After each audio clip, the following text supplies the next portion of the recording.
அளிக்கும். Stable government can promise stable policies. அதனால வர அரசுகளுக்கு வந்து பெரிய சிக்கல் சந்திக்கக்கூடிய சூழ்நிலை 10 லட்சம் ரூபாய் கடன் இருக்கு. 10 லட்சம் ரூபாய் கடன் இருக்கு அப்படிங்கிற மாதிரியான மத்திய அரசுக்கு எவ்வளவு கடன் இருக்கு? கடனுக்கு வட்டி கொடுக்க வருவாய் இருந்தால் கடன் வாங்குவதில் தப்பில்லை. எல்லா நாடுகளும் கடன் வாங்குறாங்க. Tamil Nadu faces a lot of debt. Even the center faces it. As long as the revenues are in check, borrowings can extend. கடன் வாங்குதுன்னு நினைக்காதீங்க. கடனுக்கு வட்டி கொடுக்கக்கூடிய அளவுக்கு சர்வீஸ் த லோன் அதான் கணக்கு. அதனால இலவசம்ங்கிறத நான் மறுக்கிறேன். இது இலவசம் அல்ல. இது பல முறை சொல்லியிருக்கிற யூனிவர்சல் பேசிக் இன்கம், அதாவது தமிழ்நாடு முழுவதும் ஒரு அடிப்படை வருமானம் எல்லாருக்கும் இருக்க வேண்டும் என்பதற்காக பிரித்து தருகிறார்கள். What DMK has promised are not freebies for the people of the state, but universal basic income and welfare policies that are important for the growth and progress of Tamil Nadu. UBI, Universal Basic Income, Tamil Nadu எங்கும் குறைந்தபட்ச வருமானம் எல்லாருக்கும் உறுதி செய்யப்படுவதனுடைய ஒரு படியாகத்தான் நான் பார்க்கிறேனே ஒழிய இலவசமாக பார்க்கப்படாது. நன்றி.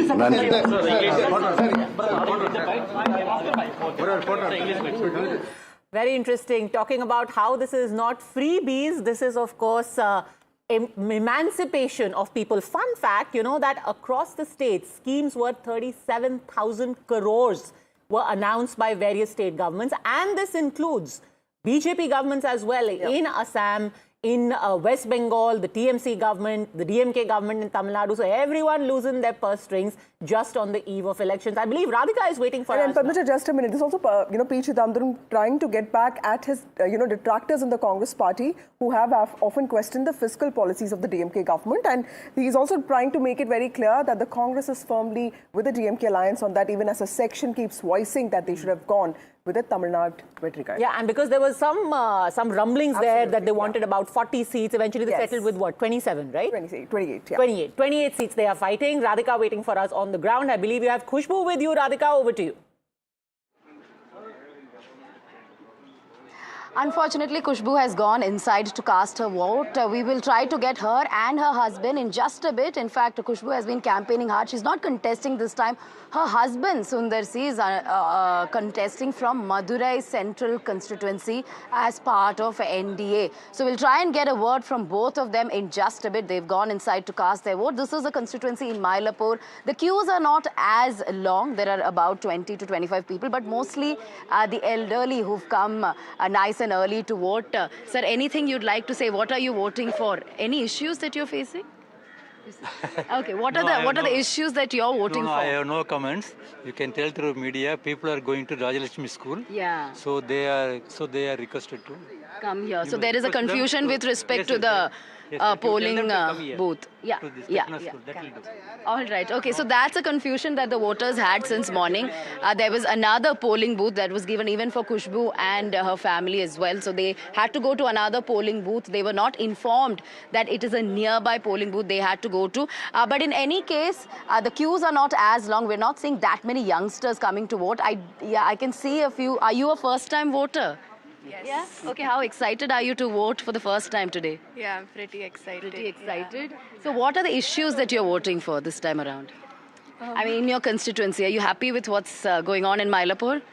I'm not that sure of it. I'm just like going off of what my parents have said. Okay, so you're getting suggestions and advice from your parents? Yeah. Yeah, okay. Any changes you'd like to see here, near your residence, near your home? I haven't noticed much, honestly. Okay, she hasn't noticed much, but a first-time voter, yes, she says she's excited to vote.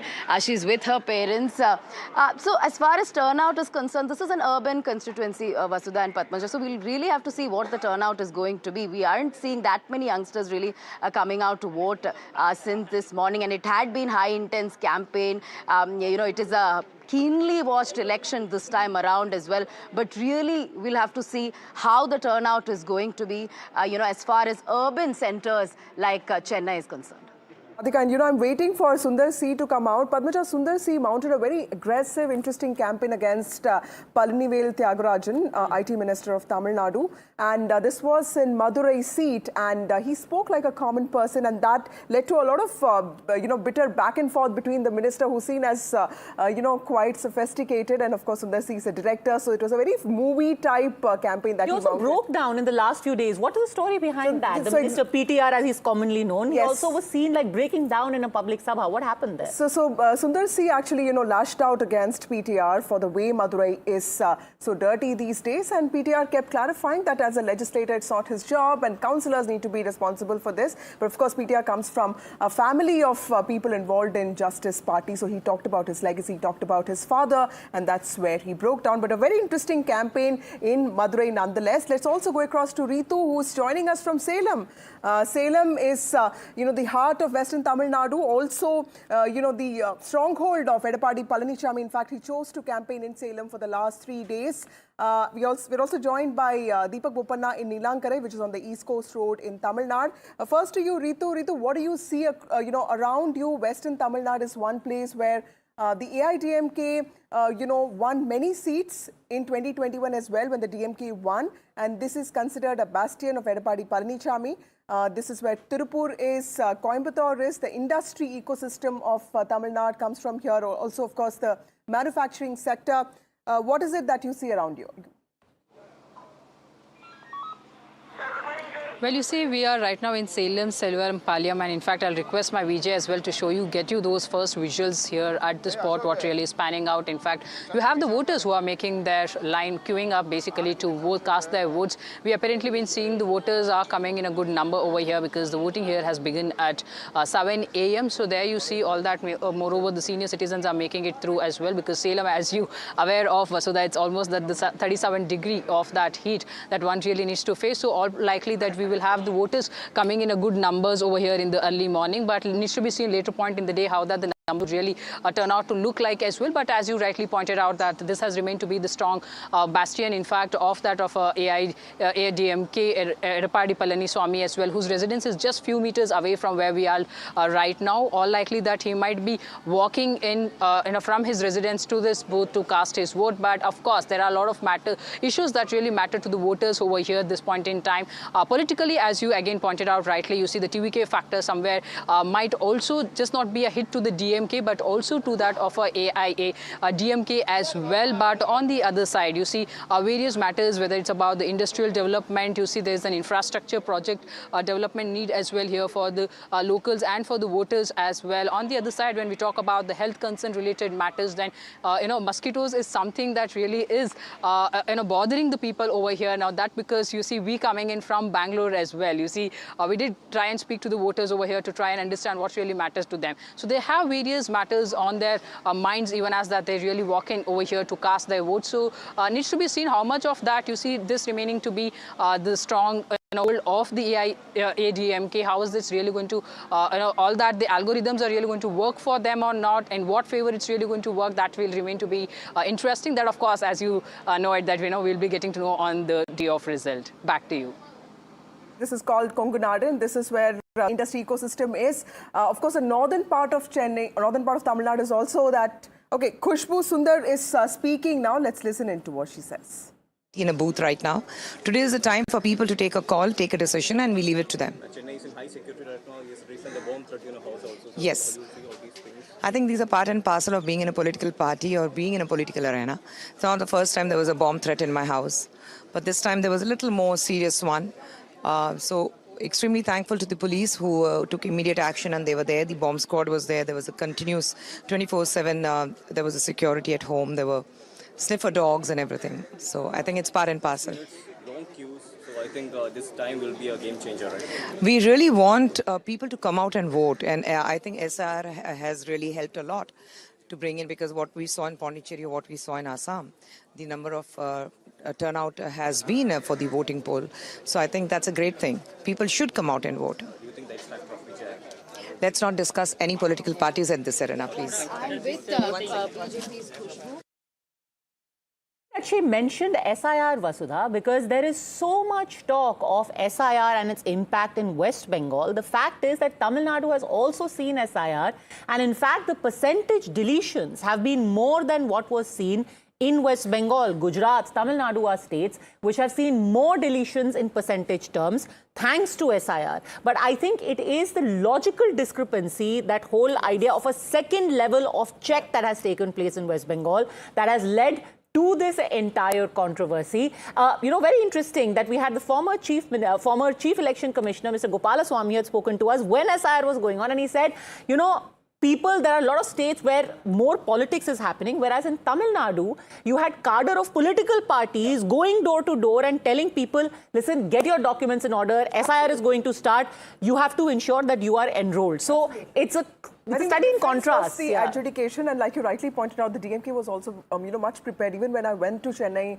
and Tamil Nadu in January, they said that we are prepared for this, which is why a caution note is also when the voting numbers go up this time. This is also a reminder that this could be because of SIR, because remember that there are around 5.68 voters now, and it was around 6.26 voters last time. So clearly the voting percentage will go up because duplication has been checked, and that is a point of caution that we have to remember. And again, we are seeing in both states, again, another parallel, huge numbers of people who are flying in, who are coming on trains. Those visuals are viral from Tamil Nadu, from Bengal, that, whether it be labor, which is working in other states, whether it be educated professionals, they're all flying in. But since Vasudha spoke of Western Tamil Nadu, now I want to show you some of these seats and why they are important. So we spoke of the seats, right? Let's take a look at this Western Tamil Nadu region that Vasudha just referred to. Now, this is the stronghold of the ADMK. You had 39 seats. Now, how are you mapping the strongholds? You're basically saying places, the seats where they have won in the last 3 elections consecutively. So you've got Edapadi Palaniswamy's own stronghold over here. You've got the DMK plus the alliance, the Secular Progressive Alliance is at 26 seats in this region, and others really drew a blank. But they've had a change in strategy. So you had V. Senthil Balaji being sent as a troubleshooter. He himself is now fighting from Western Tamil Nadu, Vasudha, and he's been sent there as a troubleshooter. How much of this strategy did you see working on the ground? Because they've really taken the battle to Palaniswamy's, doorstep, as it were. So you said we've sent our strongest strategist, somebody who spent days in jail facing corruption charges, and then you told him, go fight and take the fight to the ADMK's doorstep. Well, Padmaja, let me tell you a little bit about Senthil Balaji. Senthil Balaji is probably the most interesting character that I've seen, because he thinks politics, prays politics, eats politics. I've seen, also both the couple, the husband and wife, going in, TVS scooties to buy vegetables from the market. So, very simple people, but extremely focused, on Tamil Nadu politics. And this is a former AIDMK person. So clearly he is hoping to make a dent in Edapadi Palaniswamy's stronghold. And remember, 2 important leaders of the NDA, of the BJP, Vanati Srinivasan, who's the Mahila Morcha chief, is contesting from Coimbatore South this time. She actually defeated Kamal Hassan last time from the other constituency in Coimbatore. And of course, you have L. Murugan contesting from Avinashi. Let's also talk a little bit about Bengal, where 234 seats are going to vote. In fact, 152 seats are going to vote today, and 294 is the actual number.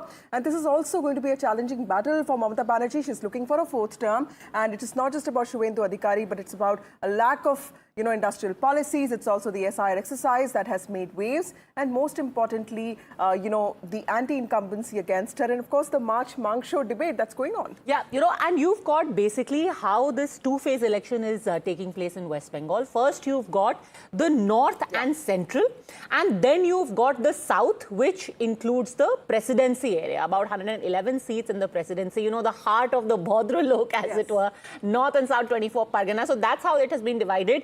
Today, you've got north and central and the so-called Muslim belt and the tribal belt voting.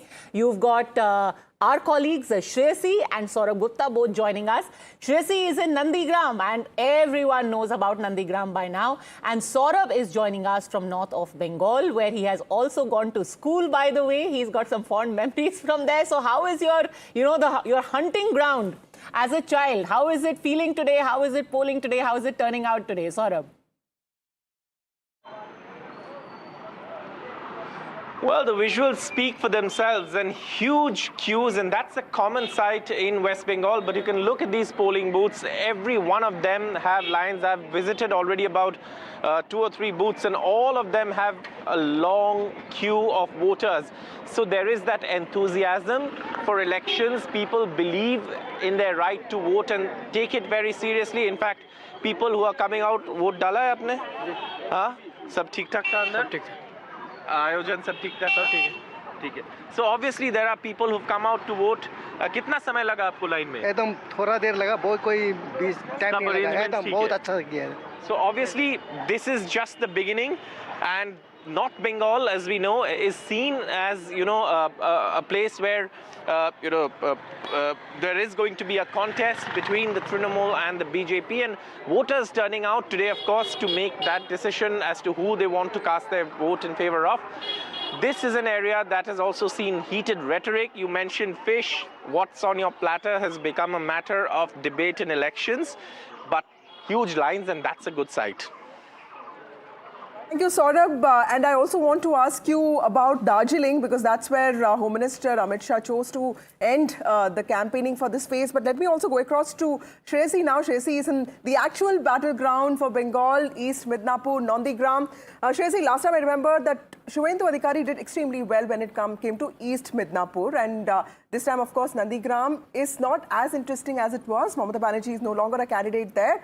But this is a battle, it's a prestige battle for the family of Adhikaris, right? It's a prestige battle for the Adhikaris. How has Shubhendu Adhikari looked at the Nandigram contest now?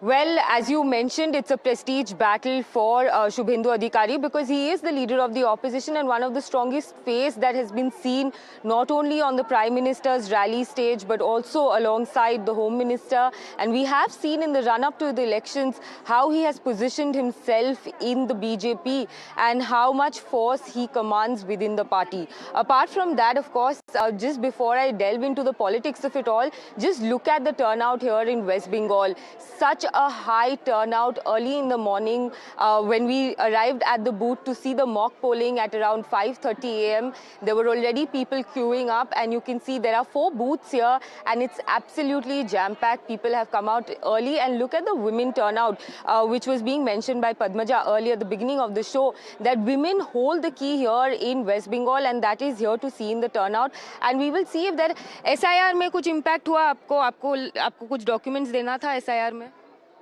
हाँ. कुछ परेशानी हुआ SIR लेके किछु problem हुए चे SIR? ना. आपको कुछ प्रॉब्लम हुआ? नहीं. आपने SIR में कुछ प्रॉब्लम? आपको कुछ प्रॉब्लम हुआ?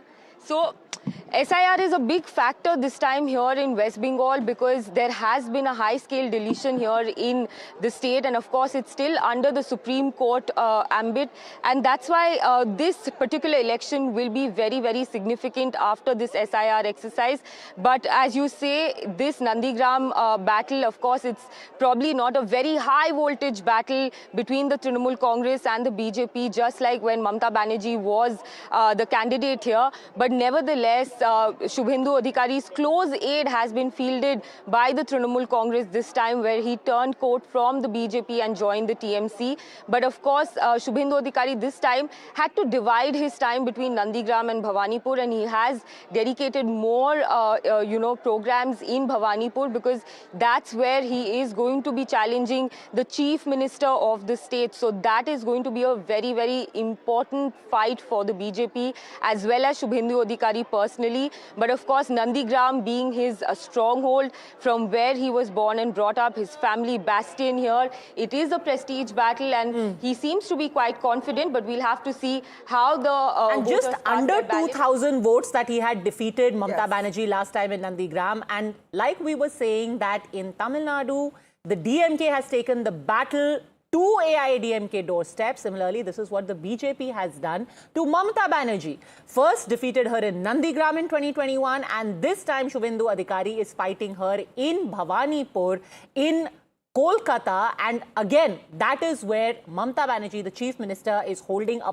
Padyatra today. So high voltage drama happening even today. Mamata Banerjee is going to be doing a Padyatra in Bhawanipur. The Prime Minister in that same area, close by in Khavda, is going to be holding a road show today. And of course, you've got the full firepower of the BJP and Trinamool Congress out in full force, even as the first phase polling is taking place in West Bengal. But since we are talking about Nandigram, I want to give you a quick idea of this area. What are the strongholds? What is the demography? Which are the big seats? So let's first take a look at the seats and the region-wise. You know, we were talking about the northern hills. Now, this first phase where the north and central, if you see this chunk over here, this is where Saurabh was, Siliguri, Darjeeling, you've got Cooch Behar, all of this is polling today. And this is where the BJP had its strongest performance in 2021. You've got 21 of their seats coming from here. The Trinamool Congress was at 5.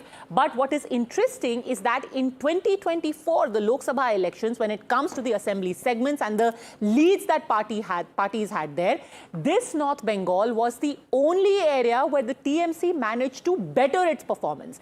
Every other area, whether it be in South Bengal, whether it be in the Calcutta region, whether it be in Jangal Mahal, the BJP actually bettered their 2021 score, but it's only in the northern hills where their performance varied slightly and went a little down. Let's take a look at, the other place where you've got the polling happening today. And if you see, so this is not happening today in the Highlands. If we see the Highlands, yes. So here is where the Trinamool Congress and the battle is truly on. So this area that you see, you've got, Jhargram, Purulia, Bankura.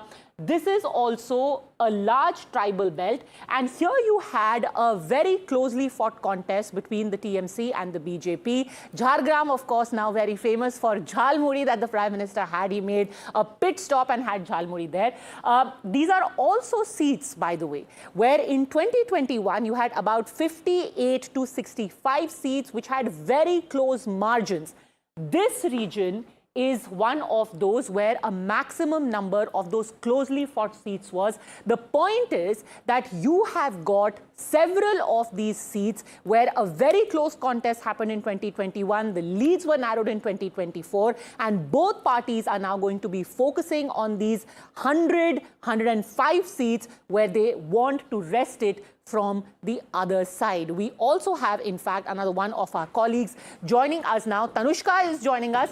Tanushka, where are you and what do you see in Kharagpur? Tanushka is in Kharagpur Sadar, and very interesting, Padmaja, like you pointed out, we talked about Subhendu Adhikari. Let's talk about Kharagpur Sadar, which is where Dilip Ghosh is fighting from. And Dilip Ghosh, remember, he broke the winning streak of a 7-term MLA in 2016. One of the 3 seats that the BJP won in Bengal in 2016. And of course, he lost eventually in 2024, and he's fighting against Pradeep Sarkar Ghorer Chhele, the son of the soil, but Dilip Ghosh is seen as the son of the state. So what is really going to happen there? Because Dilip Ghosh himself has a very interesting personality. He has had disappointment with the BJP in the recent past, and the Prime Minister himself reached out to him. Tanushka, help us understand. This is mini India. You have people from all parts of the country living in Kharagpur, industrial place, colonies. What's happening there?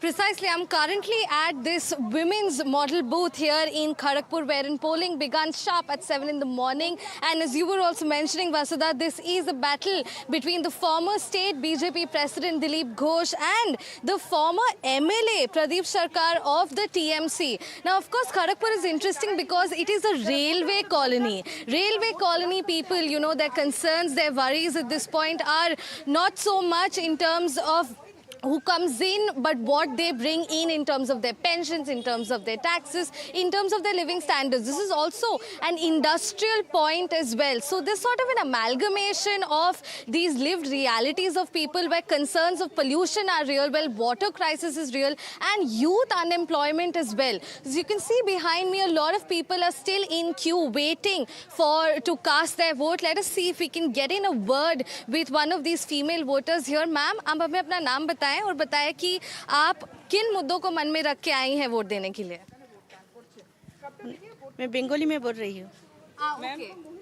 All right, so we can, see here a lot of people here have come in to cast their vote, and that this is important because Dilip Ghosh is seeking to repeat his 2016 performance in Kharagpur Sadar Assembly as he faces off with Trinamool Congress's Pradeep Sarkar, who also is looking forward to regain this seat. Remember that in 2024, Dilip Ghosh had contested for the Lok Sabha elections, wherein in the Durgapur seat, and it did not yield him results. So he's looking forward to, go back to his 2016 victory, wherein he had broken the 10-time streak of the then Congress MLA from this seat. And Kharagpur is also interesting because out here, Bengalis as such, local Bengalis are outnumbered by the vast majority of people. Being a railway constituency, the Kharagpur Junction is very famous here. What it is known for is an amalgamation place of people. People from all across the country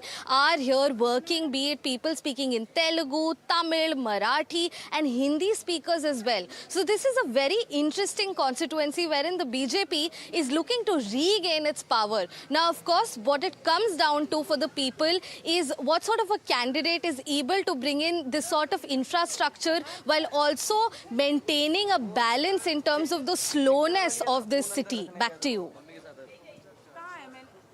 Whole Dilip Ghosh, Shubhendu Adhikari, BJP dynamic that has played out. Yeah. If you remember, when he was asked to change his seat, he went on record to say that there are people within my party I know who have, deliberately done this to me. When he lost, there was a lot of bad blood.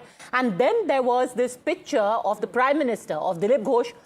All right, I think EPS is speaking right now. EPS is voting right now. Edapadi Palanichami, AIDMK General Secretary Padmaja, and this is a battle that's going to be very important for him because the party has not won a single election under him. 2016 was when the AIDMK won its last election. That was when Jayalalitha was still alive, and after that we saw three chief ministers, Jayalalitha herself, and then of course we also saw O. Paneerselvam, and then Edapadi Palanichami took over. This win is going to be extremely important for EPS, which is why he has, in some ways focused on a very smart strategy of emphasizing all his efforts in the western part of the state, which is what we discussed. Last 4 days, he was only in Salem and Erode, trying to consolidate votes in his favor. But one thing is for sure that he has emerged as the leader of the NDA. This time, even the BJP leaders conceded that this is an election that's being fought under Edapadi Palanichami's leadership.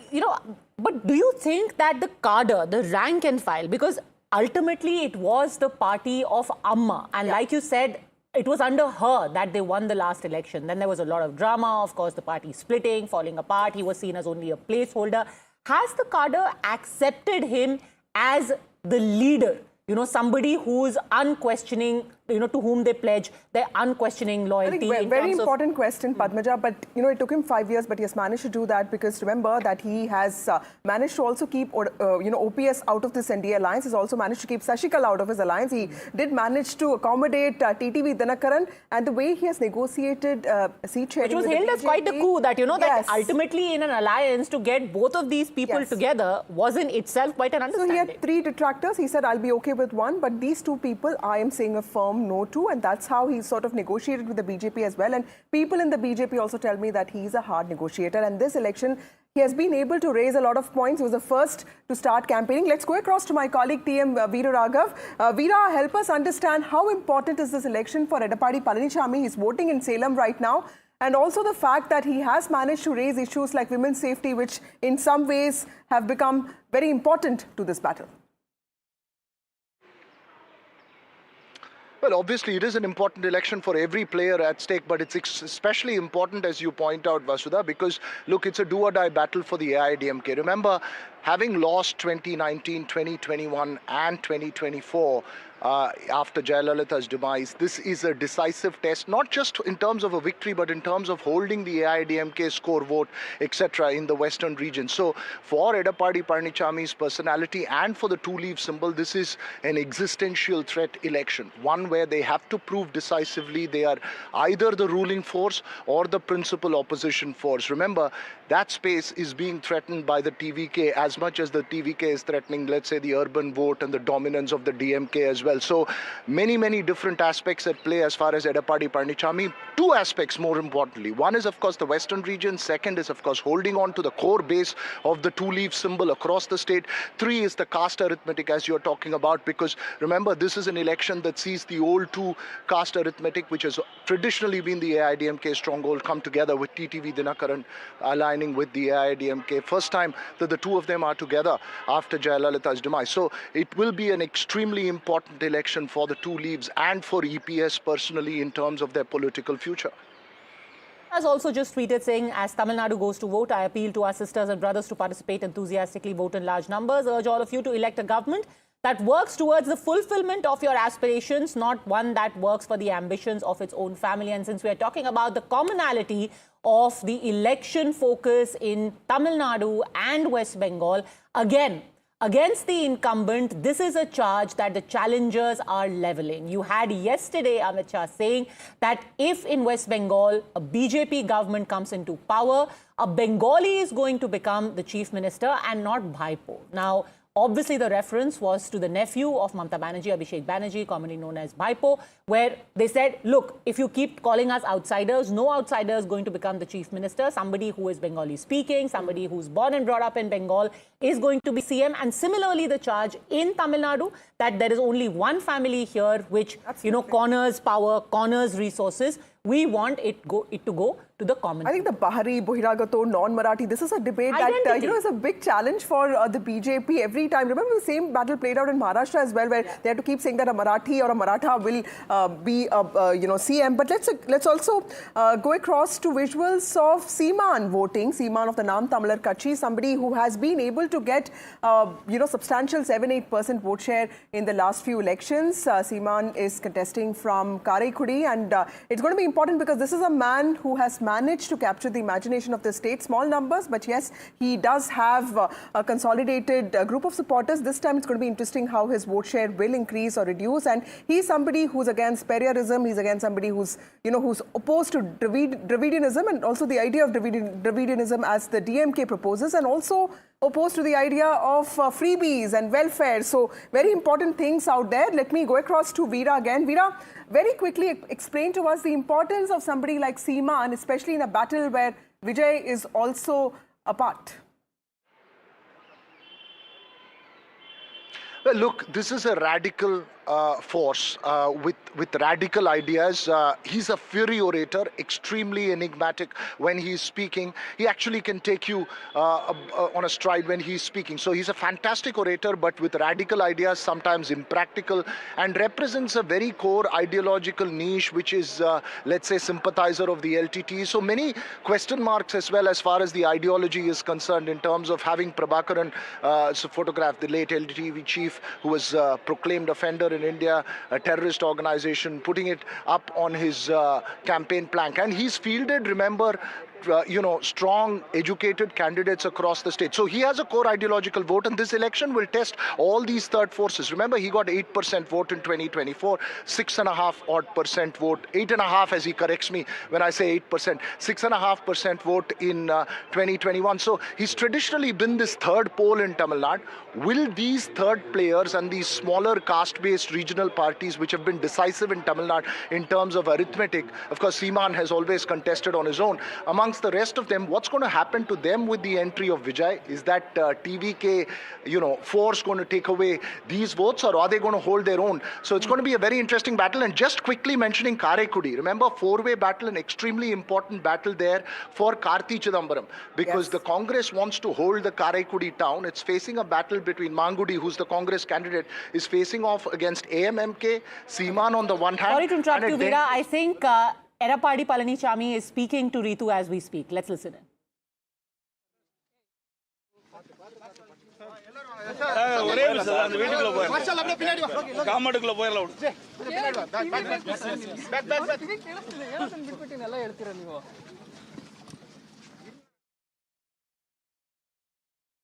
Okay, let's cut across to Ritu to figure out what's happening on the ground. Yes, Ritu. That's Ritu walking with Edappadi Palanichami. Palanichami has been amongst the first to vote. He has quickly gone and voted in Salem. This is his own stronghold. He's seen as a strong man of Salem. No problem.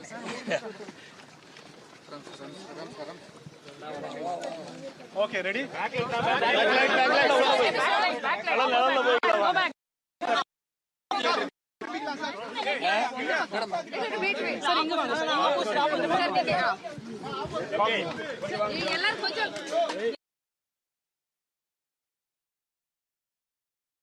You know, quite a study in contrast. If you see everyone so loquacious in West Bengal, the elections, and most of the politicians in Tamil Nadu in this election, men of few words, not too many who are very bombastic or speak a lot. Is that correct? Actually, that's correct about, I think, MK Stalin and Udayanidhi did not speak that much. They only spoke to one channel. Edapadi Palaniswamy is speaking now. Let's listen to him.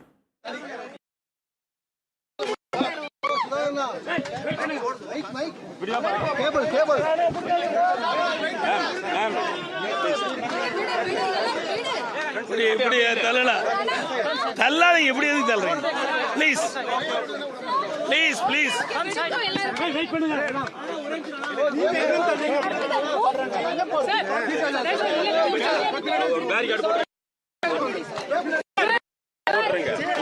He did give a lot of interviews. In fact, he's the only opposition leader or only politician who actually spoke, because Vijay did not speak, and of course, Stalin and Udayanidhi also did not speak that much. And you know, many people kept wondering that through this entire election, you had, and you know, when we were speaking yesterday, our colleagues Sriram, you, Veera, they were all on ground, and the kind of crowd that Vijay drew, and you're a superstar, you know, but one expected that you would hear more from Vijay. Why is it that eventually he just never spoke publicly? I mean, of course, he did his rallies, but, you know, interviews, one wants to know more about this new, fresh player who is in the fray, but you never really heard anything from him. I think Vijay really conducted his campaign like a movie launch, because it was something that people felt and experienced, at least the ones who loved him. And, you know, it's also not just about his popularity. But now you're a politician. I want to hear from you what your plan is for the state, you know. Yeah, I think he's focusing on the fact that he has fans. At the same time, he also has a huge segment in the, in Tamil Nadu, which is completely frustrated with the DMK and the AIDMK. So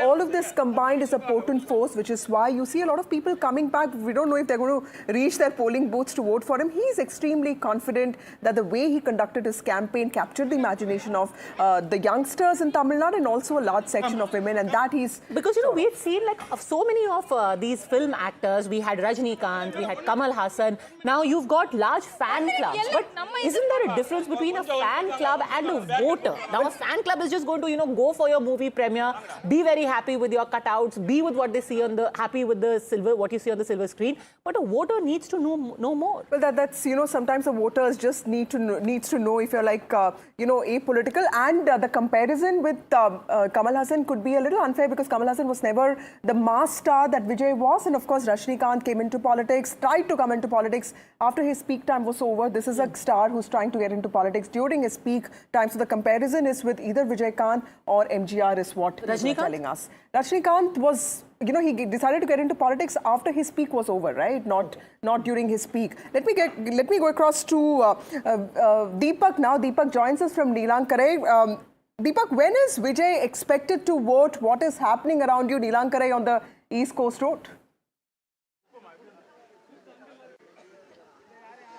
Well, Vasudha, as usual, when Vijay is expected to make his way into a campaign, we've seen huge crowds. Now, as he's expected to make his way to cast his vote, just about 200 meters from his house, you can see the crowds that are swelling up. The vehicles are struggling to really pass through this stretch, and all of them here to just catch a glimpse of Vijay. Now, the question really here is, yes, he's extremely popular, but does that popularity really translate into votes for, TVK? He's not been able to campaign in multiple places because of security reasons, because crowds, of course, have been swelling up in multiple places. And more importantly, he's not been getting clearances because of the problem that he has for security, especially after that stampede that took place in September last year. But all of that, of course, now can be set aside. Today is the D-Day where people of Tamil Nadu will vote. For a long time now, it has been, of course, a contest between the DMK and the AIDMK. And now TVK at least looks like could be the disruptor. But at 6 p.m. today, the people, of course, would have decided, and whether TVK, whether actor Vijay, is it just going to be popularity on screen? And when it comes to the polling stations, is it going to be still the two main Dravidian parties, the DMK, the AIDMK, that are going to make a difference is the question that remains. But on the ground, as far as popularity is concerned, it is definitely actor Vijay who seems to be winning that at this point in time. But as far as elections are concerned, that's a different ball game altogether.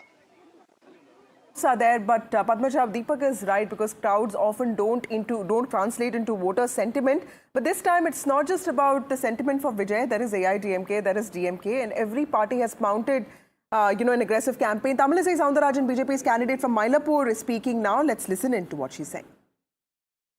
Social justice, no justice for women in Tamil Nadu, no social justice for anybody in Tamil Nadu. So let them tweet, but people will vote for NDA. Padmaja, that BJP is fighting in Chennai. Okay, Edapadi Palaniswamy is speaking right now. ஜனநாயகமே ஆற்ற வேண்டும் என்பதுதான் என்னுடைய அன்பான வேண்டுகோள்.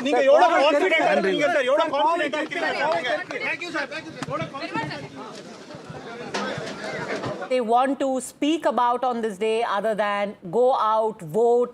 You had Tamilisai Soundarajan speaking earlier of the BJP, has been governor, then brought back into active politics, now fielded from one of these Chennai seats. But explain to our viewers the politics of these seats in Chennai. Very, very high visibility. Veera Raghav, let's go back to him there. Very high visibility, very closely fought. You've got some big names being fielded. You've got 2 CM aspirants, a deputy chief minister, some big ministers, all of them from these Chennai seats. Veera. Well, look, that depends on the party that you're talking about. If it's the DMK and the TVK, you will see all their big faces, at least most of their big faces in Chennai. At least as far as the DMK is concerned, it's been a traditional stronghold. You take the AIDMK, you will see most of their big faces out from the western region, at least at the moment. Of course, it changed for a bit in 2011. This has been the traditional trend, but it changed for a bit in 2011 when Jayalalitha challenged the DMK's stronghold in Chennai city. Dealt a body blow to the DMK in 2011 and 2016 in many ways, but then it's gone back to being a DMK bastion as far as Chennai city is concerned. All 16 seats was won by the DMK in 2021. It was a northern Tamil Nadu sweep. All the peripheral seats were also won by the DMK in 2021, and this is where the DMK believes that it's going to be a TVK versus DMK challenge. Has the AIDMK relegated itself across the board? There may be candidates strong in certain seats in these urban centers for the AIDMK, but has it moved beyond and relegated itself to an agrarian rural party? This election will test. And also, let's not forget that people like Shekhar Babu, for instance, one minister who you will see right next to Udayanidhi Stalin all the time, was an erstwhile AIADMK loyalist, and he shifted over to the DMK. So there's been a lot of that churning that's happening, and as far as Chennai city is concerned, it would be crucial for the DMK to hold on or at least cut its losses, and this is where the TVK strength will be put to its biggest test. Well, Veera and Padmaja, very interesting when I asked Tamilisai Soundarajan that there's a lot of opposition within your party to your candidature, because a lot of people feel that, she was given too many chances, and she said, this is something I deserve because I've given 30 years of my life to this party, and when the party is close to reaching the finishing line, why should I be denied this opportunity? And she says that active politics is where she wants to be. So this is the only seat that the BJP is fighting in Chennai, which means that there is a lot of focus. In fact, the Home Minister himself, led a roadshow in Mylapore just 2 days ago. So a lot at stake in these two states for both the incumbent and the challenger, especially the BJP, which is the junior partner in Tamil Nadu, but is fighting the TMC head-on in West Bengal. For them, in both of these states, which has for long, kept them out of power, hasn't really given them the solace of being in government, really giving it their all. How far they're going to be successful, we are going to know in a few days. Time for a very, very quick break. On the other side, we will get you the very latest from West Bengal, where the first phase of polling is taking place amid strict restrictions, a lot of CRPF deployment by the centre, and much, much more to talk about. Back in a minute. Don't go anywhere.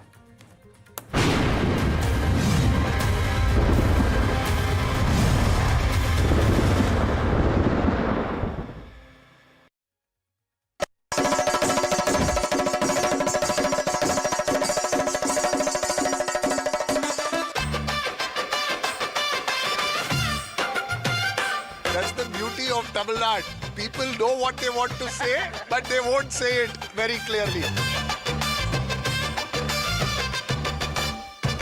He's saying, the one who is worthy will come to power. Don't ask me for prediction.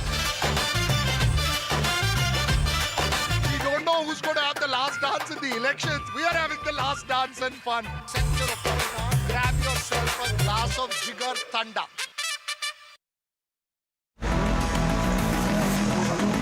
दीदी आपने lucky भंडार पान? Lucky भंडार पाई। दीदी सही लगती है या आपको मोदी, राहुल गांधी, कौन से? नया सरकार आना बहुत जरूरी है। मोदी सरकार আসলে খুবই ভালো আমাদের মোদিকে আমরা ভালোবাসি।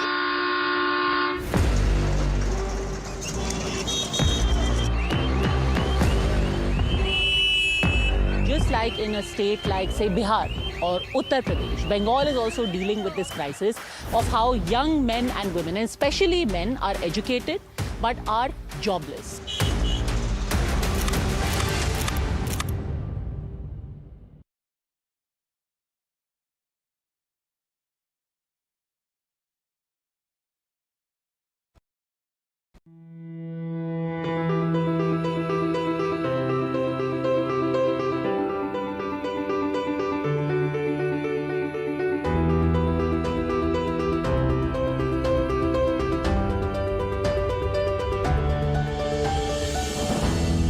शिक्षा और अनुसंधान. Elections are a game of strategy. I will break down the moves, the match, and the momentum that decides who wins and who loses. I am Satish K. Singh.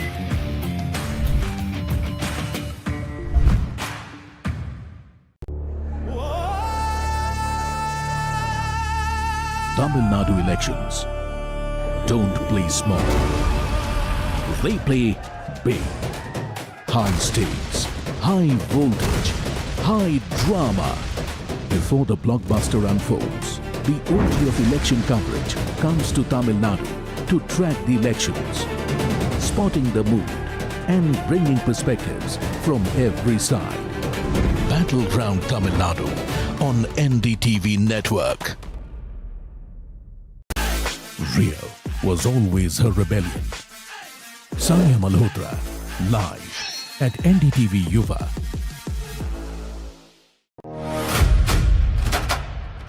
This is not just another election, this is war. And we are reporting live from the heart of the Battle of Bengal. A state where history is made and unmade every time it votes. As political temperatures soar, catch every twist and turn of the battle for Bengal with me, Rahul Kamal, only on NDTV, the OG of Indian election reportage. The battle lines for the Bengal elections have been drawn. The targets have been set. Words have been spoken. The narrative has been set. Alliances have been forged. The race to the top has begun. One network brings you all the action to the finish line. Battleground Bengal on the NDTV network. When others are warming up, I'm raring to go. The stories that matter, the stories that shape your life. Hello and welcome to watching Prime 5 with me, Aisha Sehgal. What's happening? How to The show that sets the prime time agenda. We'll be deep diving into this topic to tell you what's at stake. Join me, Aisha Sehgal, on Prime 5 only on NDTV 24/7.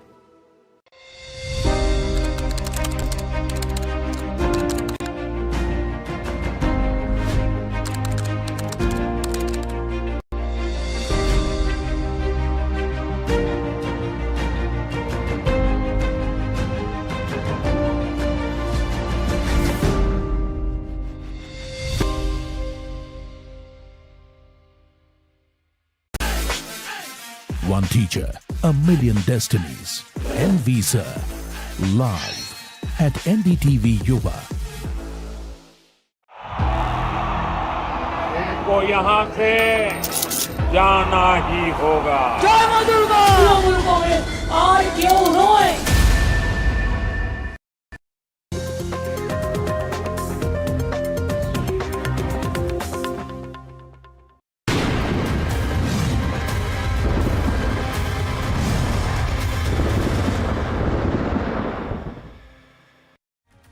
Good morning and welcome. Thanks very much for joining us here on this special broadcast. Tamil Nadu and West Bengal both polling, and the very latest right here on NDTV. I'm Padmaja Joshi. Ambassador Venugopal, actors Khushbu and Tala Ajit have voted, and Edapadi Palanichami has also been an early mover in this case. We have also seen voting from Seeman of the Nam Tamilar Kachi. Several other people lined up. Everybody is waiting for, of course, Chief Minister Stalin and superstar Vijay to come out and cast their votes. We'll talk about all of that and much, much more. But first, let's get you started with the top stories at this hour. Tamil Nadu votes in high-stakes battle. Chief Minister is confident of victory. AIADMK eyes a big comeback. Will Vijay make his blockbuster debut? West Bengal's big poll battle begins today. BJP versus TMC. Khela Hobi round 1, 152 seats.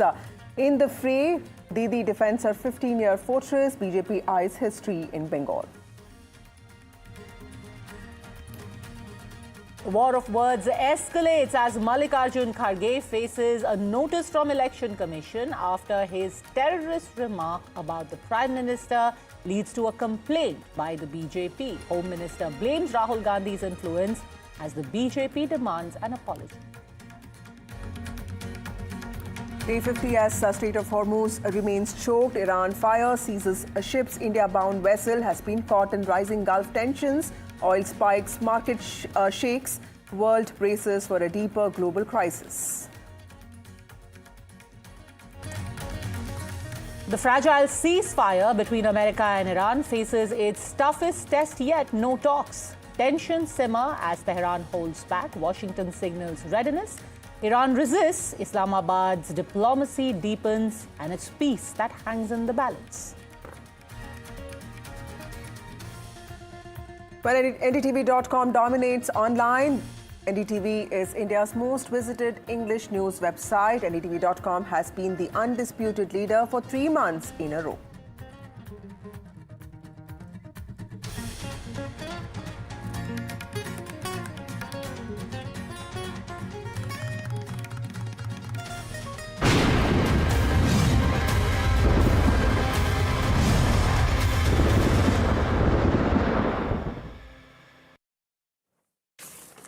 All right, polling is underway in 2 states. Tamil Nadu, which is going to see the election take place in one phase, which is today. The polling has started there, as well as in West Bengal, where the first phase of polling takes place today in 152 seats. The second phase is going to take place on the 29th. But let's focus first on Tamil Nadu, one of the most fascinating elections in the state in a long while. A battle for the state with the BJP leadership stepping up its push and the AIADMK eyeing a comeback. And MK Stalin, the Chief Minister, is hoping to make a history. Remember that the DMK has never been able to have a consecutive term. But this time, Stalin is hoping that his welfare measures and his administration will give him that and make him a leader bigger than Kalainar Karunanidhi. But actor Vijay is set for the much-anticipated electoral debut. He himself is contesting from Perambur in Chennai, seen as a DMK stronghold, and also from Trichy East. Meanwhile, the DMK under Chief Minister MK Stalin is looking to hold its ground specifically in northern part of the state, which is where TVK also hopes to make a dent. And Edapadi Palanichami, AIADMK leader and former Chief Minister, has already cast his vote, and he's hoping to consolidate votes not just in western part of the state, but also he's also eyeing some gains in several other parts of the state. All eyes on Stalin's contest from Kolattur, a constituency that he has held since it was made a few years ago. Edapadi Palanichami is fighting from, of course, Salem. Vijay, like I said, Perambur and Trichy East. Udaynidhi faces a crucial test in Chipok. You know, so far things have been very peaceful, thankfully, across both the states. Like we said, right now the focus is on Tamil Nadu, but in West Bengal, a very, very high-stakes election, simply because in the last poll, we had seen pre- and post-poll violence. As we speak, There are a few complaints which have been lodged of CCTVs, etc. in West Bengal. In Tamil Nadu, no such thing. But some first reactions that we got since morning of the top leaders speaking to our colleagues. Listen in. With BJP's Khushbu, ma'am, you've just cast your vote. Can you show your inked finger? All right, ma'am, also, as far as these elections are concerned, first thing, what's your message to the voters here today? We're not seeing huge turnout, but the turnout is not as bad, considering it's early in the morning. Very early in the morning, so people who think that they can cast a vote and go in the early morning is to avoid the queues is fine. But my message every year since I have started voting, whether I've been in politics or not, my request and my urge and my humble request, I would say, to all the voters has been, please come out and vote. That's your fundamental right, your duty. So please, if you fail to do your duty, you do not have the right to question the government, whoever comes to power. You do not have the right to question the government as to why what they have promised is not felicitated. And what are the issues that people must be voting for this around this time? I think let's not discuss the issues. We are in a booth. Not political parties, just about a citizen issue. No, I think it's just that let people come out and vote, and then we can talk about the issues. But today, let's not discuss any issues. Sure. What's the turnout you're expecting this time around? Do you think it'll go beyond 65-70 in an urban constituency? We have been up to 72% here in Chennai. So I think overall in Chennai, I'm expecting around 83 to 85 after SIR. I would be more than happy because after 1964, for the first time, we saw in so many years Pondicherry turnout of almost 93%. So I'm sure that this time it's going to be 85% in Chennai at least.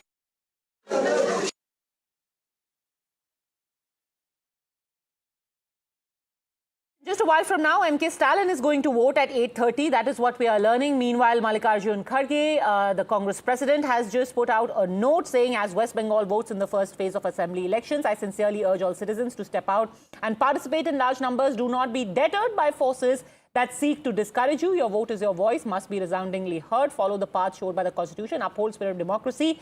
West Bengal is the proud land of great leaders who stood for democracy, social justice, equality and freedom. We need to ensure those ideals remain intact. So, yes, the Congress putting out a message for West Bengal, but not really much of a big player. It's pretty much a bipolar contest.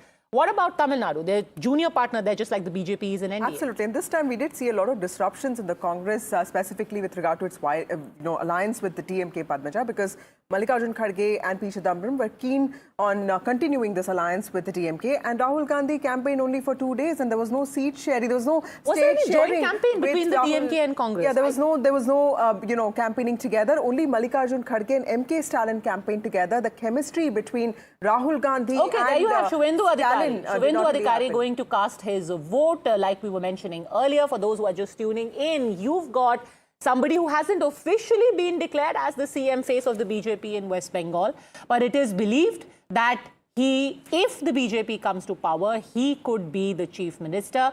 First, he defeated Mamata Banerjee in Nandigram. Yes, the BJP lost that election, but he defeated Mamata Banerjee in what was a prestige battle in Nandigram by just under 2,000 votes. This time, he is fighting that seat again. But in addition to that, he is also taking on Mamata Banerjee in her current seat, which he then won in a by-poll by a record margin. But he's taking her on there. And that seat of Bhawanipur is in Kolkata. It is a very interesting seat where you've got about 20% Muslims. You've got a large population of Marwadis, Hindi-speaking people. You've got a few Sikhs also living there. So it's a very, very interesting battle. And then you had a controversy where, if you remember, Trinamool Congress MP Mahua Moitra, where she was speaking, just I think a month ago, she was talking about how there is no contribution that non-Bengalis have to the freedom struggle. She said, look, we've been to Kalapani, we've been to Andamans. What have Gujaratis done? They've only written apology letters like Savarkar, who of course wasn't a Gujarati. But anyway, subsequently you had a corporator, local TMC leader, who had to issue an apology because it did ruffle some feathers. From Asansol, you've got another BJP MLA, Agnimitra Paul, contesting this time around. We'll talk about Asansol in just a second, but let's listen in to what she told NDTV just a while back. Agnimitra जी, कितना confident है आप अपने चुनाव के लिए? पहले लगाया है ना? बहुत कॉन्फिडेंट है, क्योंकि बंगाल के लोग कॉन्फिडेंट है और बंगाल के लोग हमारे साथ है. बंगाल के लोग परिवर्तन चाहते हैं. ये भाजपा तो we are just facilitator.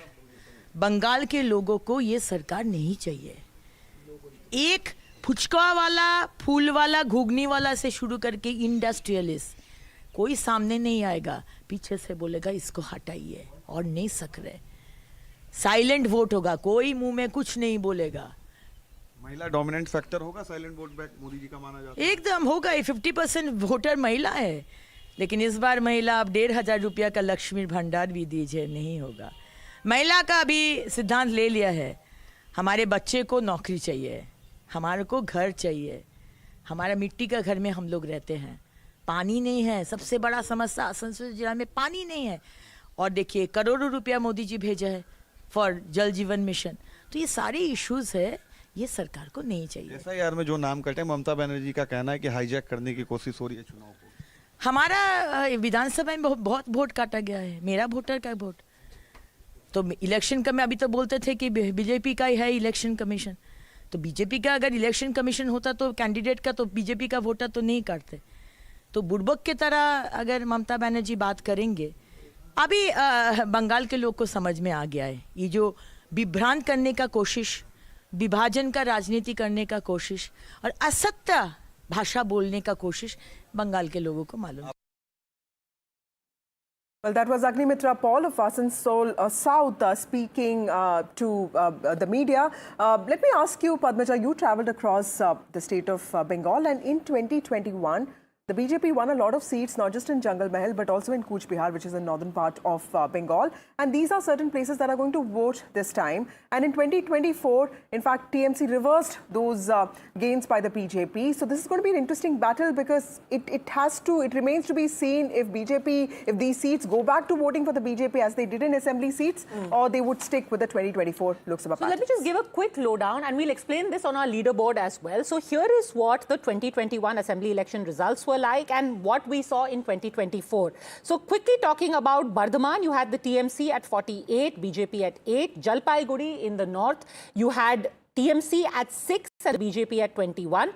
Malda at 38 for TMC and 11 for the BJP. Midnipur 33 for TMC and 23 for BJP. Again, very close battleground area. 33 for TMC, 23 for the BJP, and presidency where the TMC has a clear lead, which is that Kolkata South region, where 90 seats out of 111 went to the TMC and only 14 were with the BJP. But, and I just want to point this out for presidency, which will go for polling in the second phase, but in the 2024 trends, you had the TMC leading in 84 assembly segments, and the BJP actually got leads in 21 assembly segments.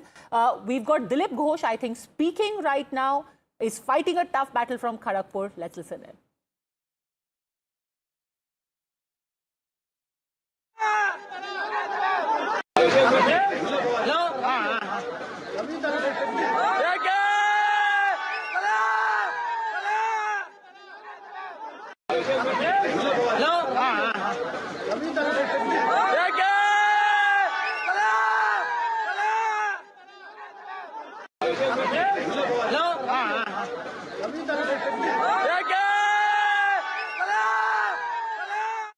सरकार चाहिए, BJP सरकार पलटनों ने परिवर्तन चाहिए।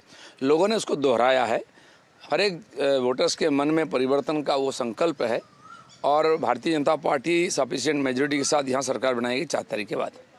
Your key rival here, Pradeep Sarkar from Trinamool Congress, is being looked as the Ghore Chile, यानी कि घर का बेटा, and you are being looked at as the son of the state. How do you see this rivalry panning out today?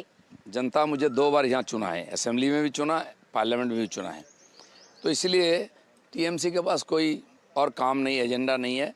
ये narrative बना रहे हैं, घोरे चले बाहरे चले। अब देखिए 15 साल काम करने के बाद ममता बनर्जी के पास इशू क्या है, मछली भात मिलेगी या नहीं मिलेगी, और मिलेगा कैसे? मछली उत्पादन में बंगाल को पीछे कर दिया, आंध्र से मछली लाना पड़ता है। जो पेड़ी किसान है, धान चासी है, उनकी हालत ख़राब। केंद्र सरकार ने उनको 2300 रुपया देता है पर कैपिटल MSP, यहाँ लोगों को 1700-1800 रुपये मिलता है, बाकी दलाल खाए जाते हैं। तो चावल भी नहीं है, मछली भी नहीं है, तो बंगाली खाएगा क्या? बीजेपी आएगा तो सफिशिएंट इसको उत्पादन करके लोगों को स्वयं संभर कर देगा। SIR के कारण कोई दिक्कतें, और आज भी वोटिंग में EVM को लेके कोई दिक्कतें? 4 EVM खराब होने की सूचना आई है, बाकी सब नॉर्मल है, वोटिंग चल रहा है। और इश्यूज की अगर बात करें हम खड़गपुर में, किन मुद्दों पर आप काम करने को लेकर के सोच रहे हैं? खड़गपुर में एक माफिया गुंडा का राज चला है पिछले 50 साल से। मैं उनके खिलाफ लड़के पहली बार जीता था। लोग शांति चाहते हैं। यहाँ रोजगार नहीं है, लोग पलायन कर रहे हैं। बाहर से आए हुए मोर देन 60% पॉपुलेशन यहाँ है, वो भी अपने राज्यों में पलायन कर रहे हैं। उनके लिए रोजगार चाहिए, सबके लिए रोजगार चाहिए, शांति चाहिए, हेल्थ, एजुकेशन, सबका सुधार चाहिए। 2016 में आप लास्ट यहाँ पर से एमएलए थे, उसके बाद 2024 के बाद से आपको क्या लगता है बदला है? You've returned to your seat at this point. You've been given a ticket as an MLA again from your seat that made your career a decade back. How are you seeing this? Is this a litmus test that you're seeing it as? नहीं, बहुत ज़्यादा बदली नहीं, क्योंकि राज्य में सरकार उन्हीं की है ना, इसलिए उनका काम करने का शैली वहाँ है। डेवलपमेंट उनके पास इशू नहीं है। उनके पास दूसरा इशू है, हिंदू मुसलमान इशू है, महिला इशू है। ममता बनर्जी बोल रही मैं महिलाओं मेरे खिलाफ सब लड़ रहे हैं। कभी सिंपैथी की करने की प्रयास कर रही है कि मुझे मारने की चेष्टा हो रही है। डेवलपमेंट करेंगे, लोगों का सुधारेंगे, ये इशू नहीं, इशू है उनकी खुद की प्राइवेट इशू है। Rajya Sabha MP Kamal Hassan there of Makkal Needhi Mayam, who's supporting the Secular Progressive Alliance. This time is voting. Kamal Hassan, the Ulaganayagan of Tamil Nadu, is voting. And of course, he has also given out a video message yesterday asking people to vote for secularism and vote for the DMK alliance. Vasudha, explain these titles for the rest of us. What is the difference between Nayagan and Ulaganayagan? What are these titles mean? Well, see, Ajit is Tala, which is head. Talapati is the head of heads, which is Vijay. Ulaganayagan is, of course, Kamal Hassan, the ruler of the world, the emperor of the world. And of course, Talaiva is one and only. Who decides that you're head or head of head? Because it's all up to the fans. I think they have some arrangement. They decide. Do these stars ever consult each other that Abhi you are head, then I will become head I think, of head? there are times when I go to cover Vijay's rallies and they say, Madam, I'm Tala fan, which is basically Tala is Ajit and not really Vijay. So some don't get confused between Tala and Talapati. And Ulaganayagan, of course, is the emperor, Mr. Kamal Hassan. Very interesting. Maybe every state should have their own hierarchical titles of how you want to refer to your leaders or to your stars. But joining us today on polling day, Jayanta Ghoshal, consulting editor NDTV. Joining us along with him is a cephalogist Jay Mrug. Mahua Chatterjee, consultant with NDTV and senior journalist, is also with us. We'll be joined by Shankar Iyer, author and columnist, and Ramaswamy Mayappan, political analyst. But let's quickly, before we talk about Bengal, let's quickly jump across to Veera Raghav, also live with us right now. Very interesting discussion we had right now, Veera, about all the different stars, their star power, their star titles. Who for you could emerge as the star of this election? The star among stars? Well, I know you both have been speaking about stars all morning, but I'm not sure, who's going to end up seeing stars at the end of these elections. You see, I think this is an election that's going to test every ounce of wit in every political force that's there. I don't want to take a guess at this stage as voting's on, especially as I'm standing in a booth, but you see, the rising sun, the leader of the rising sun is expected here in just a bit, M.K. Stalin. Of course, it's a high-stakes election for him. We were discussing Edappadi Palanichami a short while ago. Of course, Vijay is there, Seeman's there. Who knows who's going to end up seeing stars and who's going to be the star of this election. But it's going to be a fascinating battle to watch. NDTV is going to be the star of this entire election coverage. So stay with us here. Let's cut back now to West Bengal. And just for our viewers, let's just explain, as the polling is taking place there, you've got half and half. The state polling, first half, you've got the north and central, and then you've got the south. So with Jay, first, let's get you an idea, a sense of what really these regions are like.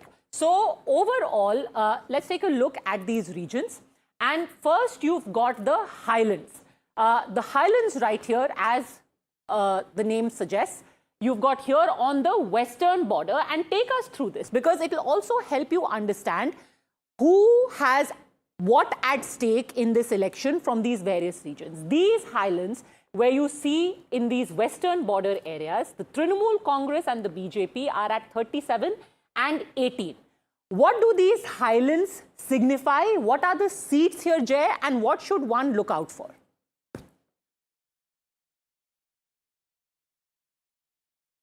Districts of Purulia, Jhargram, Bankura, Birbhum. they're the actual tribal districts of Bengal. The name highland comes because it's a plateau, and these are bordering Jharkhand and Bihar. Now, the key factor to observe here, Padmaja, is that while we have the 2021 data on the leaderboard, this was a region which went rock solid with the BJP during the 2019 Lok Sabha elections. So that time the tally would have almost been the reverse. It would have been sort of 37 to the BJP and very little to the Trinamool. This was the area where the BJP actually suffered a setback in the 2021 assembly polls. The setback continued in 2024. Therefore, this is going to be a bellwether region where we will track seats on the day of counting. If the seats are turning here, going back to their 2019 status, then the BJP has a sure shot, aim at power. North border RG. Now, this is the neck over here, including what is often referred to as the chicken's neck. This is also the area where you will have Malda, Murshidabad, Uttar Dinajpur, which leads up to your hilly regions of, the plains, which is Siliguri, then you've got Darjeeling, the hills, Cooch Behar, etc. And this is where you have a large concentration of the Muslim population, the area where you have got somewhat of a three-cornered contest with the BJP and the Trinamool Congress. The TMC is in pole position. This is the area where from about, I think, 66 seats, and here you have, yes, of about 66 seats, Jay, TMC was at 46 and the BJP was at 20. But in the 2024 elections, you actually had the Congress leading in about 10 to 12 assembly segments between Malda, Murshidabad and Uttar Dinajpur. Jay. Absolutely. Now, what happened in 2024 is the Congress did not exactly come up with an alliance with the Trinamool. So there was a place, for the Congress to actually step in and take leads. We start with the northern hills. See, that is a region from which originally was the springboard of the BJP in Bengal. Even Jaswant Singh, if you go back, he contested from here and won in 2009 with the support of the Gorkha Janmukti Morcha, the GJM. So this is the region which actually is a springboard, the original region where the BJP started springing from in Bengal. We do expect the BJP to again repeat its consistent performance of 19, 21 and 24 in this region. Coming to the border region, this is the region which actually has Uttar Dinajpur, Dakshin Dinajpur, Malda, Murshidabad, which actually recorded the highest SIR deletions. Now, credit to you, yes, the point is that the BJP here is so much behind the Trinamool that an SIR deletion should not make a lot of difference, yet the contests here are going to be sharper. Like, for example, Murshidabad as a district itself has about 4.5 lakh net deletions. So that's something we are going to watch out the play for in the north border region.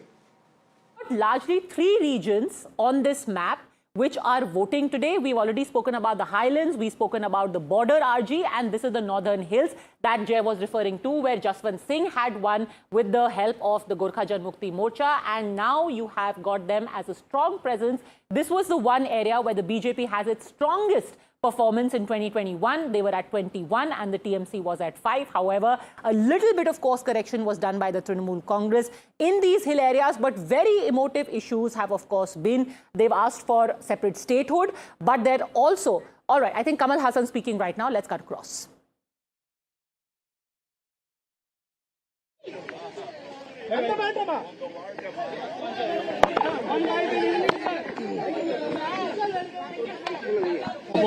Kamal sir, one English. Kamal sir, one English. One bite in English, sir. Sir, one bite in English. Your message. Are you confident of a second term? Are you confident of a second term? Yes. And thank you. The delimitations can help DMK alliance in Tamil Nadu. We'll talk about it in Parliament. Close. And how important is the election, sir?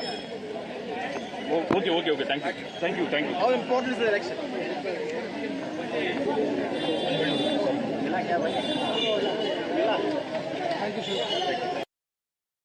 Oh, Kamal Hassan, Ulaganayagan, right? Ulaganayagan, and just, you know, he's just getting this right, Ulaganayagan. Why didn't he contest though? Why didn't he field candidates? Well, he lost to Malika, this one, I think Vanati Srinivasan last time, right? So that was quite a humiliation for him. And of course, he's a Rajya Sabha MP now. Makal Nidhi Mayam, I met the supporters also. They're very different from Vijay's supporters. That also shows that these stars are very different in nature. But of course, Makal Nidhi Mayam has also supported Secular Progressive Alliance, and Mr. Kamal Hassan, in fact, has gone all-out campaigning for DMK candidates, and he was also, in some ways, criticized for, campaigning for Senthil Balaji also. Deepak Bopanna joins us from Neelankare, which is where Vijay is going to vote from. Deepak, what do you see around you? Well, Vasudha, you know, a lot of crowds leading up to this particular polling booth, and it's because the actor Vijay is here to cast his vote. And as we speak, you can see a huge crowd and a lot of cameras there. The police, of course, have been trying to manage the crowds leading up to this stretch. It's about 500 to 600 meter distance from his residence to this polling booth, and actor Vijay, in fact, is here. Now, he was expected a little while earlier itself. Now, senior officials of the police, of course, made their way to escort him here, and now he is, in fact, finally reached. You can see him now stepping out of the car amidst a huge roar from the crowds that have gathered. It is, of course, a big moment for TVK, a nascent party, of course, in Tamil Nadu politics. Whether this sort of a popularity will translate into votes is the question, of course, that continues to linger. Right beside us, there you see actor Vijay with his hands folded, making his way into the polling station. The concern, of course, time and again has been the crowds. And here, once again, he's struggling to make his way into the, polling booth. We'll, of course, try and allow the security officials to try and do their work here without having to face any sort of problems. But yes, this is the kind of popularity that he enjoys, but whether this popularity translates for him, and there he picking up the phone of one of the voters here, actor Vijay, a gesture really on voting day. All of this counts, mind you, whenever people are watching these kind of things. And as he walks into the polling station, he found that the phone of one of the voters or one of his team members was fallen down. He himself picking up that phone and handing it over. Now, there are different aspects, of course, to look at this. One is the kind of frenzy that we've seen time and again for actor Vijay. The other is the kind of campaign style that he's really employed over the last few months.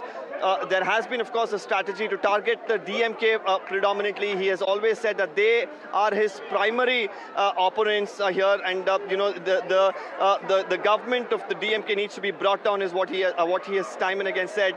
Here you can see the makeshift tent collapsing partially as crowds continue to gather around him. Now the security teams, of course, probably should try their best to get him to vote as soon as possible to ensure that this crowding doesn't lead to any sort of a problem for the voters who have gathered here. There are at least about 150, 200 voters just around this area itself who have already waited with their voter ID cards. They're waiting in line now. Most of them, of course, have moved away from those lines, and they're trying to get a photograph of actor Vijay. Now, we've been time and again saying, yes, he's a superstar here.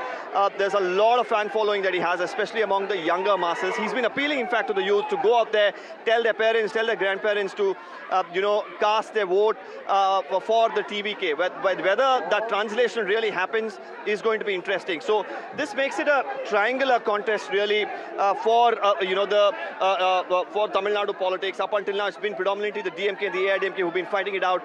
This sort of a popularity that, actor Vijay brings for the TVK, whether that will be the disruptor is the question. As, they continue to guard him. The security teams completely surround him, hoping to get him into the booth as soon as possible. But for the staff here, it is a challenging situation, because even the voters who've come out here, on one hand, some of them, of course, find it a nuisance probably, but some of them, of course, just want to catch a glimpse. You can see many of them with their phones out, trying to get a picture. It is Tamil Nadu, and in Tamil Nadu, of course, you see actors who are revered, they're considered godlike.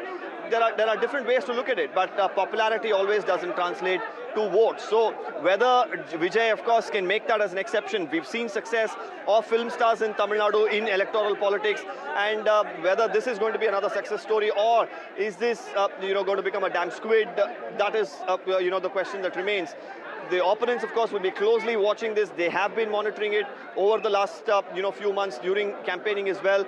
But it is definitely the time. Who has never seen before, and those kind of the kind of frenzied crowds come out every time Vijay makes a public appearance. There was a shot there, Vasudha, where the cops were trying to shut the gate. Absolutely. And you had people just hurling themselves at the gate, trying to get in somehow.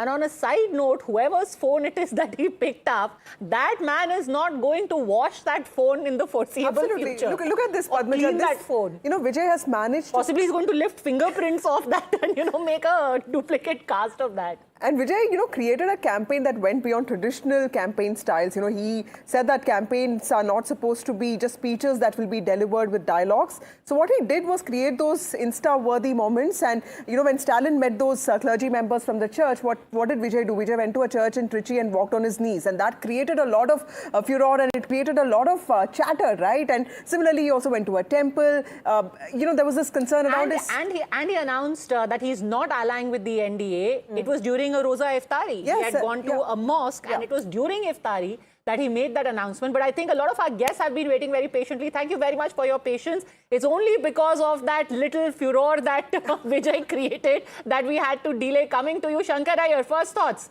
Are these visuals, is this crowd, is this madness going to translate into votes? First thoughts about Vijay. It's always risky to comment on public passions in Tamil Nadu. But I always find it an ironic thing that a state which sort of promoted atheism as its political ideology since the 60s, they have made men into gods. So that, you guys were discussing the various titles of various people. Even Mahendra Singh Dhoni has a title, Tala, in Tamil Nadu for being the captain of Chennai Super Kings. So this is basically, idol worship in a different kind of way. I don't know whether the stampede of people will translate into a stampede of votes. And that's what is interesting.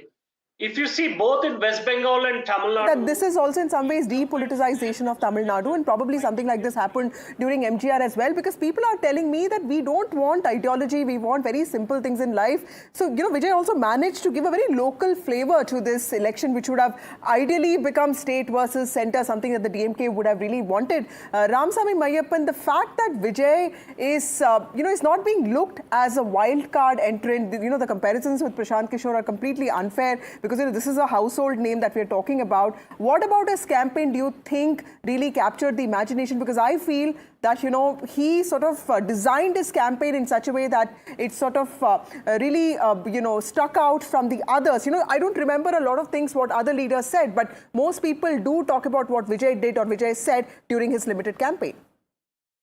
So, Bharatvasia ko or Bharat Desh ko mera pranam, and I think I'll start with requesting all people to go exercise their franchise freely and fairly. And just as a matter of competition, my neighboring Union Territory, Tamil Nadu, Pondicherry voted at about 93%. I want Tamil Nadu to get higher than that. So people in Tamil Nadu, please go out and vote exuberantly. And now coming to your question on Vijay. Definitely Vijay is a different phenomenon, can't be compared to Prashant Kishore or even a Kamal Haasan or even a Vijay Kant before. So Vijay's fan following, the numbers that they see and their ability to express on the ground and on social media is very different.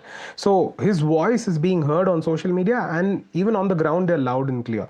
But the distinction is this: Vijay Kant or people like MGR who came in earlier had political experience, know how to work the booths, how to work their cadre, and what issues they were talking. So Vijay today, in a issue-based state that is economically progressive, that does have caste divide, that is still looking for women's safety, women's progress and so on, will need to talk on these issues. But he played to his advantage, not being able to address on specific issues, puts him like a neutral person, not aligning on one side or the other of the issue or of the political spectrum or of ideology or of community or caste. So that is probably his strength of campaign, but I don't think that's ideally looked after for someone who's a statesman or someone who's a lawmaker. Tomorrow, if he gets elected and gets to the office, in whatever capacity, you expect him to raise a voice when sitting in the assembly and raise an issue, either in the opposition or on the ruling side. But if he can't make that evident and clear, I'm not sure if he stands the test as a politician. He may stand the test as a person who's able to draw crowds, but to be a lawmaker, I think you need a little bit more. Jay, this, because if you look purely at numbers, Vijay contesting from 2 seats, all of the parties in the fray have their areas of influence, their strongholds, their caste calculations. For Vijay, it is more of an overarching identity as a superstar, Talapati, that he's Christian, youth, Dalit votes he hopes to get. What are the possible areas that he could find himself the strongest? Jay. Yeah, well, see, we can even use one benchmark, which is immediately after 2024, there were urban body polls in Tamil Nadu. And that time, if we look at the performance of, Vijay's parties, one thing becomes very clear. It was, at least at that point of time, more concentrated in the north and more urban.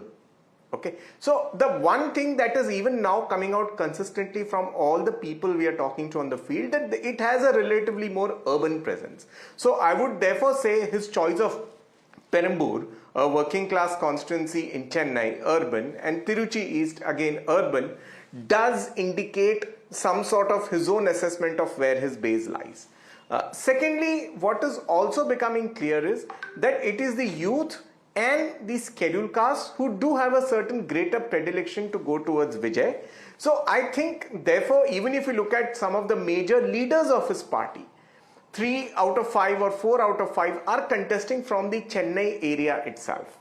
So I think that's the sort of base to start with Vijay is looking at, more urban and, also... This question about the minority calculus, because if you look at Vijay's campaign very closely, he's focusing on the urban factor. And of course, in southern Tamil Nadu, which is also seen as a bastion for Christian votes, he did, during his last campaign, the last day of the campaign, he made it very clear that voting for the DMK is voting for the BJP, and that was a message that he wanted to send out to the minority votes as well. How important is the minority vote, the fisherman vote, and the Dalit vote in the context of Vijay? Because he clearly needs 2 of these vote banks to stand by him to at least make a mark.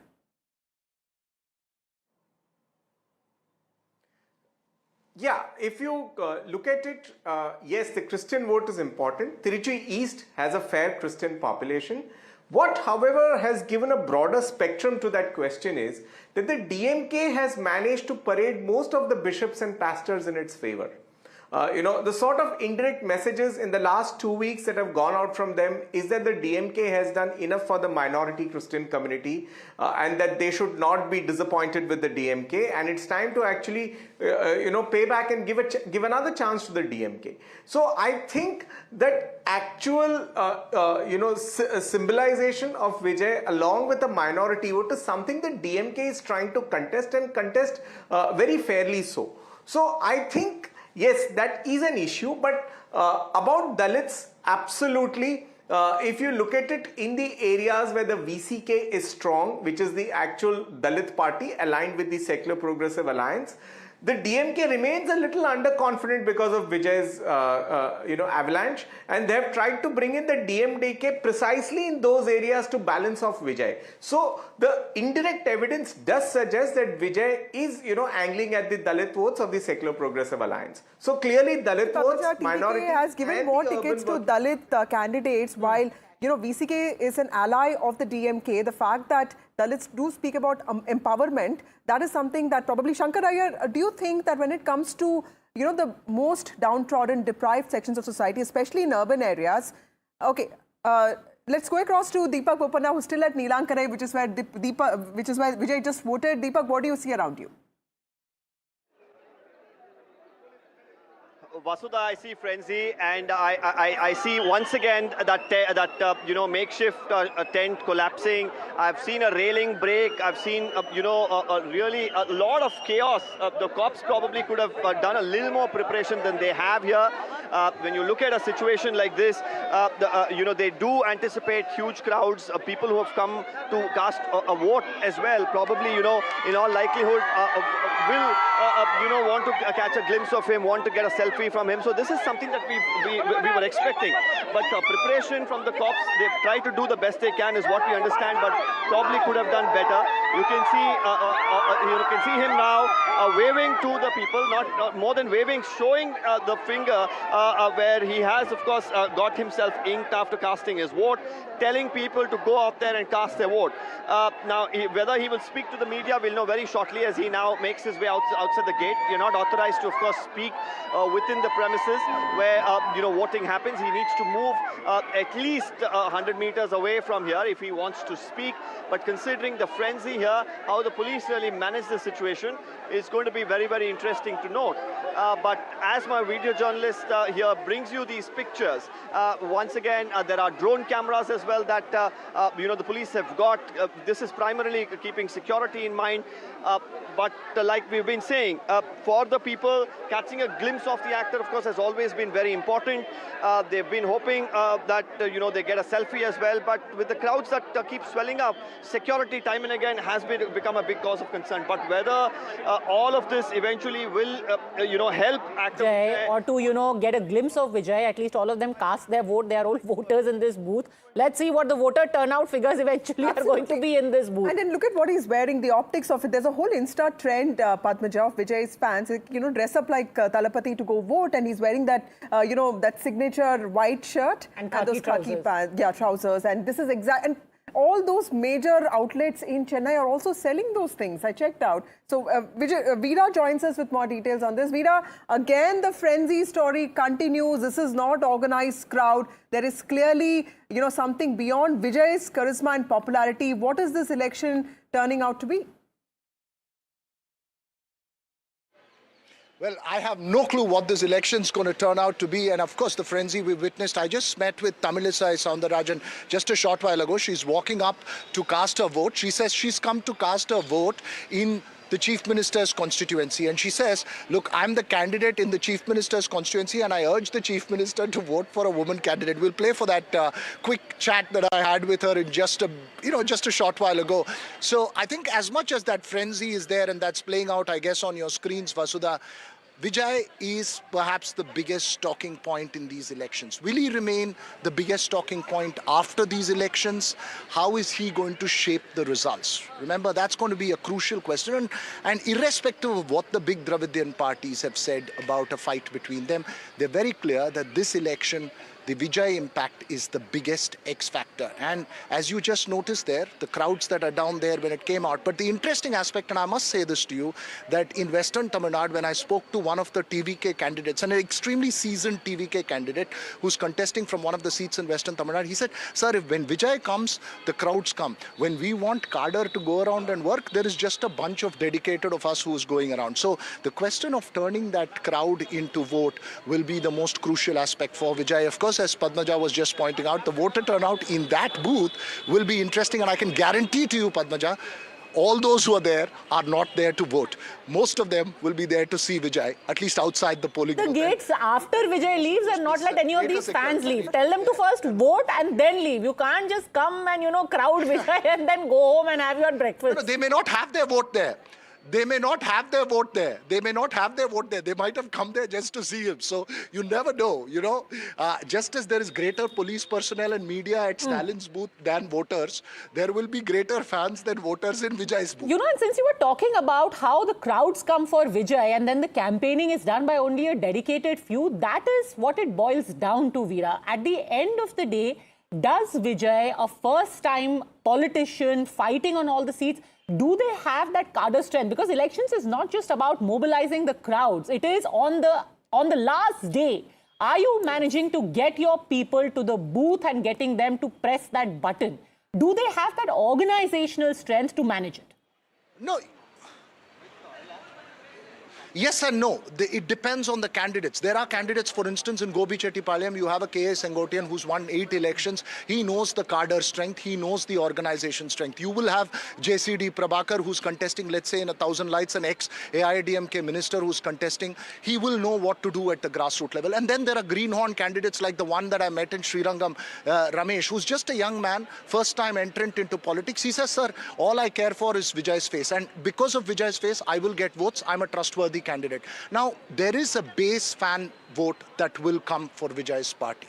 The question of what plus is he going to bring would perhaps depend on the candidate. And in terms of organization might, you cannot match, and I don't think the national parties, including the BJP and the Congress, can match the organization might of a DMK or an AIADMK over the last 5 years. A little about how, TVK managed to compensate for the lack of Vijay in all these places, because Vijay's campaign was also very limited. We saw this, robo-dog coming up, and of course, we also saw another candidate put up a hologram of Vijay. So clearly, TVK also tried to use tech to make up for Vijay's absence in most constituencies, isn't it?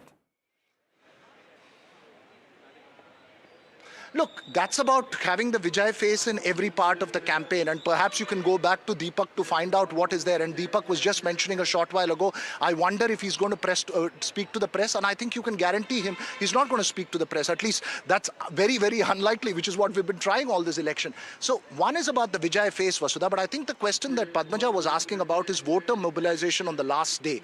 And I think the party is also acutely aware of it, which is why it becomes a candidate by candidate place. Where there are good, strong candidates, they will be able to build on the Vijay fan base. And the impact they will have in this DMK-ADMK battle will be interesting. Are they cutting more of the DMK vote? Are they cutting more of the AIADMK vote? Are they going to be seat winners? These will be three questions that we'll know on the 4th of May.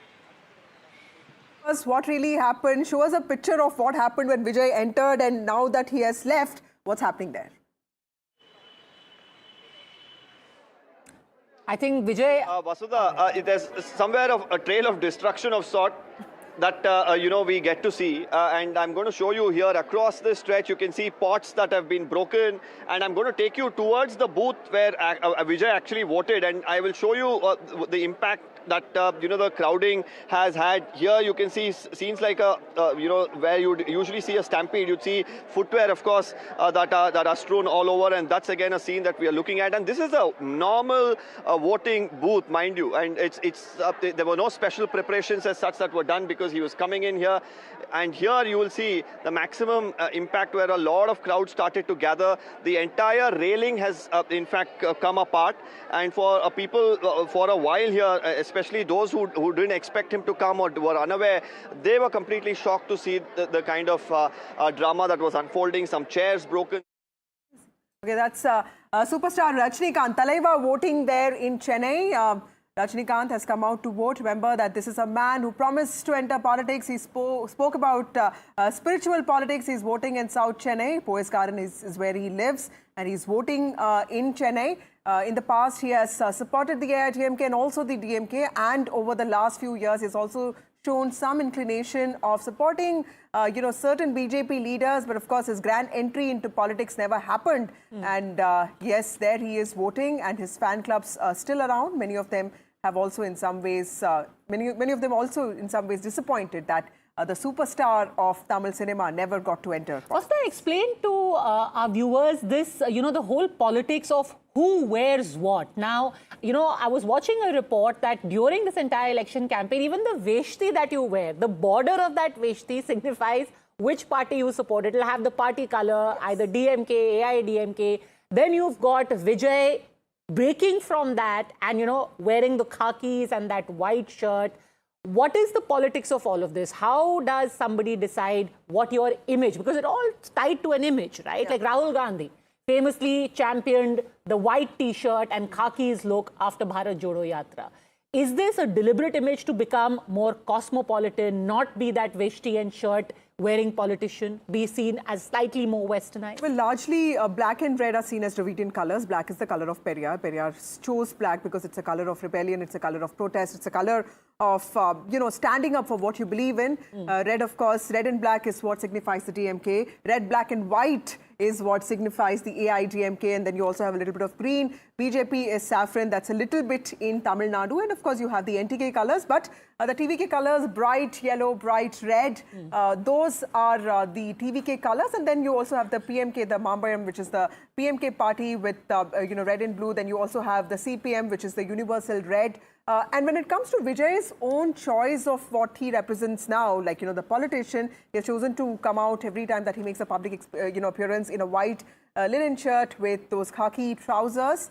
And Veshti is a simple garment that these men wear, so they also have to use a little bit of innovation to show what their political allegiance is, and that's very important, which is why all these men also carry a photo of either J. Jayalalitha or Karunanidhi in their in their pockets to show. And it's always a transparent pocket. And this is what I noticed the first election that I was covering. I was like, everyone has a transparent pocket. And that picture is clearly visible. Interesting parallel also, because very frequently it is questioned whether Vijay could be the Prashant Kishore of Tamil Nadu elections, whether there's going to be more fire and fury than actual results. Funny thing, the color of Vijay's party is also a bright yellow, as was Prashant Kishore's Jan Swaraj. It was a bright yellow. And that's how, and why I remember this is because very frequently when you used to go into the interiors of Bihar and you used to say, आपको पता है ये candidate कौन सा है? वो पीली party वाला है, पीली party. So a lot of candidates other than Prashant Kishore weren't really known to the locals, but they knew Pili party. Absolutely. क्योंकि उन्होंने यात्रा की थी. They had done a yatra across all of these seats for for the year leading up to the elections. So you recognize the color, but the recall value of the candidate not so much. The recall value, other than of course the main guys. Because I spoke to a lot of Muslim candidates trying to find out where the minority vote is saying, and every one of them just said Kalainar's son. That's how they refer to Stalin, because for them Kalainar meant a lot, and that's how the recall value actually works. Let me bring in Veera here. Veera, when Padmaja's question, the fact that every politician here is also trying to set up a different style for himself. What did you notice this election? Do you think that there was a difference in the way Edapadi, MK Stalin, or even Vijay for the first time tried to project? And is that also the way they sent out their message? I've spoken enough about the colors. Let me just say that as a journalist, it's very difficult to choose a color to wear on voting day, because there was a good old time when we had to be very, very cautious about what color you're wearing on the voting day, because in Tamil Nadu, in the highly charged political atmosphere of Tamil Nadu, the color you're wearing could get picked up by the politician to make an accusation that, look, you're wearing this color. For instance, a green shirt journalist, and I remember in, I think, 1999 or the 2001 election, a green shirt journalist standing and going across to the DMK, to a DMK leader, was told that, look, you're wearing AIDMK color, go back, wear DMK color and come back, only then I'll answer your question. In jest though. So I think the colors that you guys are talking about is very interesting. I believe just now MK Stalin has left from his residence. While we've had Vijay, while we've had Edapadi Panichami, the real big face in this election is MK Stalin. Let's not forget Vasudha and Padmaja, that it's a high-stakes battle for him, and he will be coming along with Udayanidhi Stalin to vote here at the Justice Bashir Ahmed Syed College voting booth. It used to be called the SIET voting booth. Why is this important? Because the results here is about decisively establishing himself, because the DMK has portrayed him as the tallest figure in Tamil Nadu politics after the demise of Jayalalitha and MGR. Quick break at this point, because the Chief Minister has started from his residence to vote. We are going to be getting those images any time now. Let's take a very quick break and return in a minute. Don't go anywhere.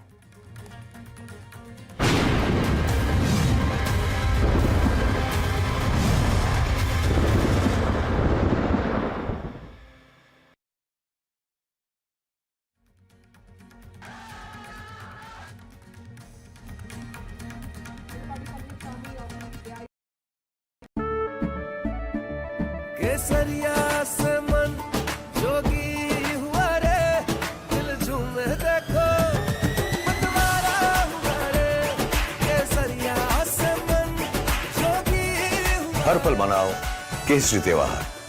विमल, बोलो जुबान Kesari.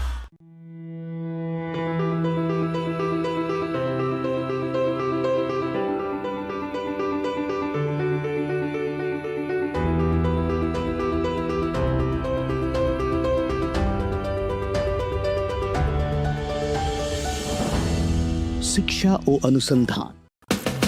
From the heart of West Bengal, I will bring you the pulse, the mood and the stories shaping this crucial election.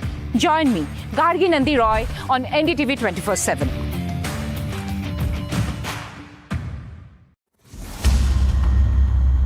Dr. Abdul Majid Hakim Ilahi. He's a representative of Iran's supreme leader, Mujtaba Khamenei. Your first words on this ceasefire, sir? Up along with his entire security entourage.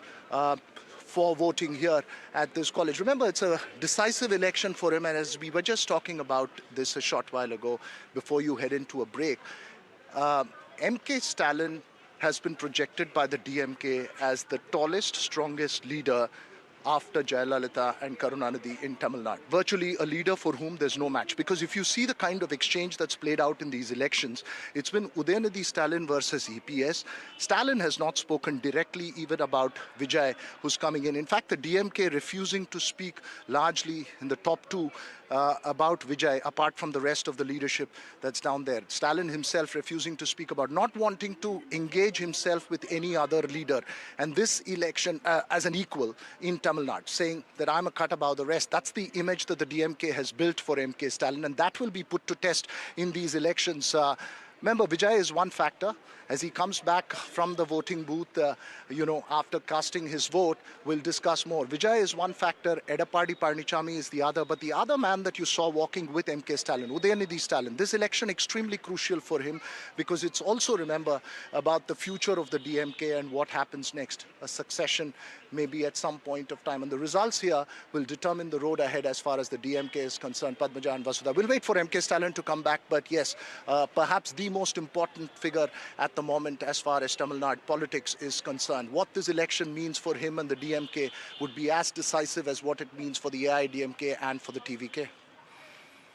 And very interesting optics there. Udayanidhi walking behind with his mother, Durga Stalin. And of course, I'm not sure if that is his family, which is, Inbanidhi and Kritika. But Stalin is walking in front. Very clear that he is the chief minister. The legacy of Kalaignar is something that Udayanidhi has right now. But of course, it will also take some time. Udayanidhi's rise in the political ladder has been quite quicker than, of course, Stalin Vida. Is that also a reason why there is a lot of caution when it comes to, how much the DMK should be elevating Udayanidhi Stalin, or do you think that there's a lot of urgency in that? Look, there will be urgency from one camp. There may not be urgency from other camps. We'll have to wait how these play out. But I think it's clear that when he was appointed as the deputy chief minister, and you're right, Stalin had to go through a long career, spend an enormous time in politics. He was mayor of Chennai, MLA several times before becoming deputy chief minister, and then got the chair only after his father's passing away. Udayanidhi's case, of course, has been a faster meteoric rise as far as becoming deputy CM is concerned. There will be different elements within the party, but I think overall it's quite clear that he is the number two as far as the party is concerned in terms of its present realities. And there was, in a sense, one can't say that Udayanidhi was behind because he was the one taking the front, taking the offensive on Edappadi Palanichami, going around with that photograph, calling Edappadi Palanichami Adimai CM or slave of the BJP. Of course, EPS telling us very clearly he didn't want to react to Udayanidhi because he doesn't consider him as an equal. So Udayanidhi, of course, taking the forefront in terms of campaigned across the state, of course, campaigned heavily in his own constituency in Chepak, but despite that, went across the state and the city in terms of his campaign. So clearly a strong face there. I think Stalin's clearly the man in charge, and I think these results will determine what next, maybe not immediately, but over a period of time in terms of the DMK's road ahead. Just how high stake this entire election is. In recent memory, of course, across states, you've seen a lot of cash, liquor, recoveries being made. But over the last few days, the sheer amount of recoveries done by the Election Commission just goes to show how hard fought and how high stake this entire election is. That in itself is a statement. Veera. That's right. That's right. This is a hard-fought election for two reasons, Padmaja. And I think since 2001, 96 was a sweep election. 2001 was a categorical arithmetic election, the one which the DMK lost. 2006 again was a close election where the DMK formed, did not have the numbers on its own, but its alliance had a very, very clear victory that was there.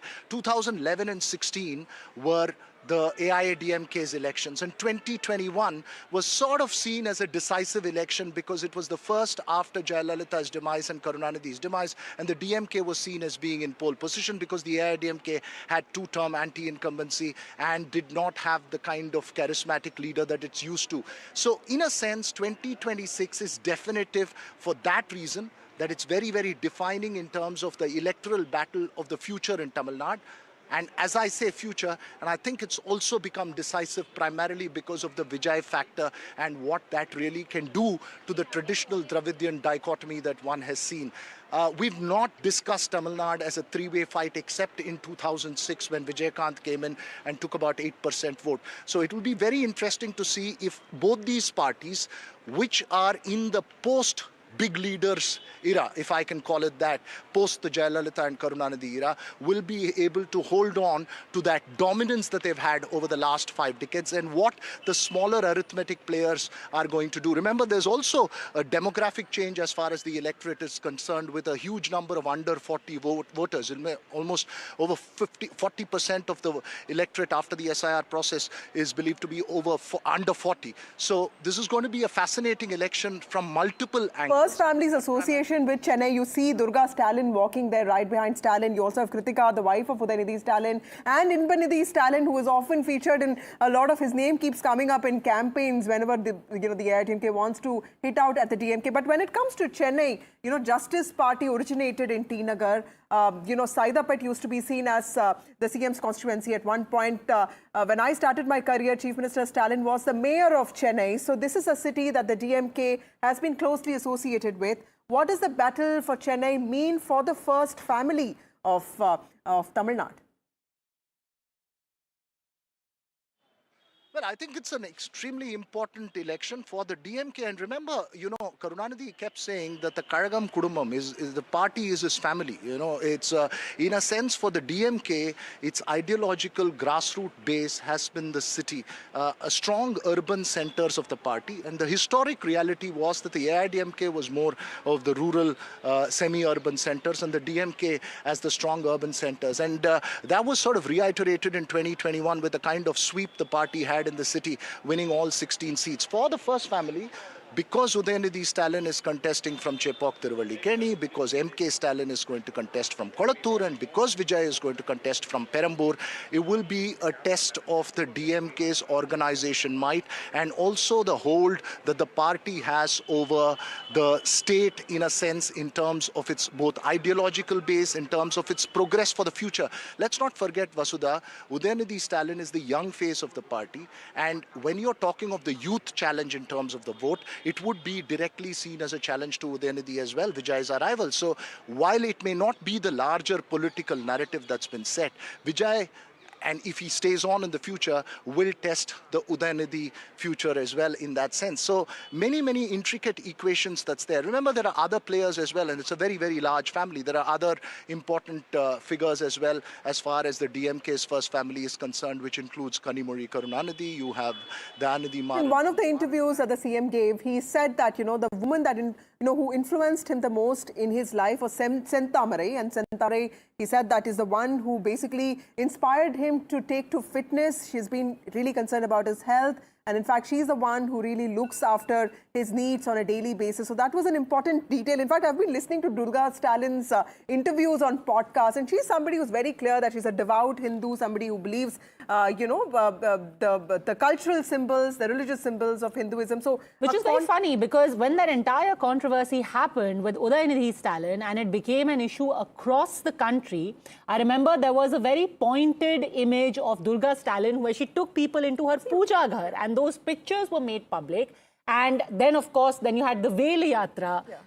So, this whole dichotomy that essentially you are, in a way, what you call, non-believers. And then that entire controversy about, calling Sanatan dengue, HIV, etc. And like you said, Durga Stalin herself, a devout Hindu with a puja ghar at home. There's a very, emotional episode where she talks about writing letters, in a very teary state to Stalin, because immediately after that marriage, apparently Stalin had to go to jail because he was jailed during emergency. Help us understand the women in this family, especially Durga Stalin's positioning. She's not a political person, but she's often seen as somebody who's holding the family together, just like, Dayalu Ammal did at one point.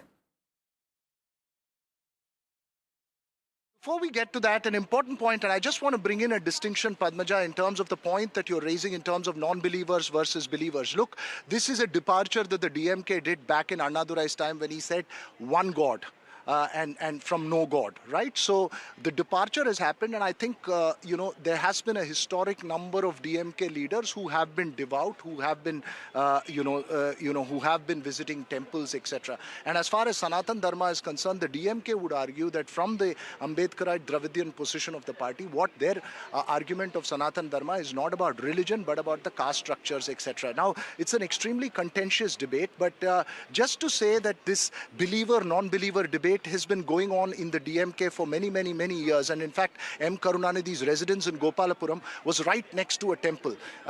Whether it was by coincidence or whether it was one of choice has been written about extensively, but it's all very interesting. And as far as women in politics is concerned, Vasudha, let's not forget, as you write... Eventually, this matter did go all the way to the Supreme Court, and in 2024, eventually, it was the Supreme Court which had rebuked the Deputy Chief Minister for the remarks made on Sanatan Dharma and said, you're not a lay person, and did find that, and you're right, the interpretation may be different, but on the specific issue of Sanatan Dharma and how it is interpreted in the rest of the country, so the Supreme Court eventually did say that, it was hurtful to a large majority of people who think of Sanatan Dharma in its entirety. Of course, that term itself, how it is interpreted in different parts of the country is up for debate. Yes, absolutely. But in Tamil Nadu, Sanatan Dharma always meant untouchability, and that is probably what DMK also clarified. But yes, the matter did go up to the Supreme Court and he was reprimanded. He was reprimanded, yes. So Udaynidhi Stalin now, in fact, those are pictures of him. We were just talking about him, and there are images of him voting. Sorry, Veera, you were making a point. Go on.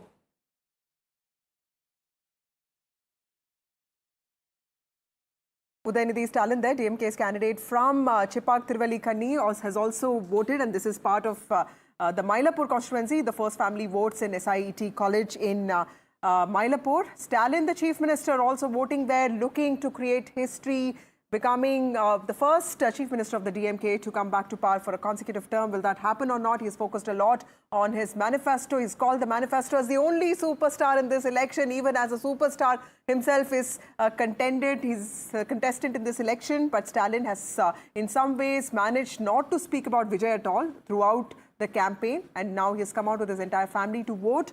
And his campaign was excessively focused on the center-state relations and also on the manifesto promises. He has in fact promised people of Tamil Nadu as part of the last campaign that the first file that he signs will be the 8,000 coupon for women across the state in which they could buy any appliance of their choice. Another thing, since we're talking about commonalities, and increasingly across states, you've got some election themes remaining pretty much the same. If it is welfareism, that's the wife of Udaynidhi and the son in Banidhi. All right, so you've got the entire family there. Okay, so he's going to speak now. Let's listen in to what MK Stalin says.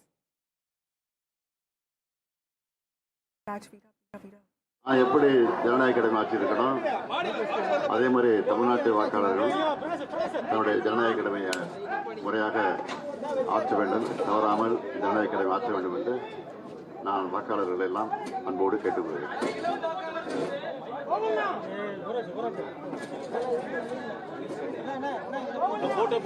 நல்ல கருத்துன்னு சொல்லியிருக்காரு, நல்ல கருத்து தான். That's the statement by MK Stalin. நல்ல தீர்ப்பு வரும். There will be a good verdict. Tamil Nadu வெல்லும். He said, in one word, I'll tell you, Tamil Nadu will win. Nalla Aachi Varum, and now he's saying Nalla Tirpu Varum, which means a good outcome. What is this Nalla Aachi, a good government versus a good outcome? What does Stalin mean by saying Tamil Nadu will win?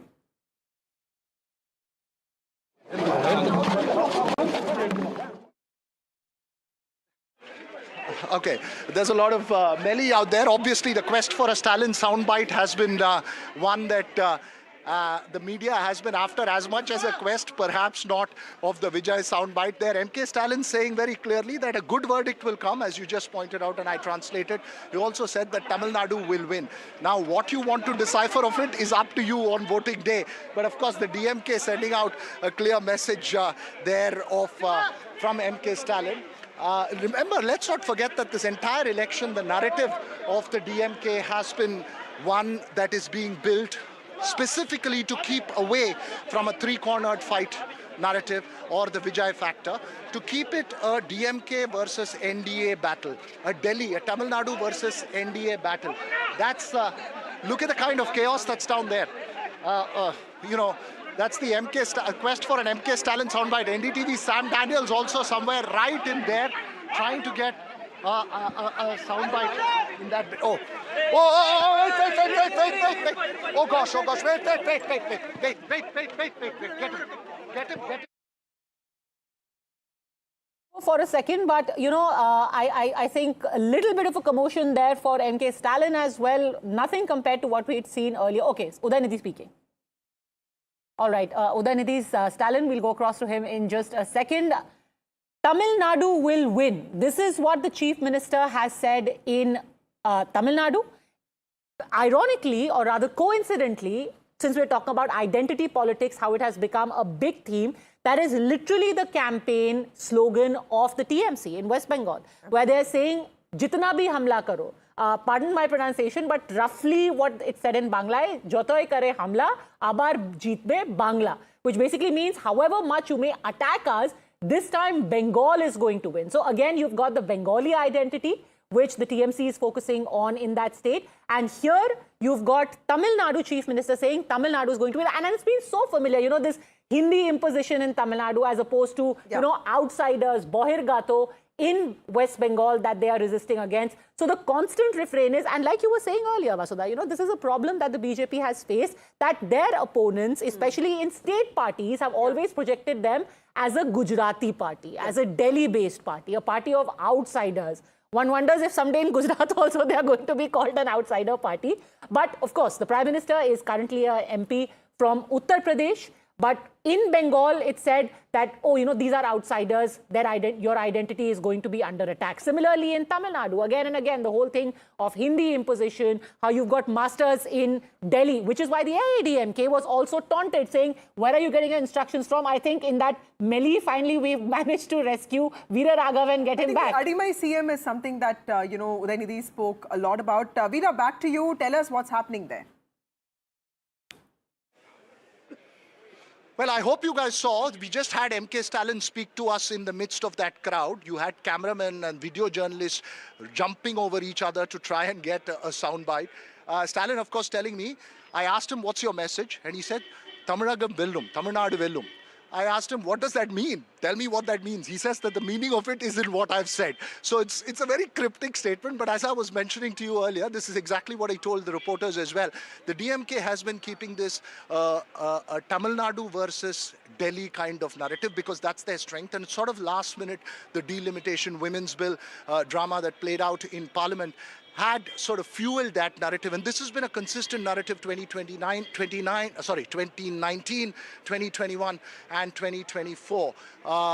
You know, so it's been tested 3 times. So the 2 reasons the DMK wanted to keep it that, one is to avoid too much talk about Vijay because they believe that the more they speak about Vijay, the stronger he will get. So they want to leave that force that's there, keep this an AIDMK versus DMK battle, and in that process, taking this on as a BJP versus DMK battle, which has been the DMK's strength. Of course, I think a short while after we got MK Stalin, you know, sorry to interrupt you. Udaynithi has also spoken to Sam Daniel of NDTV. Let's listen into what he said.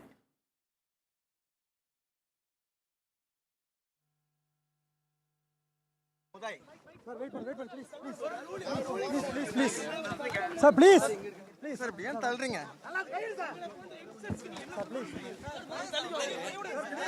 very briefly, are you confident of a second term? We're definitely very confident. And this delimitation issue will work favorably for DMK?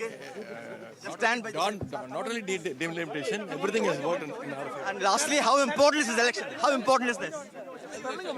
Every election is important. This election is also important. And first time for you? Very happy. That was Udaynithi Stalin, the Deputy Chief Minister, and his son Enbanidhi talking to us at the SIET campus with Suresh, Sam Daniel for NDTV. We'll just play that out again. So a lot of commotion there while MK Stalin, after casting his vote, exiting with his family, speaking exclusively to NDTV Sam Daniel was Udaynithi Stalin. Let's try and play that out again. All right, so they're very confident. The visuals there, voting in Mylapore. He has come out with his entire family, the first family of the DMK voting, which is, of course, MK Stalin, his wife Durga Stalin, son and Deputy Chief Minister Udayanidhi Stalin, his son Inpanidhi Stalin, and Udayanidhi's wife Kritika Stalin. MK Stalin has made this point that there'll be a good verdict for Tamil Nadu and that Tamil Nadu will win. This is, remember, also because Tamil... Let's listen into what Udayanidhi Stalin told Sam Daniel.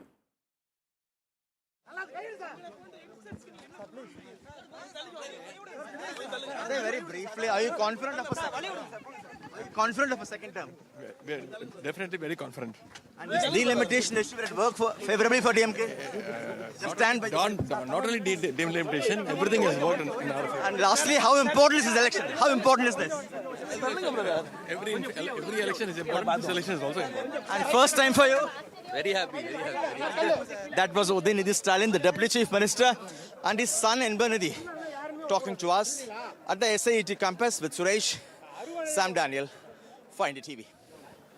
Is the entire family turn up for voting, Vasudha and Veera? Since you've, pretty much spoken to everyone up and down the rank and file of this party, what is the hierarchy? What is the succession plan for the party? Of course, right now you've got MK Stalin in the saddle.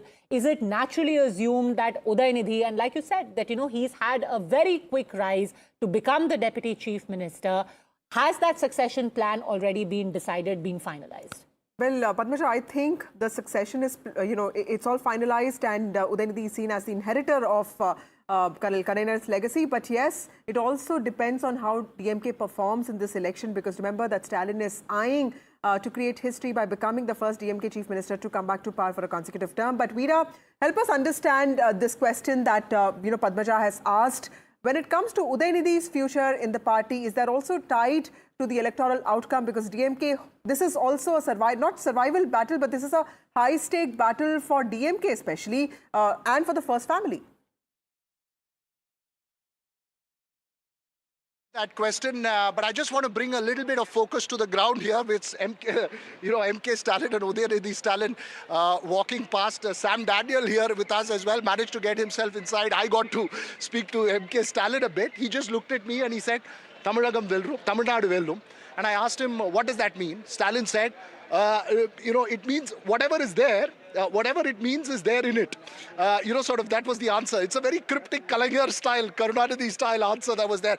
About Udayanidhi as well, spoke to you about delimitation as well as this. What's the sense that you get as far as Udayanidhi is concerned? Vasudha and Padmaja are talking about potential succession plan.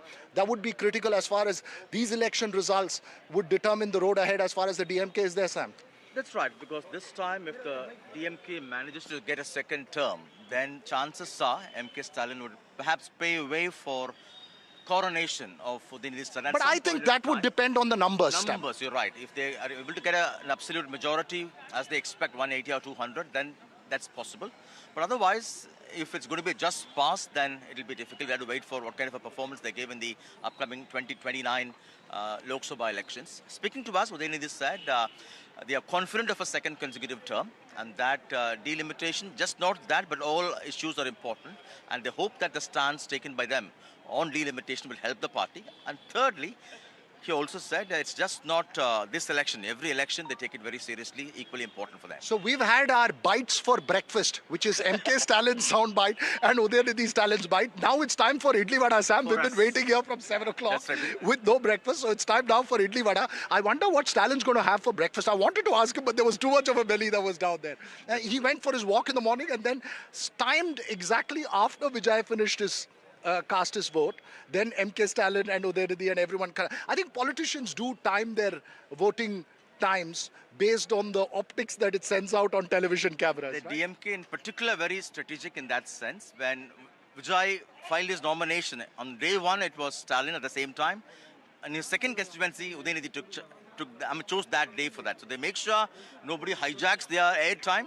and wherever possible, they give a tough fight on screen as well. And just very quickly to the two of you, as old veterans, this is what, 96 I saw as a student in college. So from 2001, this is the 6th assembly election that I'm covering on the ground. I think this is the first time I'm at the SIT college or the JBS college. Usually, because till 2016, it was Stella Maris and Gopalapuram that was the focus. And then this became the focus, right? So you've covered this, what, thrice now? Thrice. Right. And is always this much chaos, or has there been more chaos? This much slightly better, I would say, because they let the media to walk along Stalin and Udaynidhi, but normally they confine us to this place here. It's almost I think we got the better of the cops today. Yeah, that's right. Yes, yeah, so, you know, the journalists have been having a push and pull with the cops since morning in this area, with the police since morning in this area, and the police knew that this was going to happen. But I don't know how much of this actually matters for that soundbite, but then every video journalist, every reporter giving it all they can to get down there. Sam, of course, getting the better of the rest as far as Udaynidhi is concerned.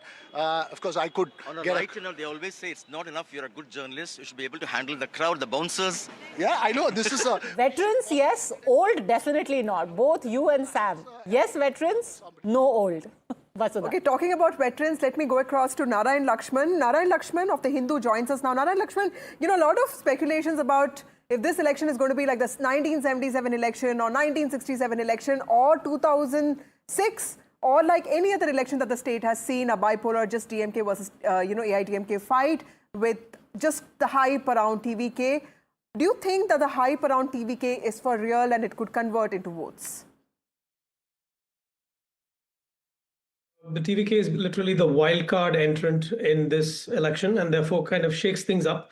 But let's not forget that this election was already pretty much shaken up in the sense that the stalwarts, M. Karunanidhi and J. Jayalalitha, who together, ruled the state, alternating power for the best part of half a century, are no longer on the scene, and therefore governance, election results today is a function of governance. So whether it's M.K. Stalin, whether it's Edappadi Palaniswamy talking about his record as chief minister, each of them has to demonstrate that they're able to deliver good governance to the people. And so in that sense, the very mood of the electorate has changed, and people are looking for much more than just a strong personality. And that actually makes it interesting for someone like Vijay, who, like several of the Dravidian stalwarts who made the jump from cinema to politics in past years, he is attempting to do that. But the real question will be, like it faced, for example, Rajinikanth and Kamal Hassan and others, can he convert his mandrams, his film club, the networks that they have, from pure movie-based adoration and adulation of a leader to political mobilization to get the votes out and to convince people and to bring blocks of people and voters to their side. So in that sense, a surprise entrant, but one that could, he is one who could make a big splash and surprise all the other Dravidian majors who've been in the fray much longer. Lakshman, in Tamil Nadu, you've got a combination of caste coalitions. You've got wide coalitions, multiple parties, each with their little caste group, and then you've got one overarching ideology. When it comes to the TVK, what is that ideology that they're taking to the people and saying, this is what we believe in, this is our set of beliefs, this is what we stand for, and which is why you should vote for us beyond the stardom and beyond the face of Vijay? Is that a question for me? Yes, that's for you. No, that's what we've sent. They've done the hand cut on that. I'm sorry, Narayan Lakshman, that question was for you. The shakiest ground for Vijay and the TVK, because while he has spoken in vague or even some specific terms about being anti-corruption party and to root out systemic corruption, which you do find in Tamil Nadu, widely acknowledged, there is nothing spectacularly new or different that his agenda offers, let's say with regards to welfare-related transfers, redistribution to reservations. There's a lot of echoes of what the DMK as well as the ADMK have been doing for a number of decades. So literally, to someone who's outside politics but observing it closely, this is just an echo to say, listen, to tell the voters, listen, I am a film star. My sheer enigma and my personality will carry through the politics of the state. And as shown in my films, perhaps, I am a fighter for the state. I am a fighter in general. And so vote for me. So he's a little bit on shaky grounds as far as defining a policy agenda that is distinct is concerned. He has come out with some statements, but people are really A lot of going to be critics of Vijay have also been pointing out that the fact that there are no student unions in colleges and universities of Tamil Nadu anymore is a reason why there's also massive depoliticization of youngsters that's going on in this state. But, that's a different question altogether. Jay, very basic question. Everyone who has covered Vijay will tell you that, he's around 15%, 20%, whatever. What is the vote share that he really needs to win a seat? Because everyone who's talking about Vijay is only talking only in terms of his popularity, sentiment and vote share, not really clear as to if he has the capability to win seats. I'll just specify it in terms of 3 bands. At least 1 to 10 seats, 8% of the vote. Between 8% and 15% of the vote, he can go anywhere like 10 to 30 seats. But beyond 15% vote, if he goes, he'll actually start accelerating on his own, which means then, he can go to like 40, 50, 60. He can actually become the kingmaker. So I would say 2 thresholds to track, 8% and 15%. All right, so these are the 2 things. Okay, let's just now turn our focus to a few of the other big fights that are taking place. We, of course, have already spoken about Trichy East. We have spoken about the Chennai seat that Vijay is fighting. Who do you think are going to be the really big fights, Jay, to watch out for? Things that could be either bellwether seats or which could be the swing seats of this election? Jemruk. Well, in Tamil Nadu, if you're looking, in Tamil Nadu, if you're looking, I would say one is certainly Vanati Srinivasan's Coimbatore North, because the DMK is actually trying to stage a comeback in that area. Another one which I would closely watch is, of course, Perambur, Vijay's own seat. I would also watch Mr. OPS's Bodhi Kainur, because it needs to be seen whether he actually carried his ADMK and Tevar constituency there to the DMK.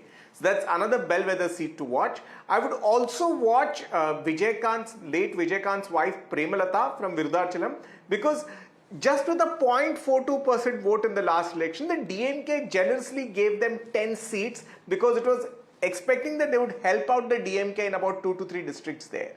So that's another bellwether seat I would be watching out for.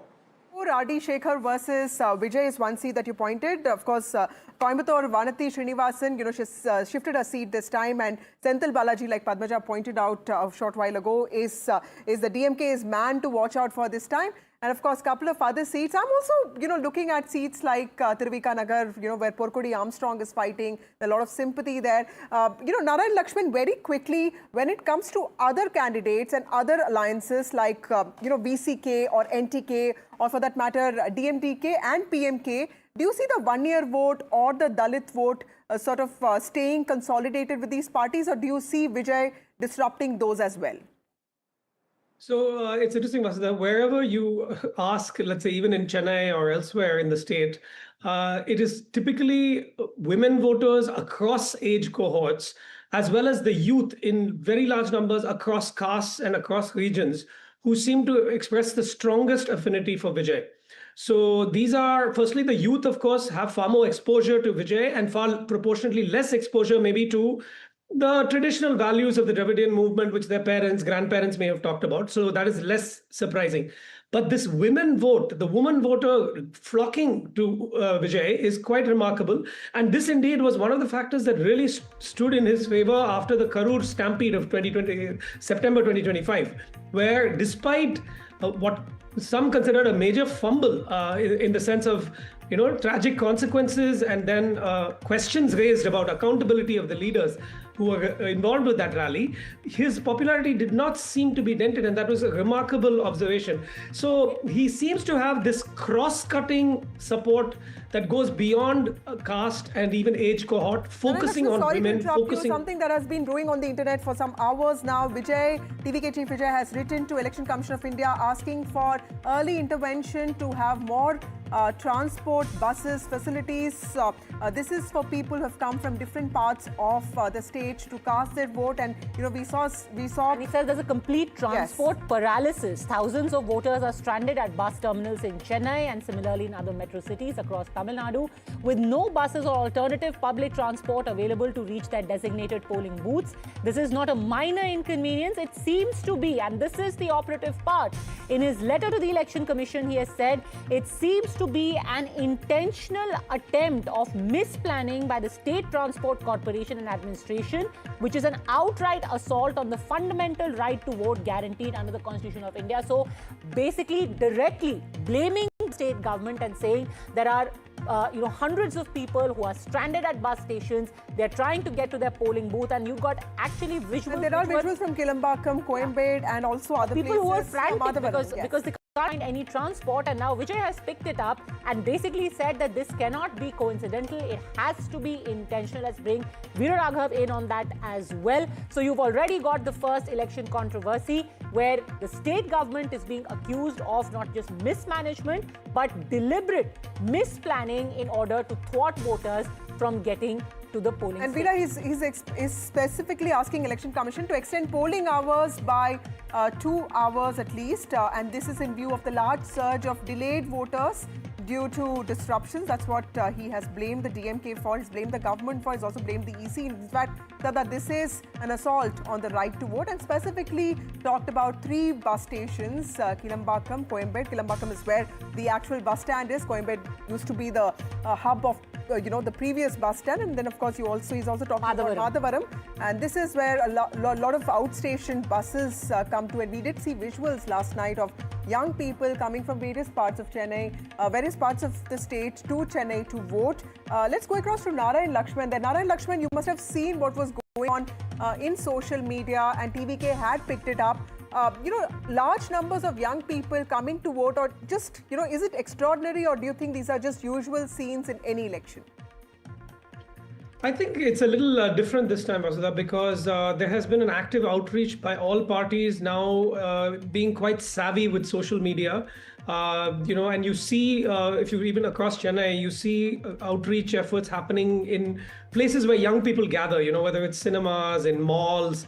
So I think they have truly reached out to this generation, many of them first-time voters, to tap into this image that all of these parties want to project, that they have a modern face. And I think it's really interesting because you're seeing these traditional Dravidian parties rooted in state autonomy questions, Hindi imposition questions, now embracing the youth and really bringing them out. So today, this morning, I could see a number of youth, speaking to party workers who are just seated on tables along the road with the party flags, of course, across parties, really encouraging them to get to the polls. So I think the youth are going to be a big differentiator in this election, and we should keep an eye on that. And also let's go across to Sam Daniel. Sam Daniel, Vijay's, Narayan Lakshman, back to you. Help us understand the most controversial aspect of Tamil Nadu elections, the money factor. Does it still exist? How is the poll body looking at it? Yeah, so I think many crores of rupees were seized even within Chennai over the last couple of weeks. We've been carrying a lot of news and tracking it closely. It's a sad fact that corruption on a rampant scale is well acknowledged by the populace themselves and voters. So there's no real surprises there. And at the same time, while it's a sad fact of life, there is no campaign as such to get rid of corruption, though every party, of course, does lip service to that cause. I think money continues to play a major role, even in rural Tamil Nadu, where people vote along caste lines. Sorry to interrupt you. Sam Daniel is here with us. Sam, Vijay writing to poll body in the morning of the election, talking about those scenes that we witnessed from Kilambakam bus station. TVK very seriously targeting not just the ECI but also the DMK caretaker government there.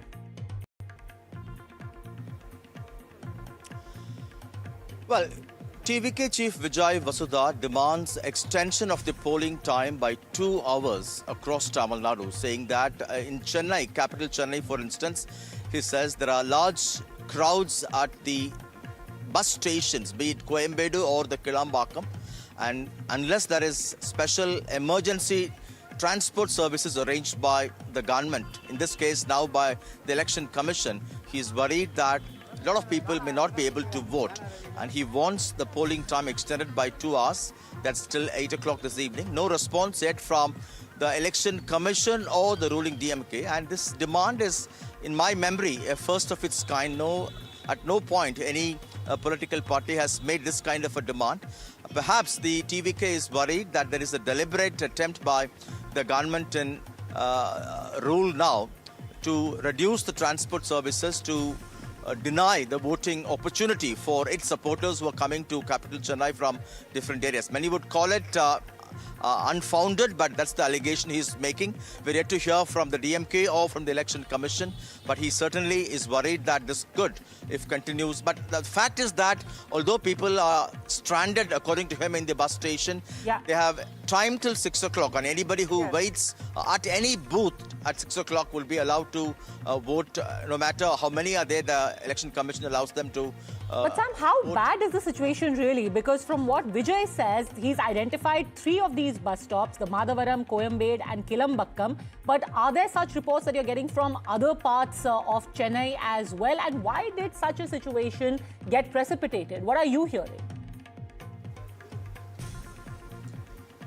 Well, this is quite normal for Chennai because many people who work in other cities or other states come back to their home city or hometown, in this case capital Chennai, to cast their votes. And it's quite normal. People who turn up by buses would have to now wait at the bus stations to get into local buses or metro stations. Many would call it exaggerated, but we should go by what the letter given by Vijay says. He alleges there is unusual crowd at these bus stations, and unless emergency transport services is arranged, this could deny the voting opportunity for many people. All right. So that's the very latest that we are getting, that Vijay has written a letter to the Election Commission and expressing grave doubts about what is happening. 2 main demands that he has put forward. One, that the polling should be extended by at least 2 hours. And he said thousands are stranded at the bus station. Transport should be arranged for them. And for everyone who has been inconvenienced, it should be ensured that the polling hours This means the TVK is very confident that, you know, all the hordes of youngsters who are coming to Chennai from different parts of the state. And this was quite a social media visual also over the last 2-3 days, where people are like, you know, so many of these youngsters are coming. There were, and this was, I think, a part of a, you know, orchestrated campaign as well, a little bit of it, where you'd got youngsters posting their videos from Bengaluru, from Hyderabad, saying we are going back in Australia and New Zealand as well, that, you know, we are going back to Chennai, we are going back to Tamil Nadu to cast our vote. So I guess he's tying it into that, saying all these people. The DMK also had a counter campaign. I saw a lot of reels on my Insta where, you know, a lot of people said that we are going to vote for the state, and the same thing, Stalin, Thodarattam, Tamil Nadu, Velatam. So that was also the line that they use. So clearly there's also a parallel social media war that's going on. What does that mean, that Insta slogan? That means let Tamil Nadu progress, let's vote for Stalin. What is AIDMK's and NDA's slogan there? Mostly asking women that Edapadi needs to come, and TVK has this thing that Unga Vijay Navaran, like, you know, your Vijay is coming to power. So it was a very simple, mass-driven campaign. We're in 21st century election. Now, this is your social media election as much as the mobilization you see on ground. It's a real culture, so I think all parties are trying to cater to that. But our colleagues did speak to MK Stalin, the Chief Minister of the state. He hasn't spoken much this election season. And Udayanidhi Stalin, the Deputy Chief Minister. Let's also first get you numbers. 17.69% voter turnout in Tamil Nadu till 9 a.m. Remember that last time the overall voter turnout was around 73%. This time after SIR, the number of voters has also come down. So there could be a slight increase in voting patterns is what we've been. And West Bengal, you've got about 18.76%. So pretty healthy turnout that we are seeing till 9 a.m. Tamil Nadu, the figure stands at 17.69%, and West Bengal, it's at 18.76%. Remember that it's in the morning hours and then in the evening that you will see some brisk voting taking place, because it's really, really hot in the afternoon. In Tamil Nadu, there is a heat wave predicted. In West Bengal, it's extremely muggy. There was a little bit of rain, and after that, it has been sweltering. So in certain parts of West Bengal, it's as much as 40, 41 degrees. So for people to get out, you'll see a lot of them queuing up in the morning. And then also, it's a weekday, of course. It's a polling day, so it's a day off, but still very hot. This voting patterns have a lot of stories to say, because in the last few elections, the number of voting has gone up, but then we also saw the incumbents coming back to power. So the theory that, higher voting numbers also favor the anti-incumbent voter is also not really true, isn't it? No, it's not. And every time we do a lot of this slicing and dicing of data, saying that, when there is a lot of polling, which means it's an anger against the incumbent, so the person gets displaced. But I think we've seen so many election results in the recent past. Bihar is only the latest, where you got, record-breaking voting percentage, and then you had a record-breaking return by the NDA to power. So I think a lot of these familiar patterns are now increasingly being broken. However, because of the deletions that have taken place, the voting percentage, simply because the base is lower, the actual numbers, so the voting percentage is anyway going to be high. However, it will be interesting to see if in both of these states where, people are talking about anti-incumbency, especially in West Bengal, if you're going to see more and more people turn up in order to, maybe want a change, or maybe, who knows, maybe if there is like a huge voting taking place, it may be Mamata Banerjee faithfuls, who think that she is threatened and are voting to keep her back in power. And in the context of Chennai, do we have the X factor called Vijay? It will also be interesting to see if there's an increase in voting patterns. But remember, both these states have seen SIR, the Special Intensive Revision of Electoral Rolls. There have been 60 lakh deletions in the state of, not deletions, they have come under adjudication in the state of West Bengal, while in Chennai, the number of voters has come down to 5.81 voters. So clearly there's been a lot of, there had been a lot of duplication in the past, which has been rectified now, and that is also going to reflect in the voting numbers that we would see towards the end of the day. So the highest turnout district-wise, that's what we've got from West Bengal as well. Turning our focus quickly on to one of the biggest and the most hard-fought election, because West Bengal, you've got Fighter Didi, Mamata Banerjee. That's the ad campaign that the TMC had put out for her.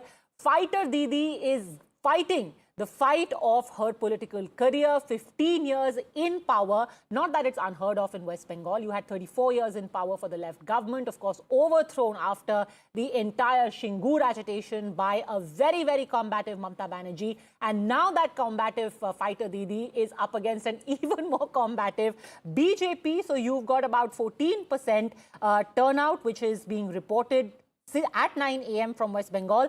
The district-wise breakup, you've got Paschim Midnapur at 20.5%, Bankura is at 20.2%, and Jhargram is at 19.8%. So very, very brisk voter turnout. Paschim Midnapur would also have Kharagpur, right? Which is what we saw Dilip Ghosh fighting against, of course, the Bankura, Jhargram, that tribal area that we're talking about, and Jhargram, the Jhalmuri Jhargram, as everyone knows it now. So, this Jhargram has clocked 19.8%, so I think... And this was an area, by the way, Vasudha, where you had the Prime Minister doing that rally, and then you had, one day after that, Abhishek Banerjee. And, while you see the campaign of the Trinamool Congress also, you've got Mamata Banerjee doing a lot of padiyatras. Yes. So, in the urban areas, she's doing one in Bhawanipur, her own seat today, and Abhishek Banerjee doing these massive rallies and roadshows. And again, since we're talking about the social media counter narratives being put, so for both sides, from the BJP, from the Trinamool Congress, you'll have all of these drone shots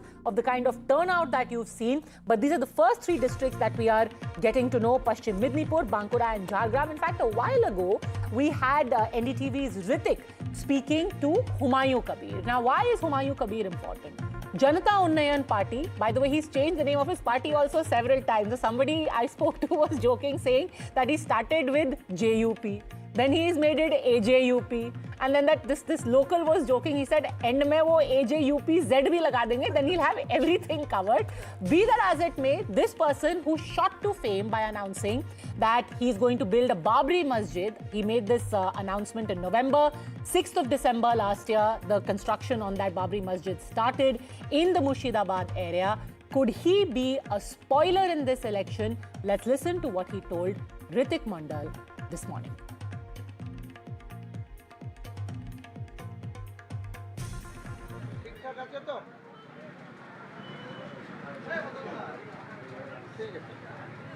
इस वक्त हमारे साथ हुमायूं कबीर है जो रेजीनगर और Nauda seat से उम्मीदवारी कर रहे हैं। फिलहाल चाय की चुस्की ले रहे हैं, एक अच्छे मिजाज में है, सुबह की जो है वो देख रहे हैं, निगरानी ले रहे हैं। हुमायूं जी, क्या माहौल है मुर्शिदाबाद और नौदा के? जगह जगह आप घूम रहे हैं, क्या दिख रहा है, क्या दिख रहा है, किस तरीके का हालात है?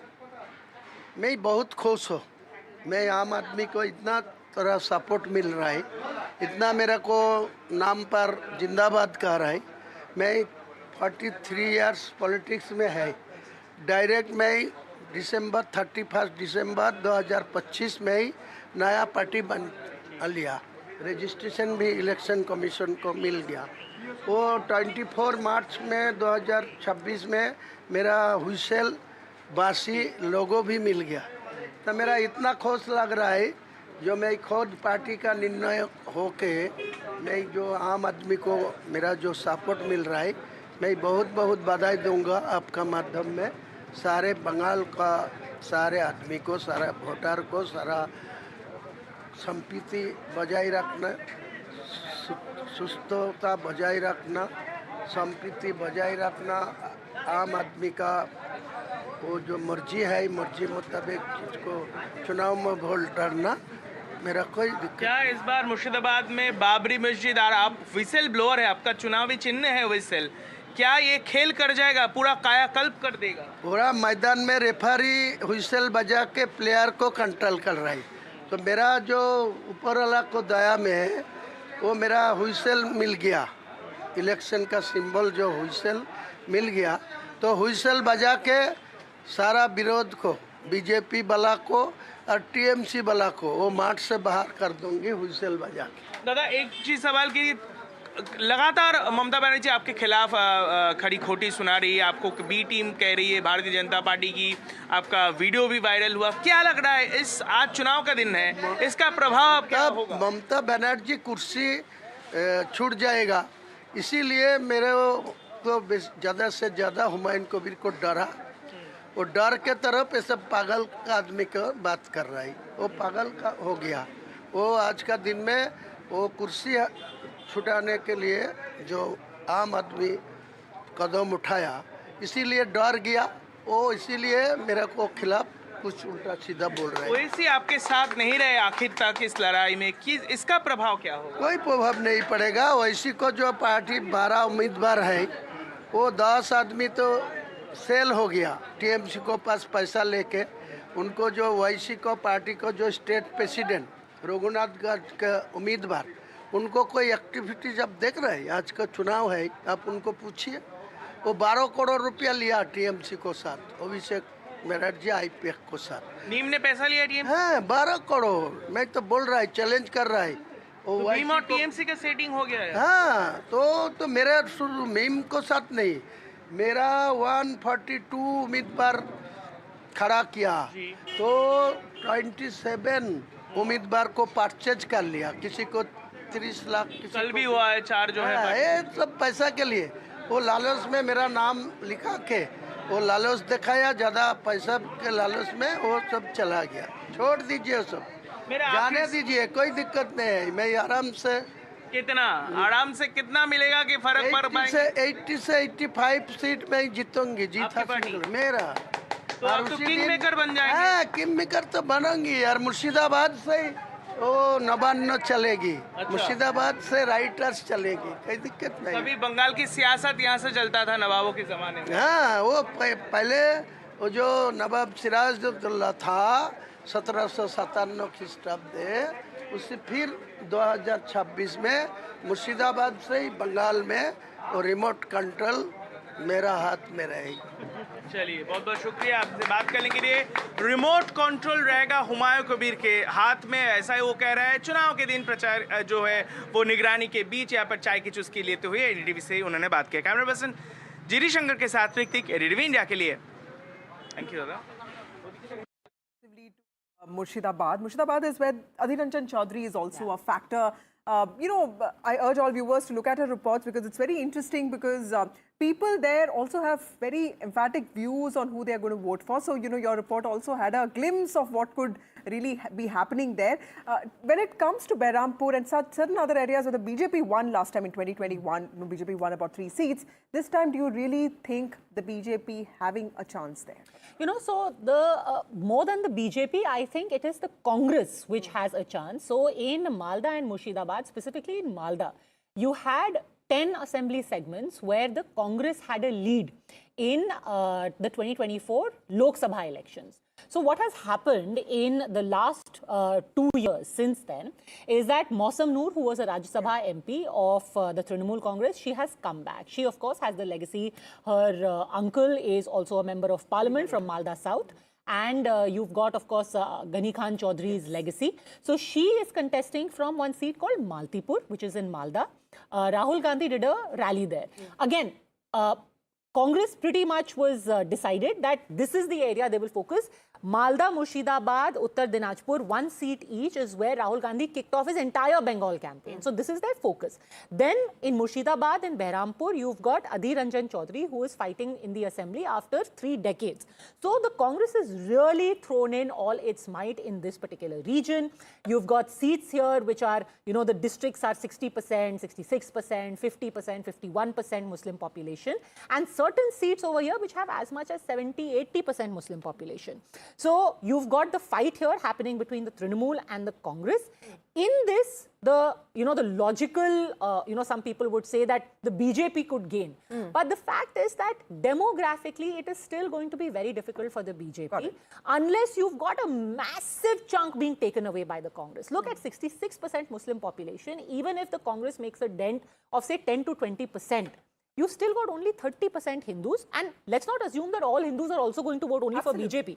Some of them may even vote for the Trinamool Congress. And this is where the SIR also had a lot of impact, isn't it? Yeah. So realistically speaking, when I spoke to some people in the BJP, they said, look, out of the 290 plus seats, we think we are fighting about 220.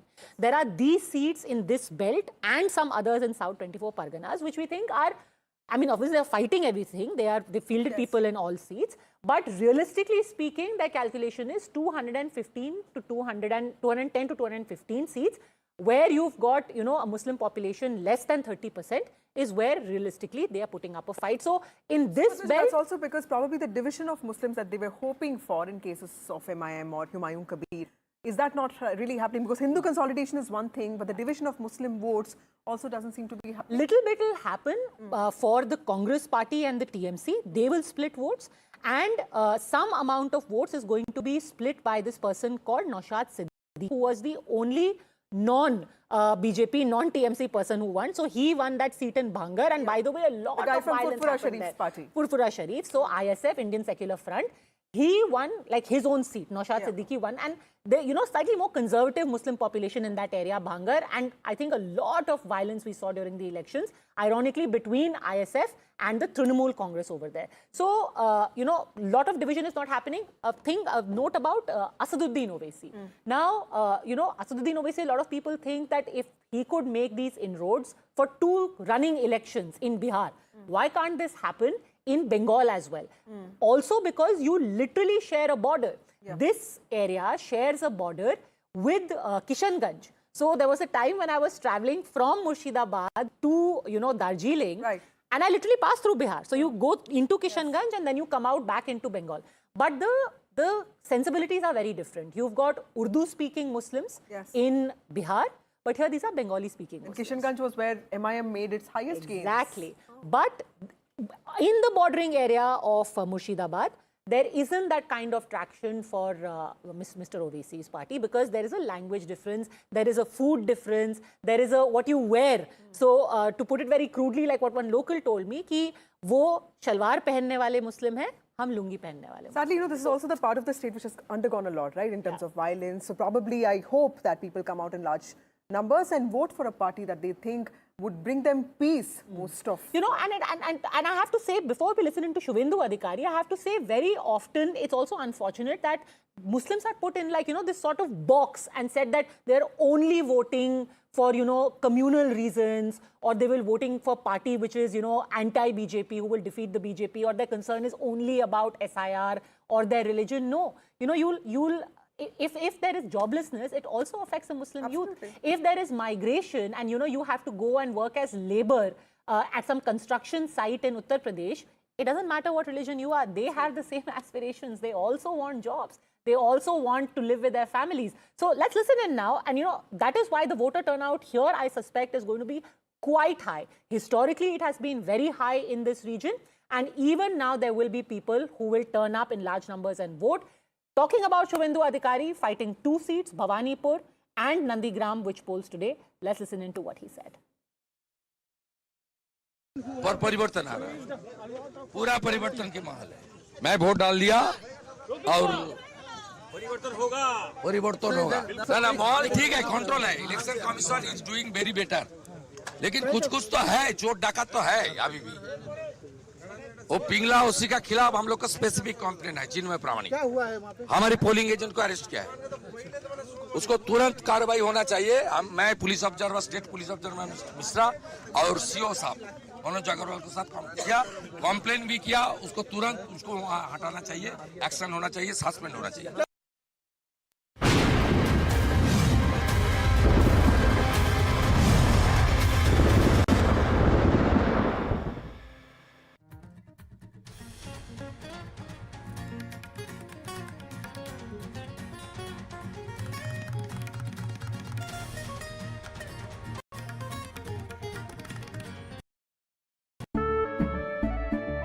केसरिया से मन जोगी हुआ रे, दिल झूमे देखो मतवारा हुआ रे, केसरिया से मन जोगी हुआ। हर पल मनाओ केसरी त्योहार, विमल बोलो जुबान Kesari.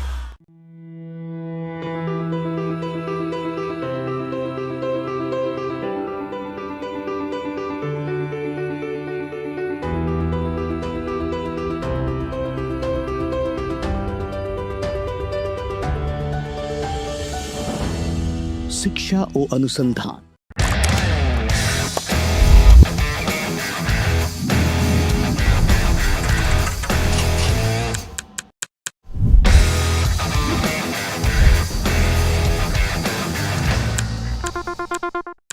Prime Minister Modi, President Trump have had an opportunity of speaking to each other. President keeps the Prime Minister updated regularly. President gave him an update on what is happening in the Middle East, along with some of the big ticket items that we have happening in Washington between the United States and India. And you see President Trump coming to India soon? I will tell you this, that Secretary Rubio will be here next month. You potentially see India having a role in the peace process? The United States would welcome their involvement as they have welcomed many other countries.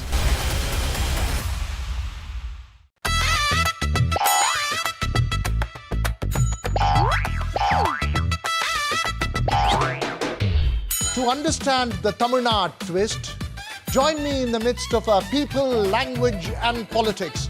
Vanakkam Tamil Nadu, here we come. From the ideological battleground to the real political campaign's battlefield, I will break down the politics and the forces shaping this election. Watch me, Nilanjan Mukhopadhyay, on NDTV. Across the country, He has tracked the pulse of power from Washington to Korea. Witnessed history being made in global capitals and conflict zones. Brought clarity to complex issues of national security and international affairs. Aditya Raj Kaul, covering international affairs like no one else. Only on NDTV network. What seems settled for me is unfinished business. So I rewind, I pause, I reflect, I dig until what's buried stands up to be counted. Breaking ground. Highest number of voters after the SIR exercise. my free ticket because remember in Tamil Nadu, bus travel is free for all women.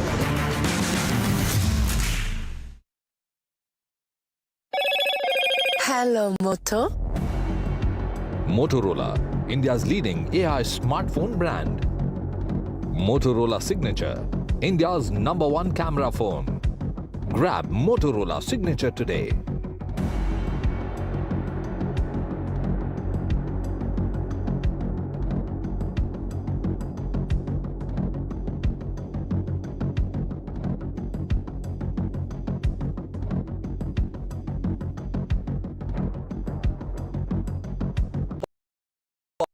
The man behind Roaring Lion.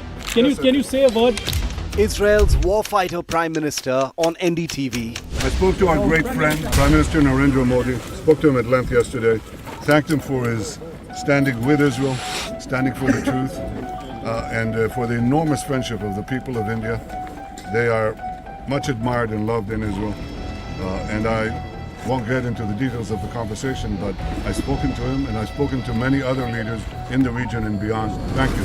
First word since he declared war on Iran. Just behind me, Prime Minister Benjamin Netanyahu. An NDTV world exclusive to Aditya Raj call. Benjamin Netanyahu on NDTV. The front lines of Kargil. The fury of Operation Sindhu. So many attacks. The chaos and cries of disaster zones. To fighter jet cockpits. And the world's most defining interviews. It's incredible. He has seen history break. Live. Unfiltered. 20,000 hours of live broadcasting. Welcome to Left, Right, and Centre. Hard facts. War-struck country. Hard questions. In the Ukraine. 30 years of trust. In the Kargil area. North Ukraine. In France. In Italy. At Srinagar. Vishnu Shom for NDTV. Vishnu Shom. Only on NDTV. For 4 decades, I've had a ringside view of national politics and the political economy. I'll decode the distance between the numbers and the narrative in these elections. Watch me, Shankar Iyer, on NDTV.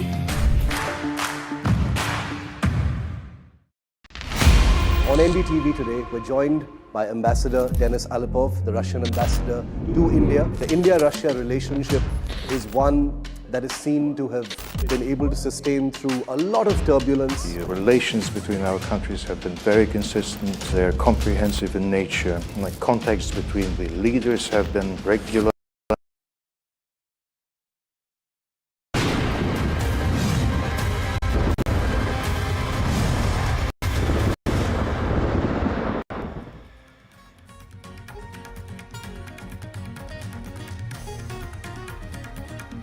Good morning and welcome. Polling is taking place in right earnest across Tamil Nadu and West Bengal. In West Bengal, the polls in 2 phases. The first phase for 152 seats taking place as we speak. Tamil Nadu also seeing brisk polling, Vasudha. That's right, Padmaja. We already have the first political controversy on the polling day. Vijay of TVK has written to Election Commission of India seeking urgent intervention and extension of polling hours today, saying that a large number of youngsters, people who have come from different parts of the country, different parts of the state to vote, are stuck at bus stands in Kilambakam and also in other places. He has said that there is a desperate attempt to stall them from coming to the booths. All of that and much more we'll talk about in the next few minutes. But first, the headlines. Stars and political superstars come out to vote early in Tamil Nadu. M.K. Stalin urges people to vote, says Tamil Nadu will win. Vijay and EPS also cast their ballot. 17.69% turnout till 9 a.m. Voting on 154 seats out of 294 in West Bengal. This is phase 1 of elections. 18.76 voter turnout till 9 a.m. Highest so far in West Mednipur. Hormuz continues to be on fire. Iran media releases video of IRGC gunboat seizing one of the ships that was fired upon on Wednesday.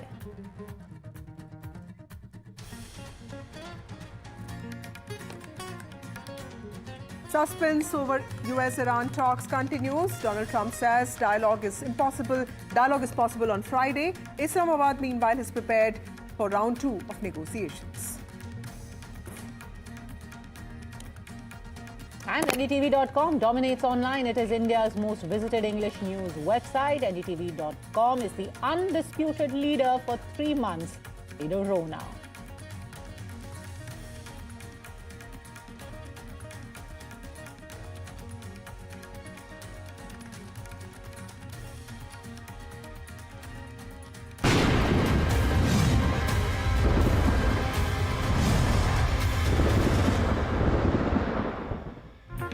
The latest coming in from West Bengal, where the voter turnout till 9 a.m. stands at 18.76%. In West Midnapore, it's 20.5% till 9, 20.2% in Bankura, and in Jhargram, it's 19.8%, which is quite healthy. All of these areas. In Midnapore, of course, is where in Nandigram you've got Shubhendu Adhikari in the fray against one of his former aides who's been fielded by the Trinamool Congress. In Bankura, the tribal belt, the turnout is 20.2%. Again, in Jhargram, you've got 8 at 19.8%. You see Agnimitra Paul, who is contesting from Asansol. Again, a coal belt. A lot of problems with water shortage, with a lack of jobs. That's one of the main poll planks against the Mamata Banerjee government that the BJP is fighting on. So Agnimitra Paul there, already an MLA, standing there in queue while casting her vote. Earlier, we spoke to Shubhendu Adhikari, who has taken the fight to Mamata Banerjee's doorstep, first defeating her. There you see Dilip Ghosh, who's contesting from Kharagpur. Earlier, Shubhendu Adhikari defeated her in Nandigram, this time contesting against her in Bhawanipur as well. Bhawanipur, of course, not polling today. It will go for elections in the second phase. But what does he think about the days ahead? Is he the CM face? What is the BJP's main poll plank and the hopes from today? Let's listen in. All right, before we do that, let's quickly, in fact, bring in all of our colleagues who are on the ground. We've got Saurabh Gupta joining us from Darjeeling. We've got Hrithik and Manugya also joining us live while Saurabh fixes his frame. Let's quickly cut across to Hrithik. Off the bat, tell us, Hrithik, where are you and what's happening? Has it been a good, healthy turnout? People coming in? Is it very hot? Well, as per the first phase of the Bengal election is concerned, every eyes are fixed to Murshidabad district, and currently we are bringing this live broadcast from Nauda constituency seat where Humayun Kabir is contesting. Remember, in Murshidabad there are 2 seats where Humayun Kabir, who has floated his party this time and challenged Mamata Banerjee to take head on, is contesting from Rajinagar and Nauda. Let me bring you the visuals. Let me cut across to the visuals. As you can see behind us, that the women voters in large number, they have lined up. Though as per the turnout of the voters are concerned, it's very significant. I'm touring across Murshidabad and parts of Baharampur as well. I'm seeing from the early hours of the day, people, especially women, they are coming out of their homes and casting their votes. Just a while from now, I also spoke to Humayun Kabir. Remember, politics turns very, very interesting this time, because in Murshidabad, which is being considered as a gur or a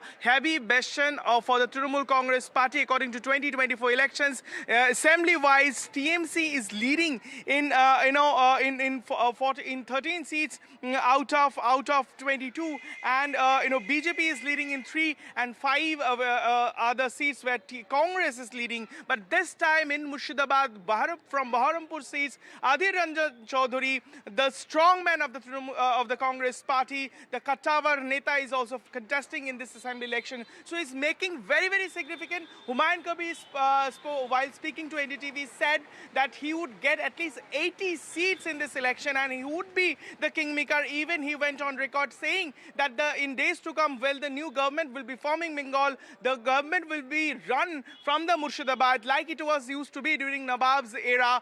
So it's a big statement, political statement, we can understand. And also, it would be interesting to see whether the where Hrithik is right now, allegation of voter intimidation has surfaced. Vasudha in Murshidabad's Domkal, police have rushed to the stop and have convinced voters to head to the polling station. A quick word, very, very quick word about Domkal, where voter intimidation charges are surfacing. Hrithik, very quickly on Domkal, please. Well, what we're picking up at this point in time with regard to the down call, that the voters, and especially women voters, were intimidated since last night and allegedly by, TMC goons, and complaint has been raised, and, soon after that, the heavy police deployment has been done. Now they have convinced the voters to head to the polling station. What we're given to understand that, violence has been reported in and around a polling station in Nomkol. Action is being taken. What so far we are given to understand from the Election Commission. Back to you. Central Bengal, let's go across to the hills. Saurabh joins us from Darjeeling. Saurabh, last time we visited Darjeeling, it was all Tamang versus Gorkha. The Gorkha politics has intensified this time, but there's also, the other factors, including the other parties which are in the fray. Help us understand, why did Amit Shah think it was right to conclude his campaigning from Darjeeling? Why are these seats so crucial? Well, two reasons. One is, of course, the Union Home Minister had previously scheduled a campaign rally in Lebong. He couldn't make it to that rally. And remember, there are 3 hill seats in the Darjeeling Hills: Kalimpong, Darjeeling and Kurseong. So, and those are seats that the BJP expects to win, though there is a challenge from the Anit Thapa-led Bharatiya Gorkha Prajatantrik Morcha. So, the Union Home Minister had promised that he would come back, and therefore on the 21st, on the last day of campaigning, he did come back to Sukna on the foothills. This time around, he didn't want to take a chance with weather, so the rally was organized in the foothills, and the people from the hills could, join the rally. Now, Darjeeling, the hills and the plains have completely different political grammar.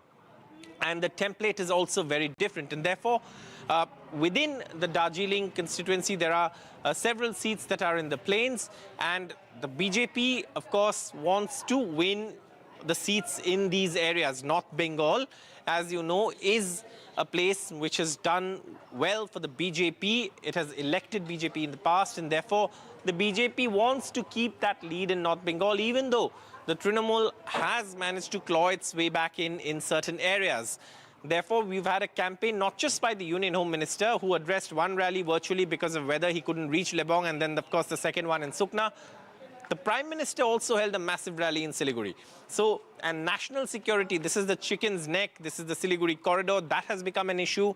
This is also a unique place that, within a 50 to 70 kilometer radius, you have an international border with 3 countries, Bhutan, Bangladesh, Nepal.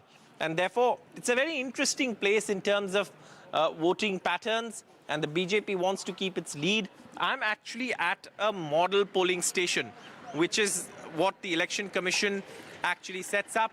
It's been decorated with flowers for voters to come in, welcome voters. You can see, of course, this pathway that's completely been lined with flowers, and these are the model polling stations that, of course, have been set up by the Election Commission.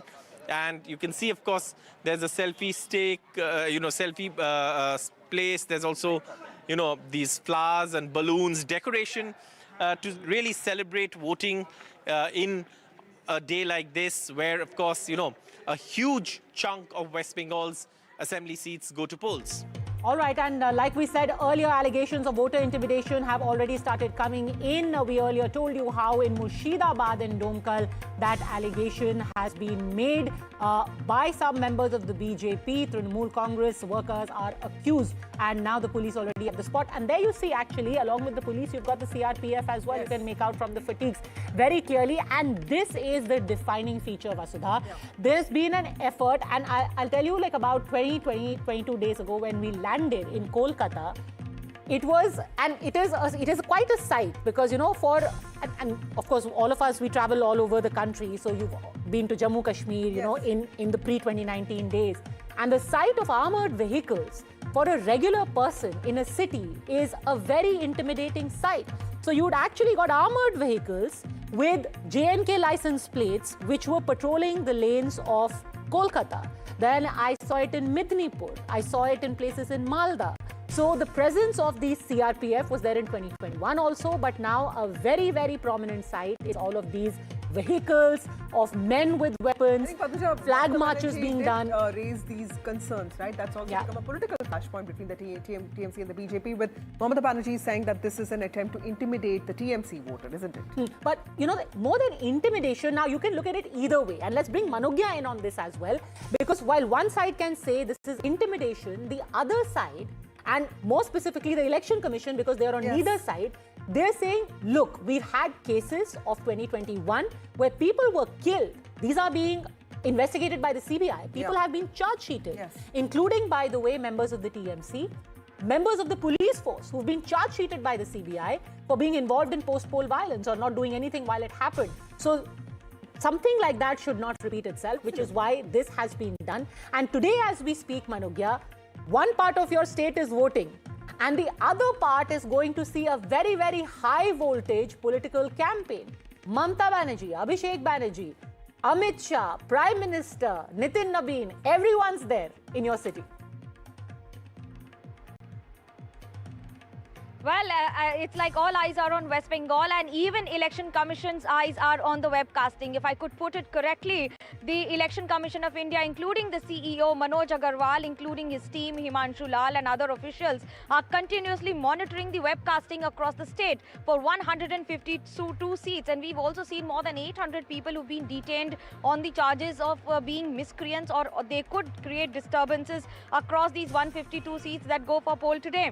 But to give you an idea of the war rooms of both the parties, well, there's a war room in Election Commission of India, there's a war room in BJP, there's a war room in Trinamool Congress, who are fighting it out to make it for the fourth time, and BJP trying to change the curtain by ensuring that they are able to win this time, and Election Commission of India playing the referee and monitoring almost every voter and their security on ground. The forces, the quantum of forces that have been utilized this time is unprecedented, and so is the quantum of violence also that has gone lesser than ever. In past 2 decades, this could be perhaps the least violent elections in the history of West Bengal, with the quantum and the number of violence incidents that have been reported till now are perhaps the least as compared to more than 800 that were in the first phase of the last election, which we saw almost 8 phases of election in 2021, not just exhausting but also almost draining for the political parties and who are fighting it out. But this is just a 2-phase election,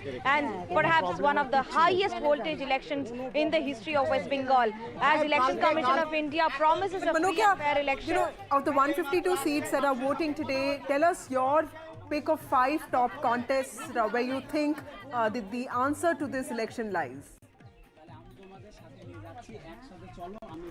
Well, perhaps one is Nandigram. Nandigram is the Mahasangram. We've seen Chief Minister Mamata Banerjee storm into power from Nandigram. Then you have Singhu, then you have Bhawanipur, the bastion of Chief Minister Mamata Banerjee, which is being now challenged by Shubhendu Adhikari. And North Bengal, I see that one of the toughest battles in Murshidabad, where the SIR will have a major impact with lakhs of voters being deducted.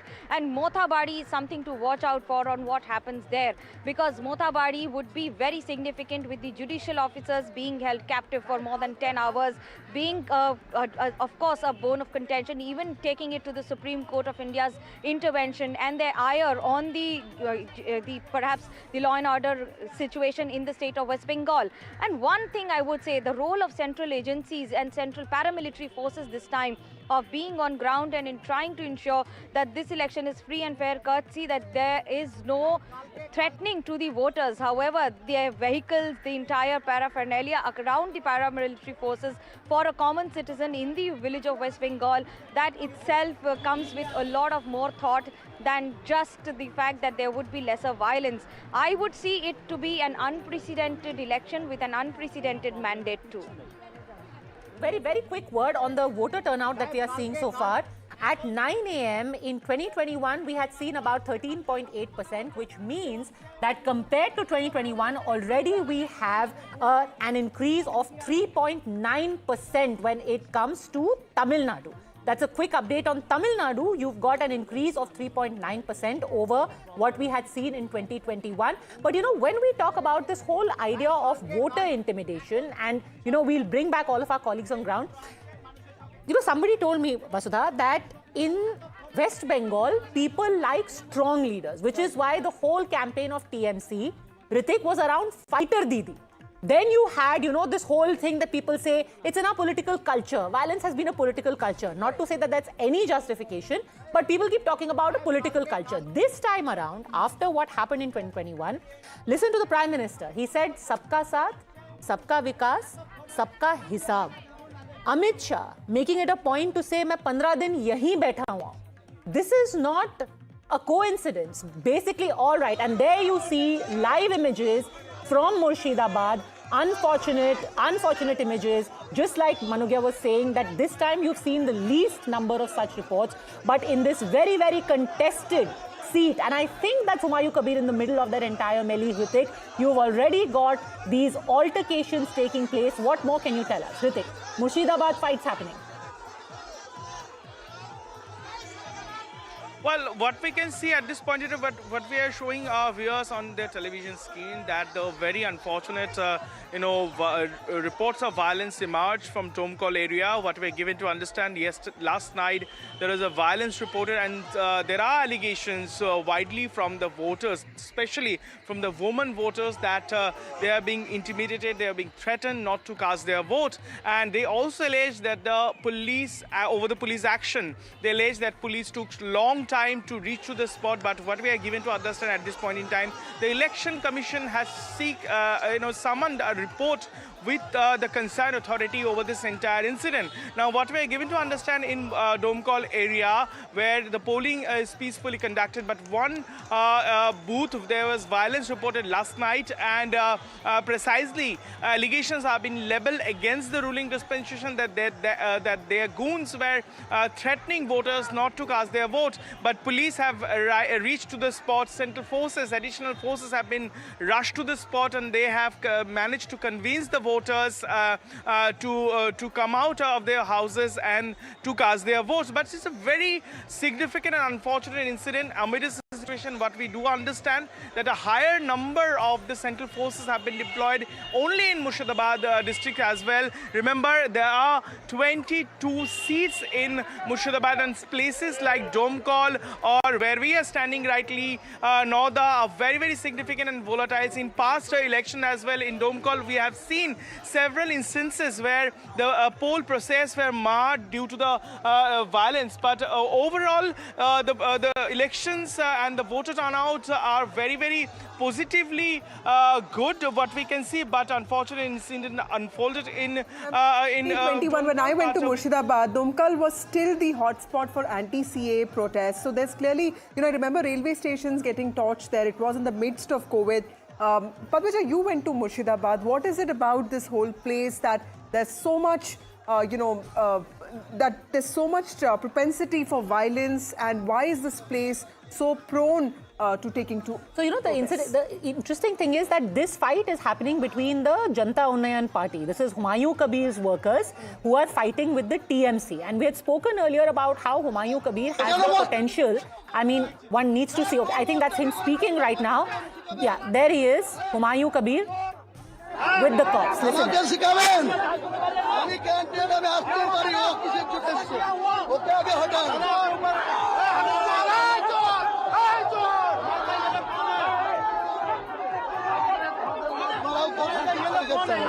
Ground. वो साला हबीब चोर है, वो हबीब चोर है. So, this area has 22 seats. In the last assembly election in Murshidabad, out of 22 seats, the Trinamool Congress won 20 and BJP won 2. Cut to 2024. Out of the total 22 seats, the 22 assembly segments, TMC led only in 14, Vasudha. And that is why you are seeing these clashes. You already had the TMC falling back from 20, leading then only in 14 assembly segments. Congress was leading in 4 assembly segments, BJP in 3 and CPM in 1. Now you've already got this divided vote. Enter Janta Unnayan Party of this Humayun Kabir. You also have AIMIM fighting at least 5 seats in Murshidabad out of those 22. So naturally, you're going to have the Trinamool Congress a little nervous about what all of these elements. Now, from whatever, Humayun Kabir himself, by the way, is fighting on 2 seats, Rejinagar and Nauda, I think one more seat, Nauda in this Murshidabad area. Murshidabad and Beldanga again is the place where this whole Babri Masjid is being built. Now, to be very honest, outside of Beldanga, there are people who would say that Humayun Kabir doesn't have much of an influence to win a seat, but he could be of nuisance value, could take away a few votes, and at a time when you already have the Trinamool Congress seeing its lead in seats in Murshidabad decreasing. Now imagine they have 43 seats in this entire area, and the Trinamool had close to, I think, 36 to 37. Yeah. So a large chunk of seats are coming from here. 211 seats they had, 36 are coming only from here, which is a pretty big chunk. Clashes between You don't ISF want people cutting into your vote. Absolutely. We've seen clashes between ISF and TMC in the past.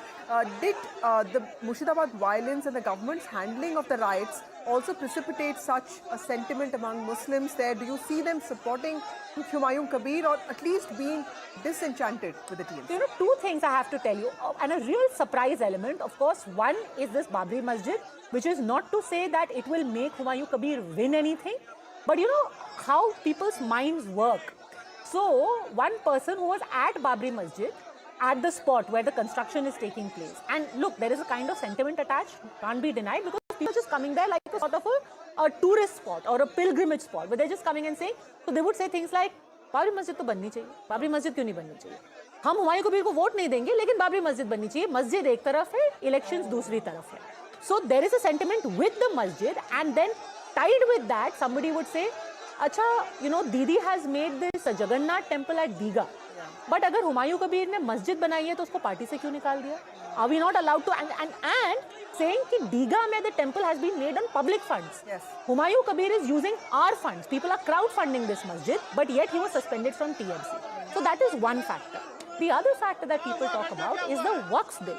They said Didi told us that she is going to never let the Waqf law be implemented in West Bengal. At the last minute, she changed her mind. Why? Why did she capitulate on Waqf? If she wanted, she could have made sure Waqf stays out of West Bengal. So people talk about, and these are Muslim people. And then, of course, there are very real bread and butter issues, like I said earlier, where they say, boss, why aren't we getting jobs? Why are we running these chai shops and chicken shops when TMC leaders seem to be making bungalows for themselves? And in the midst so all of these of factors this, Padmaja, where is the Congress party, which also, you know, has a strong presence in Murshidabad, and also the BJP, which actually managed to win some seats from this part of the state in 2021? So this area, again, has got seats where you've got pockets, you know, like say an English Bazaar in Malda, which has a BJP MLA. Now, there would be a Hindu, I won't say Hindu majority, but there would be like say 50-50 or 60-40. So there'll be little pockets where the BJP has also got seats, but then one needs to see if there is that critical point where you've got just about 30% Muslim population, right, and there are others who are splitting the vote. Let's bring in Hrithik on that also, because he's travelled extensively in this entire area. Hrithik, is this frayed nerves? Is this just the heat? Or do you think this is also a real fear in the ruling party that their votes could be cut, damaged by the likes of the Janta Unnayan Party, AIMIM and ISF? And even CPM, by the way. Hrithik.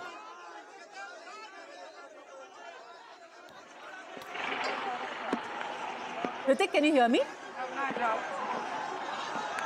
Cut me live. Yes.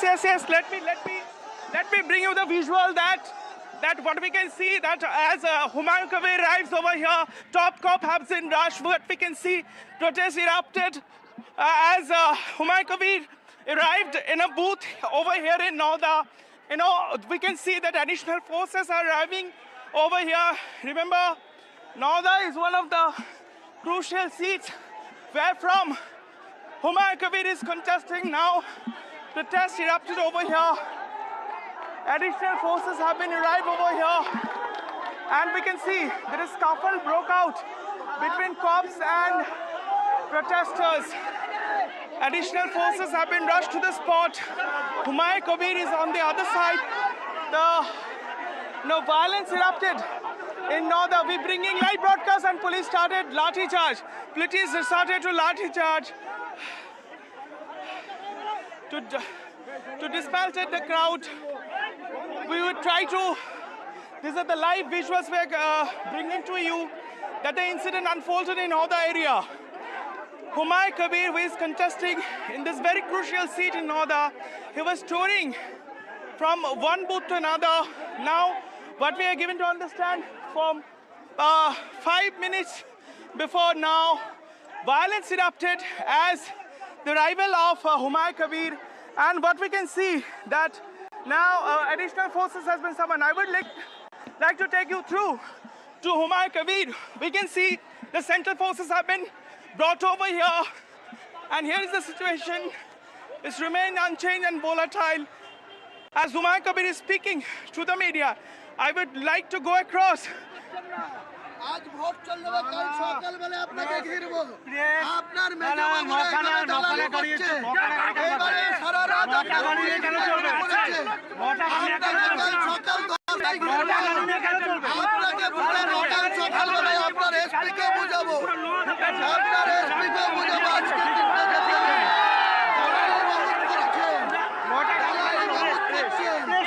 क्या हुआ हमने patient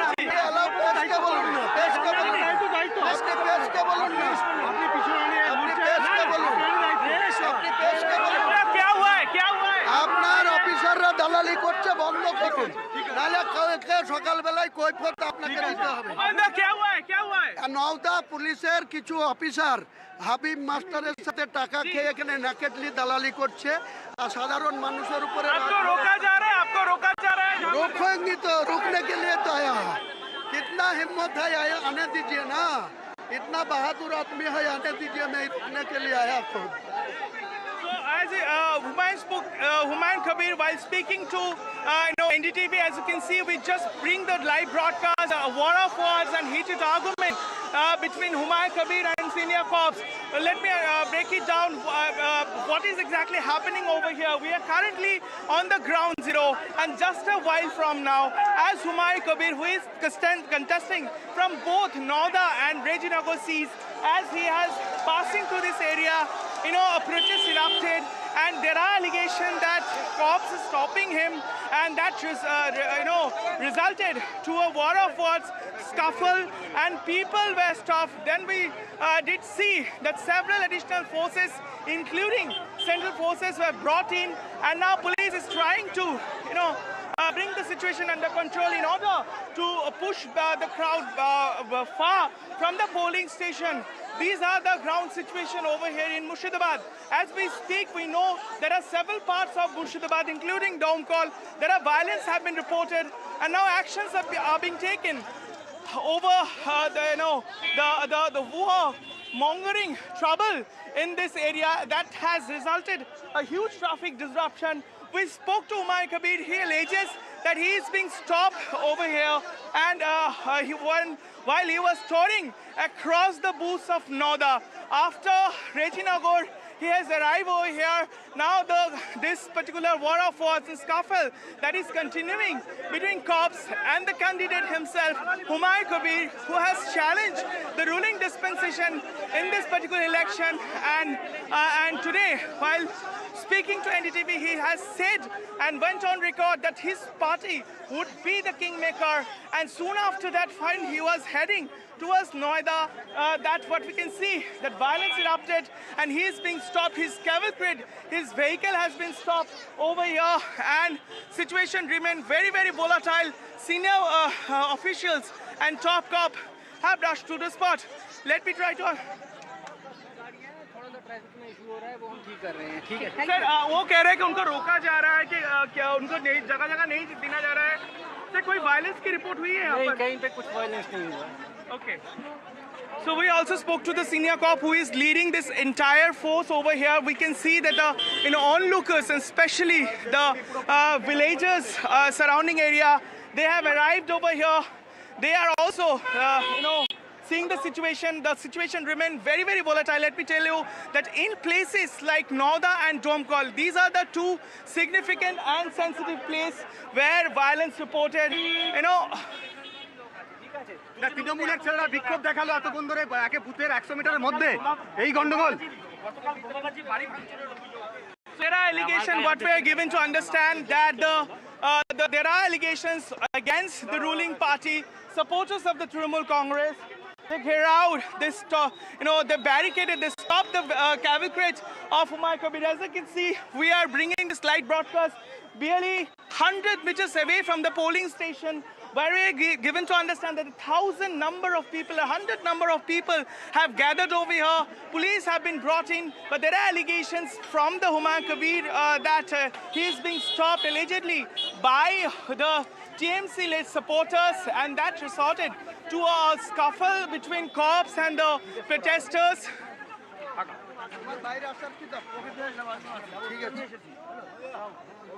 क्या लग रहा है कि आपको ये कौन थे जो आपको रोका रास्ता? वो तो हबीब मस्तान है, यहाँ का मस्तानी कर रहे हैं। उनको बाप का क्षमता था कि तो मुर्शिदाबाद में जो ही जगह है वो जाके मस्तानी करने दीजिए। तृणमूल का है? तृणमूल का ब्लॉक प्रेसिडेंट है, जिला परिषद का शिक्षा कर्माध्यक्ष है, उनका सुफियुज जमान असली नाम है। और कमीशन को बताया आपने? कमीशन को तो काल से बता रहा है, मुर्शिदाबाद एसपी को काल से मेल किया, काल से बार बार बोला।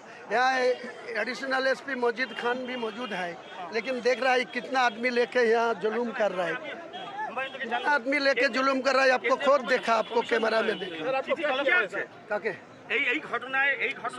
उनका कहना है कि TMC, what he is saying that the TMC-led goons have stopped him, and this is a very volatile situation over here. What we can understand that the senior cops have been brought in, additional forces of central forces have been brought in, but as we speak, we can see that the situation remains unchanged, and there is a mob which is garrowing the candidate itself, which is why once again, police taking actions against the troublemongers. As you can see, the additional forces have been brought, and they are now resorting to lathi charge to disperse this crowd. This is the ground zero situation over in Murshidabad. There are much more mama, there was much more assurance from the administration as well as the election commission. But what we do see that there are places in Domkol and Nauda where situation remain unchanged, and categorically the candidate himself, Humayun Kabir, who is contesting both Nauda and Rajinagar seats, have alleged and raised serious allegations against the ruling dispensation and their supporters that he is being stopped, he is being attacked, and that is the ground reality over here. And what we know that the election commission has been informed over this unfolding incident, and with regard to the incident or the violence unfolded in Domkol area since last night, election commission has already summoned a detailed report from the administrations. Back to you. Backgrounder, yesterday there was also an allegation that crude bomb had been hurled in this area. Now, two places that Ritik is reporting from. One is Rajinagar, that Humayun Kabir is contesting from. The other is Nauda, where this current altercation is taking place.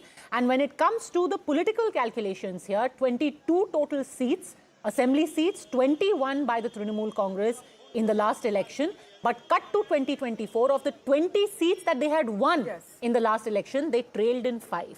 So if you're losing ground, you don't want people like Humayun Kabir around. Vasudha. But Padmaja, it's very interesting because if you look at what Humayun Kabir is saying, he's blaming the TMC supporters for it. He's taking some names as well. So this clearly seems to be a fight between, ex-TMC and present TMC workers. And we've seen similar, factional fights earlier also, especially amongst Muslim parties. We've seen ISF workers, go out completely against TMC workers. And Murshidabad is prone to not just violence and protests, but also crude bomb explosions and violence of a very different kind. And several people have been actually injured in this violence. And this also leads to intimidation of voters who have to go out and vote today. The funniest, not funny, but the significant thing is that you've got the highest number of voter deletions here in SIR. Yes. You've got the highest deployment of CRPF over here.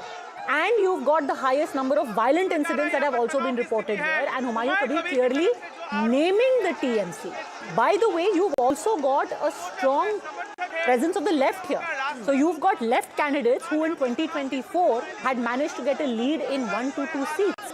So they are also in the mix.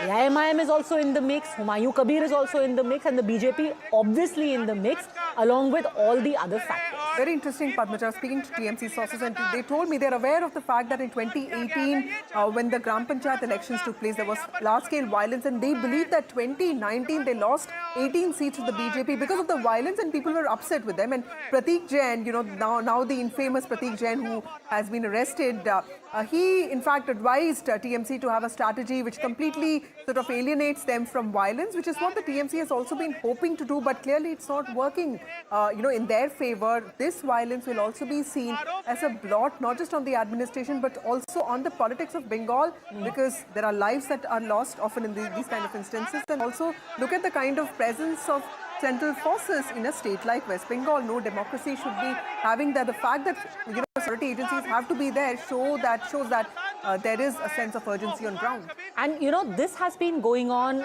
since the 70s when the left was in power. You remember the infamous Chingur agitation, the election after that when Mamata Banerjee, walking on the streets of Kolkata, was beaten up, her sari was pulled, her hair was pulled. So all of that, again, another thing that is common, by the way, between the two states, Tamil Nadu. Okay, let's cut across back to Ritik. I believe action happening there. Ritik.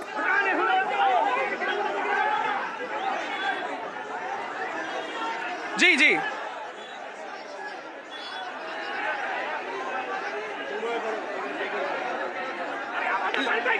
देखिए जो मैं आपको बता दूं कि police काफी मशक्कत कर रही है यहाँ पर विरोध प्रदर्शनकारियों को हटाने के लिए। यहाँ पर टस से मस नहीं हो रहा है। धीरे धीरे जैसे समय बीत रहा है, भीड़ चार पार से गिर रहा है। ये सर जो रास्ता सीधा नौदा की तरफ बढ़ रहा था, हुमायूं कबीर सुबह रायजीनगर और नौदा के तमाम इलाके में घूम रहे थे, बूथ पर जा रहे थे। थोड़ी देर पहले एनडीटीवी से बात करने के दौरान उन्होंने अपना राजनीतिक आकलन के बारे में साझा किया। उसके बाद जैसे ही वो आगे बढ़े तो यहाँ पर मंजर जो है वो तनावपूर्ण हो गई। फिलहाल हम तस्वीरों के जरिए जो आपको दिखा रहे हैं, इस तरफ है तृणमूल कांग्रेस के समर्थक।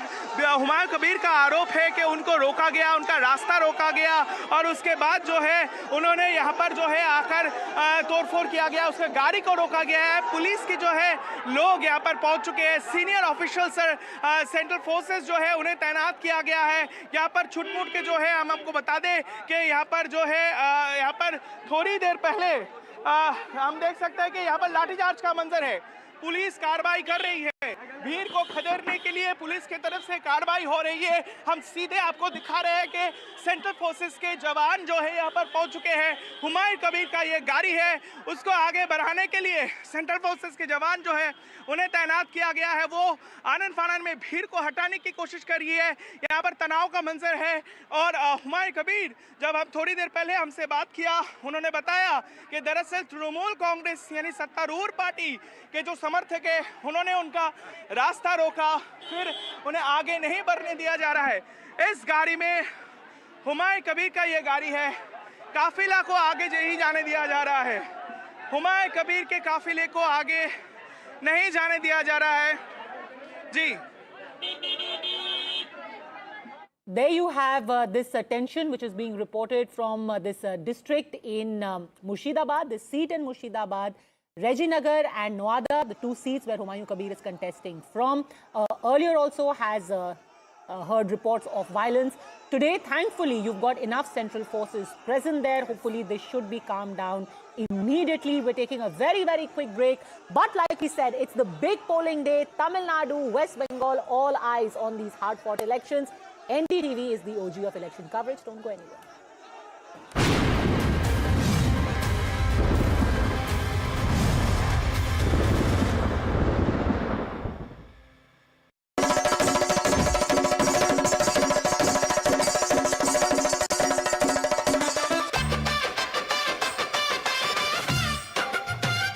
That's the beauty of Tamil Nadu. People know what they want to say, but they won't say it very clearly.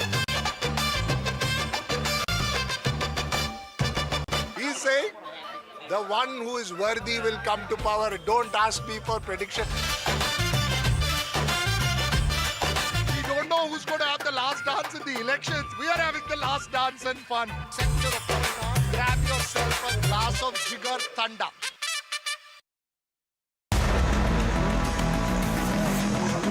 दीदी आपने लकी भंडार पान लकी भंडार पाई मोदी सही लगती है या आपको मोदी, राहुल गांधी, कौन से? नया सरकार आना बहुत जरूरी है। मोदी सरकार আসলে খুবই ভালো, আমাদের মোদিকেই আমরা ভালোবাসি।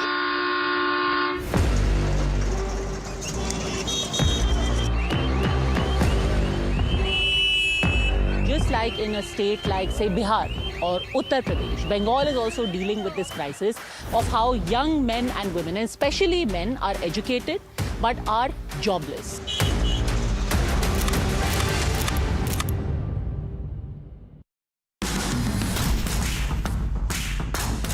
Perambur has become so interesting because it is also the launchpad for TVK chief actor turned politician Vijay. This is a constituency that has a large working class population. In fact, it has the highest number of voters after the SIR exercise. This is my free ticket because remember, in Tamil Nadu, bus travel is free for all women.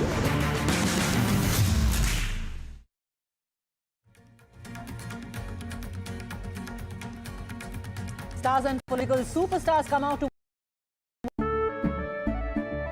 केसरिया से मन जोगी हुआ रे, दिल झूमे देखो मतवारा हुआ रे, केसरिया से मन जोगी हुआ। हर पल मनाओ केसरी त्योहार।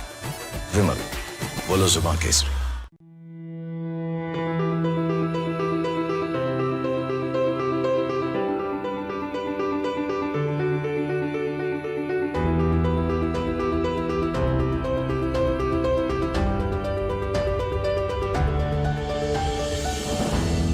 शिक्षा और अनुसंधान।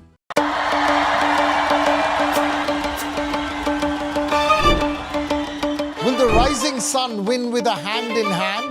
Will the tulips and lotus bloom? Who will whistle to success in Tamil Nadu? To understand the Tamil Nadu twist, join me in the midst of our politics and people. Vanakkam Tamil Nadu. Here we come. सवाल ये नहीं कि खबर क्या है, सवाल ये है कि किस पर भरोसा है। फर्क होता है खबर में और उसकी कहानी में। हम कहानियां नहीं, सच दिखाते हैं और वो हमें बनाता है भारत का विश्वास। For years, I've watched politics and power up close. This election season, I'll bring you insights, big picture analysis, and what these elections mean for India. Catch me, Veer Sanghavi, on NDTV.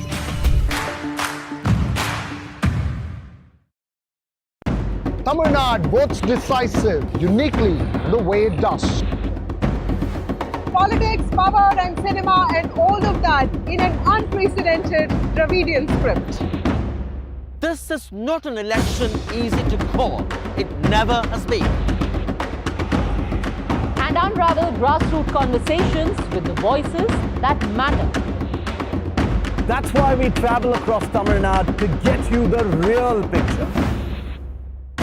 From the OG of Indian elections comes the next big political blockbuster. Because Tamil Nadu votes only the way Tamil Nadu does. Tamil Nadu elections on India's original election voice.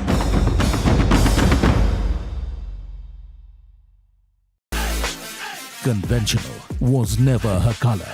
Chitrangada Singh, live on NDTV Yuva.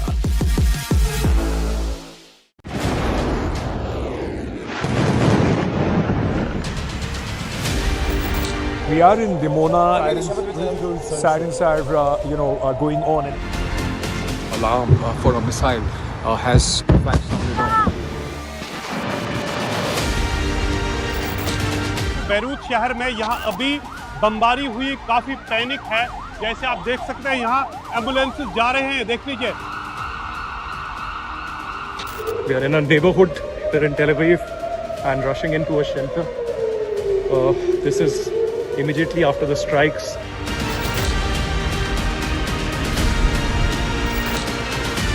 Currently, we are present at the Persian Gulf, and if we keep on moving towards the eastern coast, we will be reaching towards the Strait of Hormuz. See all these apartment buildings which have been damaged. This place called Jinnah was targeted during the night. Hello, Moto. Motorola, India's leading AI smartphone brand. Motorola Signature, India's #1 camera phone. Grab Motorola Signature today.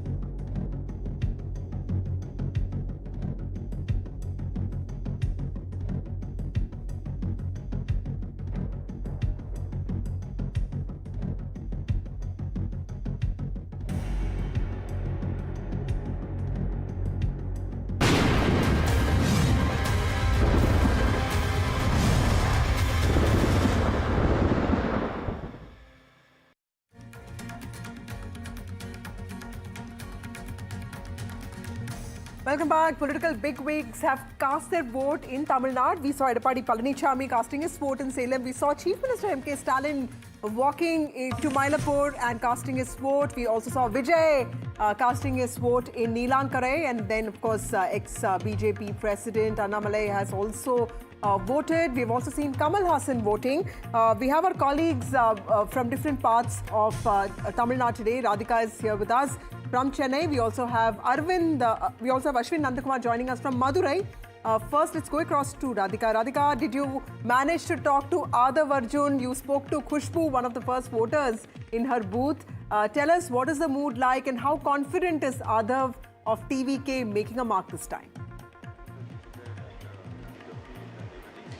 That's right, Adav Arjun just cast his vote. 1000 Light constituency is where he cast his vote. This has obviously been a DMK bastion for the longest time, a constituency where MK Stalin had voted. Let me go straight across to him. He's right here. Thank you, Mr. Arjun, for speaking to NDTV. First question, you've just cast your vote. How do you see the arrangements here? What's the kind of message you want to send out to the voters? For TVK, this is the first time that you're in fray. Hi, good morning. So after 50 years, we can see the revolution. We expect it's more than 85 to 90% vote polling. Today, we can see everyone is reached all over the world, Europe, America, and London, and everywhere. And everyone want to vote for every districts. Everyone moon in the own districts actually. So, fine, election commission work is fine. Madam Archana Patnaik, Madam and Shonanam sir, work is fine actually. So you've raised concerns that many are not able to vote and people are stranded. That's what TVK has raised concerns about. The problem is the big queue is going on because people reached in morning 6:30 to 7, early morning with the family. It's not a single person. Everyone reached in more than 5 members, 7 members, 10 members actually. This is a good sign of the Tamil Nadu politics because of the family votes actually. Family, everyone is coming. That is what the key. More than some booths is more than 1 kilometer line and some of the for 500 meters line. We are pushing every presiding officer to make a fast vote polling and everything. I do not want to ask any political question, but what are the issues that you'd like to raise? As far as the entire Tamil Nadu is concerned, your constituency is concerned, you're also contesting from one of the big constituencies, Villivakam. So what are the issues that you'd like to raise as a voter? See, we don't want to claim unwantedly politically. So right now it's very smooth actually. Only the issue is yesterday is a transport issue. Okay. So people reached in from Europe and London and America and multiple part of the districts actually. The transport secretary has totally failed the plan and execution. So before how Diwali and Pongal, how the transport department planned and execution, yesterday is totally failed. The lakhs and lakhs people standing in the road and the bus stand without food with the kids actually, but no officers visited in the bus stand. This is the biggest problem yesterday. But more than for 12 hours, people is waiting for the bus, and everyone right now moving morning 7 o'clock, 8 o'clock. So we want to 2 more hours to extend the timing because of nobody get the transport issue. Then the lining, the more than 1 kilometer lining, so the most of the 50% of buses is more than 1 kilometer. The pulling is very slow actually. So that's an issue you've raised. Considering the Vijay phenomenon, what's the kind of turnout you're expecting? You said 80 to 90%. of course. A lot of youngsters this time because of TVK factor? No, everyone saying youngsters. Our feel is a woman almost 90%, 95% is coming out for vote this morning actually. So women and youth combination is a very strong combination. That's why definitely in the vote bank vote will increase to 85 to 90%. Look like a Puducherry. Definitely it's a good sign for the democracy. All right. Thank you so much, Mr. Arjun. So that's Adav Arjuna of the TVK. In fact, he'd been very actively campaigning for the TVK alongside Vijay over the last several weeks. He just cast his vote here in Thousand Lights. He's, of course, contesting from Villivakam constituency. And he says that there's going to be 80 to 90% voter turnout. And mostly that'll have a lot of women and youth, which in a sense indicating that there is going to be a lot of support for TVK around this time. Of course, did not ask any political questions since it's voting day, but certainly a lot of buzz around.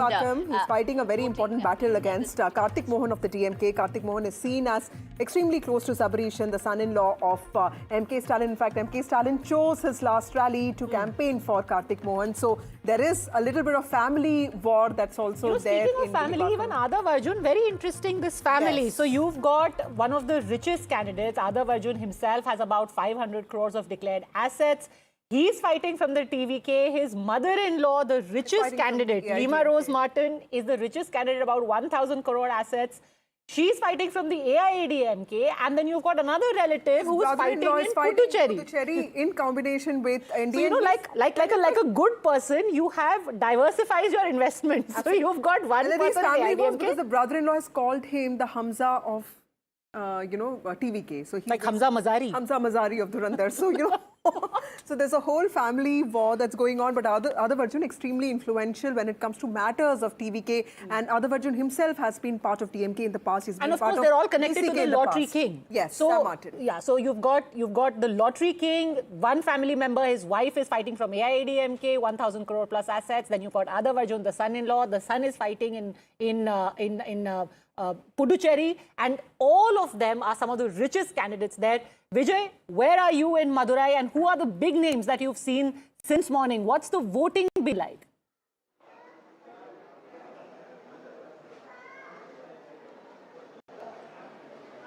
Now Kanimoli, DMK leader Kanimoli casted a vote in Chepak Triplicane constituency. You know, Kanimoli also spoke with press. She said she's very confident DMK will win majority of seats and very confident DMK will create history by forming government again. She also responded to the questions where TVK Chief Vijay has written a letter to Election Commission of India saying that the voting hours should be extended, citing that many people are struggling in bus stops, so saying that people didn't get buses to go to their native, but she refused to give detailed reply to that, saying that they are just blaming everything. DMK definitely going to win this election. It is going to be a very tight election because of TVK Chief Vijay's factor, how he is going to bring impact across 234 constituencies.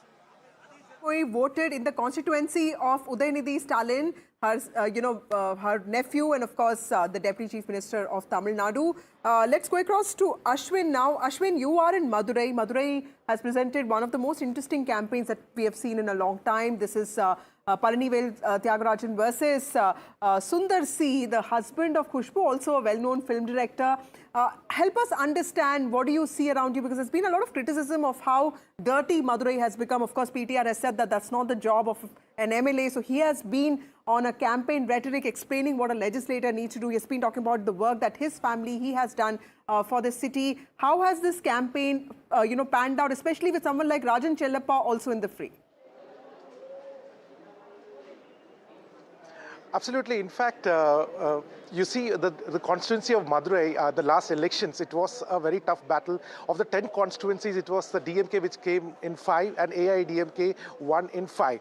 Now, if you look at it, the urban trend was last time in 2021, it was for the DMK, whereas the rural trend, as you had mentioned earlier, in fact, for the AIADMK. So this is a swing state. The southern part of Tamil Nadu is certainly a swing state. Right now, I'm standing at the Kakkaipadiyar Government Girls this higher secondary school. In a short while from now, Palnivil Tyagarajan is expected to come over here and cast his vote. In fact, he is already here. Let's also try and get him to see. You can see these visuals. Palnivil Tyagarajan is right now on his way to cast his vote. In fact, though his vote is in central Madurai constituency, though he's standing for election in Central Madurai constituency, he's in fact casting his vote in North Madurai constituency, where I am right now. So certainly he is right now, the challenger for him is C. Sundar. In fact, definitely one of the big contests that is expected. Last time, in fact, he had won comfortably with a 48.3% victory, securing over 34,000 votes than the runner-up. But this time, whether the anti-incumbency factor and the TVK factor that comes into picture is certainly a big question, especially for an urban vote base like Madurai Central and Madurai North. So right now, and this part of the state is also extremely important because southern Tamil Nadu is also home to a lot of Christians, and this is where Vijay has also been focusing. Vasudha, for the rest of the country, like Madurai shot to the limelight in the year gone by because of the Thiruparankundaram controversy. Do you see that as a factor at all? Did you hear it referred to in the election campaign? Thiruparankundaram is also where CTR Nirmal Kumar is contesting from, and you also have a strong AIDMK leader. This time, of course, it was not really, focus of the rhetoric, because more importantly, Vijay and the DMK made it a very localized battle. The center versus state narrative, and Hindutva only came in much later, and also because BJP this time let AIDMK do most of the talking, which is why I think the Thiruparankundaram also in some ways took a backseat. All right, so we'll tell you more about what is happening district-wise, seat-wise, very localized election. Depends on who the candidate is, what the equations are there. So stay tuned to NDTV for the very latest if you want to talk politics, if you want to talk elections.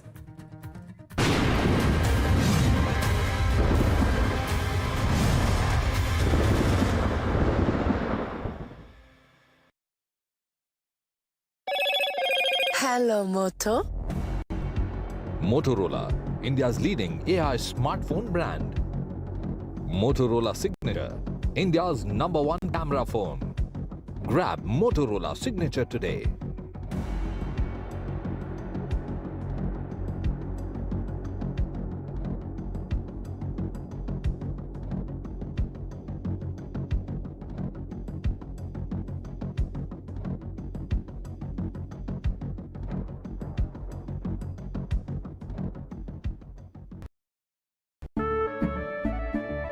केसरिया से मन जोगी हुआ रे, दिल झूमे देखो मतवारा हुआ रे।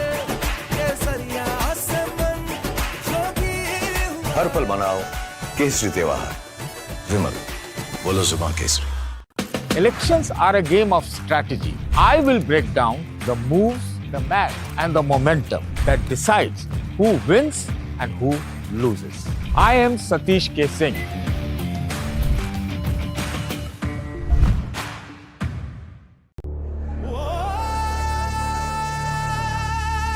Tamil Nadu elections don't play small. They play big. High stakes, high voltage, high drama. Before the blockbuster unfolds, the OT of election coverage comes to Tamil Nadu to track the elections, spotting the mood and bringing perspectives from every side. Battleground Tamil Nadu on NDTV Network. Real was always her rebellion. Sania Malhotra, live at NDTV Yuva.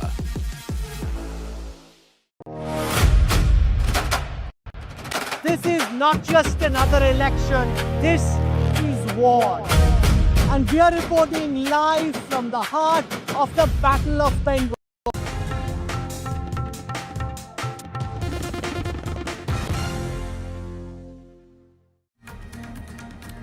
Allegations of voter intimidation have surfaced from Murshidabad in West Bengal as TMC workers have clashed with Humayun Kabir in the same district as West Bengal votes in its first phase. Do remember, it's Tamil Nadu that is also casting its vote today. We're going to get you details. First, the headlines.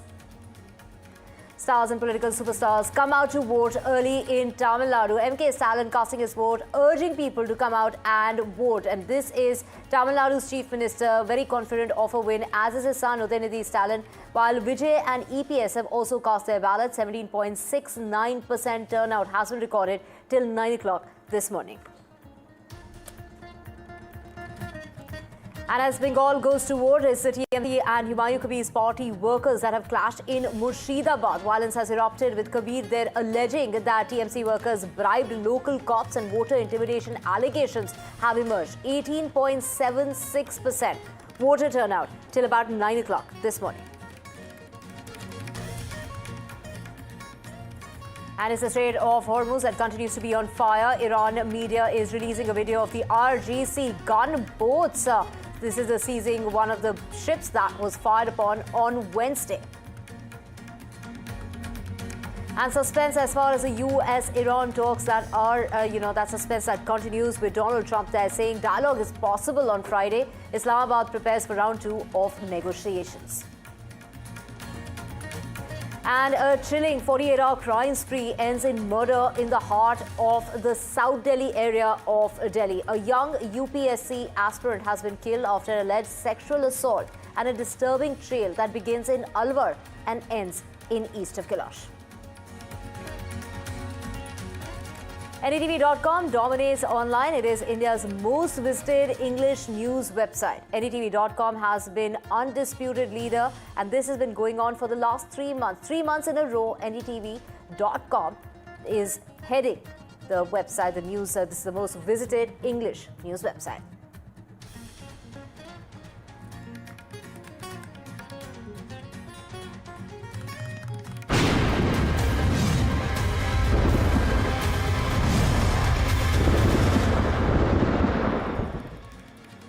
Let's begin with tensions and clashes that have erupted in West Bengal. This is in Murshidabad, where Humayun Kabir is contesting from. It's TMC workers and Humayun Kabir's party workers that have clashed amid voting. Central forces were called as attempts were made to bring the situation under control. Humayun Kabir alleged that local police have taken money from the TMC, and it is in Domkal where voters allege intimidation by the TMC, saying that they will be beaten up if they go out and vote. Local police had to urge the locals to step out and cast their ballot. And this is the violence that's erupted. My colleague Ritik spoke with Humayun Kabir. Let's listen in. Now, additional forces has been summoned. I would like to take you through to Humayun Kabir. We can see the central forces have been brought over here. And here is the situation. It's remained unchanged and volatile. As Humayun Kabir is speaking to the media, I would like to go across. आज vote চলবে কাল সকালবেলা আমরা ঘিরবো আপনার মেজবাড়ি করছে এবারে সারা রাত আপনার কেন চলবে আপনাকে সকাল 10টায় আপনাকে সকাল সকালবেলা আপনার এসপি কে বুঝাবো আপনার এসপি কে বুঝাবো আজকে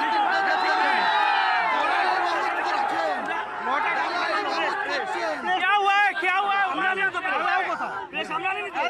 हमने पेश আছি পেশকে বলুন না পেশকে বলুন পেশকে বলুন না আপনি পিছনে নিয়ে আপনি পেশকে বলুন আপনি পেশকে বলুন क्या हुआ है আপনার অফিসাররা দালালি করছে বন্ধ করুন নালে কালকে সকালবেলায় কৈফিয়ত আপনাকে দিতে হবে क्या हुआ है নওদা পুলিশের কিছু অফিসার হাবিব মাস্টারের সাথে টাকা খেয়ে এখানে নাকেটলি দালালি করছে আর সাধারণ মানুষের উপরে आपको रोका जा रहा है रोकेंगे तो रुकने के लिए तो आया कितना हिम्मत है आया आने दीजिए ना इतना बहादुर आदमी है आने दीजिए मैं रुकने के लिए आया खुद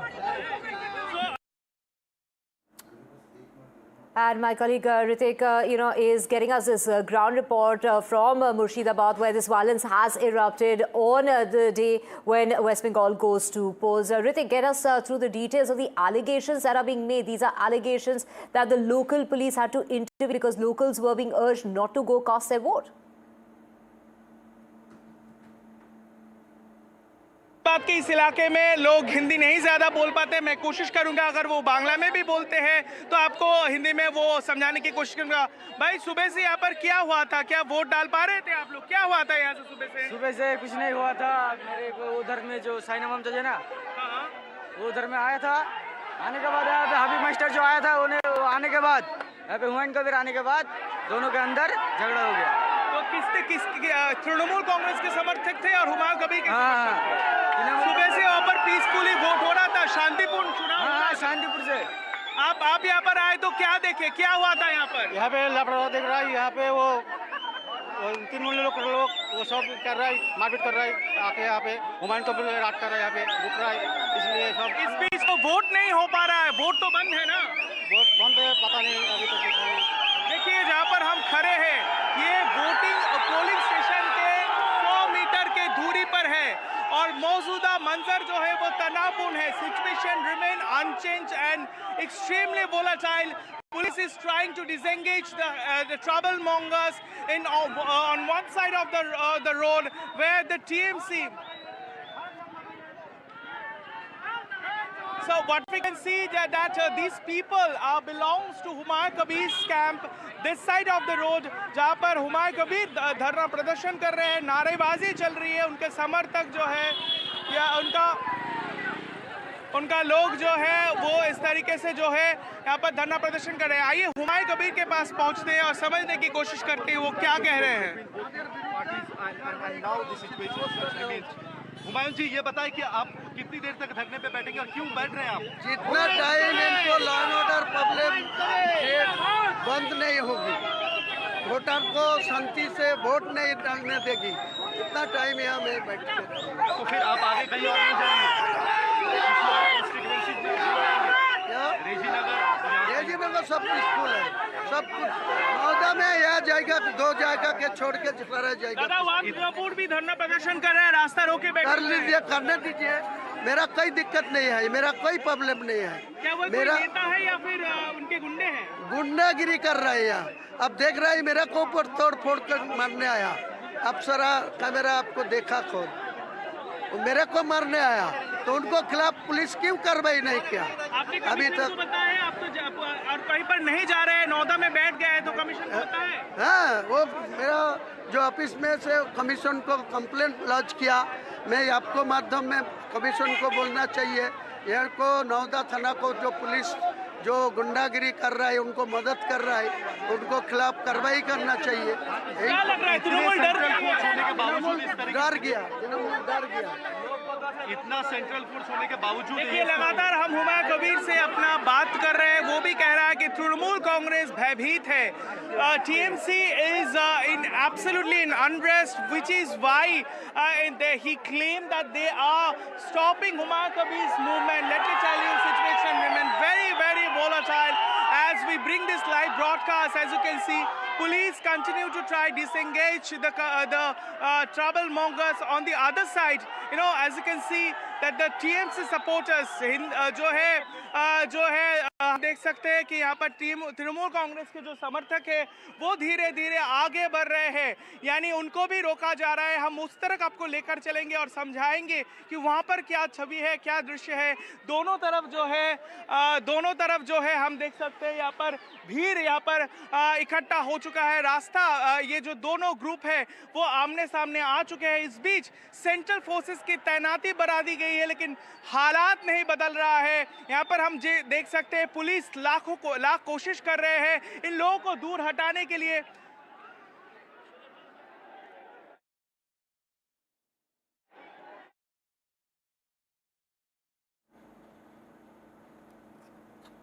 So clashes had broke out between Trinamool workers and Humayun Kabir, a former Trinamool leader in Murshidabad, as Bengal votes today, with voters alleging intimidation. The opening round of the phase 2 of the West Bengal election covers 152 of the state's 294 seats, including all 54 in North Bengal's 8 districts and several in Murshidabad and Hooghly. And the second phase of elections will take place on the 29th of this month, and the votes will be counted on the 4th. Kabir, the AUJP founder, was visiting Murshidabad area where a crude bomb bomb incident was reported just a day ago. Now we have my colleague Tanushka joining us as well to get us details of what's happening on the ground. Tanushka joining us from Kharagpur in West Bengal. Tanushka, what are the voters basing their votes on? What are the issues that are plaguing the voters this morning? Is it lawlessness? Is it jobs? Particularly the law and order situation in the state is something that the BJP has raked up time and again. Divya, the mood here is quite different from what it is like in Murshidabad or Nandigram. As you can see behind me, I'm currently at Kharagpur College, wherein voting it has been happening since morning in quite a peaceful manner. Long queues of people still stand in the heat. It's scorching heat. The electoral and political temperatures are obviously high, but at the same time here, even the weather here is also pretty hot. Let us get talking to some of the women voters here who are here with their umbrellas standing in the heat. आप हमें बताएं कि आप किन मुद्दों को मन में नजर रख के आज वोट देने आई हैं खड़गपुर में ऐसे क्या काम आप देखना चाहेंगे you're a young person yourself Kharagpur में basically I would like to see the roads being built because the roads are really bad here बहुत सारे potholes है people face a lot of difficulties while riding their bikes, so I really need civic issues. And as a female yourself, do you feel that lawlessness of women's safety is a crucial subject here in Kharagpur? Of course, I do feel Kharagpur में there are issues women are facing. Safety बढ़नी चाहिए and yeah. आप भी हमें बताएं ma'am कि क्या मुद्दों को आप मन में रख के आज आई हैं वोट देने के लिए? मैं तो यही कहना चाहूँगी कि खड़गपुर के जो रोड्स है मैंने जो जहाँ पड़ते हैं वो मतलब कचरा फेंक देते हैं नाली वगैरह वो सब अच्छा नहीं है रोड वगैरह अच्छा नहीं है ये सब करना बहुत ज़रूरी है Understanding civic issues here, let us talk to more women here. Ma'am आप हमें बताएं कि आप आज जो वोट देने आई हैं क्या ऐसे इश्यूज हैं जो आपको लगता है जिस पे काम हो सकता है यहाँ पर? ठीक है. Tell us. Okay, so let us, speak to more women here and see what is it exactly that the women are thinking of at this point. If you could tell me, what is it that you've come to with respect to votes in your mind? অনেক কিছুই change দরকার আমাদের जैसे कि क्या? আমাদের young জেনারেশনের জন্য অবশ্যই Okay, so let us also speak to more people here and understand what is it exactly that the people are keeping in mind. Sir, आप हमें बताएं कि खड़गपुर में ऐसे क्या काम है जो आपको लगता है कि ज़रूरत है होने की जिसको लेके आप देखना चाहेंगे?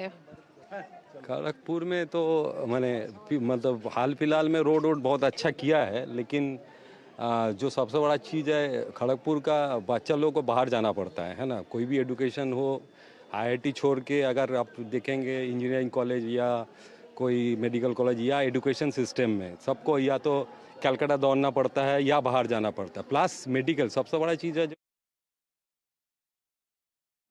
Right, is election about performance or about protecting your political choice is the big question. And of course, Tanushka getting us voices of the voters this morning in West Bengal. Let's listen into some of the reactions coming in. Violence election क्या हो सकता है पश्चिम बंगाल में? ये तो देख रहा है यहाँ गोलमाल किया था 21 में किया पंचायत में किया इस बार गंडगोल नहीं है गुंडा सब घर में नहीं है छप्पा क्या होगा जो इलेक्शन कमीशन का इस बार बहुत ज्यादा नहीं है स्कोप नहीं है और नंदीग्राम में क्या आपका स्थिति क्या दिख रहा है कितना मार्जिन पता कर लीजिए जी क्या माहौल है मुर्शिदाबाद और नौदा के जगह जगह आप घूम रहे हैं क्या दिख रहा है किस तरीके का हालात है?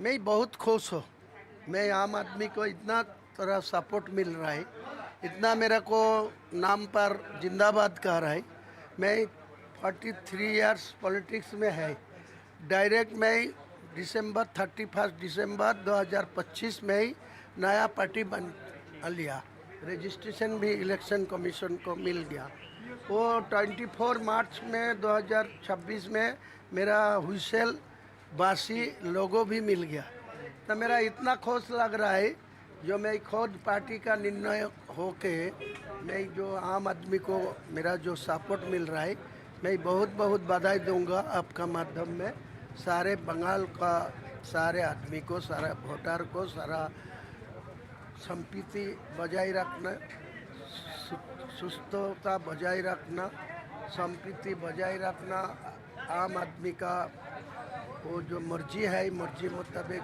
इसको चुनाव में वोट डालना मेरा कोई दिक्कत क्या इस बार मुर्शिदाबाद में बाबरी मस्जिद और आप विसल ब्लोअर है, आपका चुनावी चिन्ह है विसल, क्या ये खेल कर जाएगा, पूरा कायाकल्प कर देगा? पूरा मैदान में रेफरी हुइसल बजा के प्लेयर को कंट्रोल कर रहा है।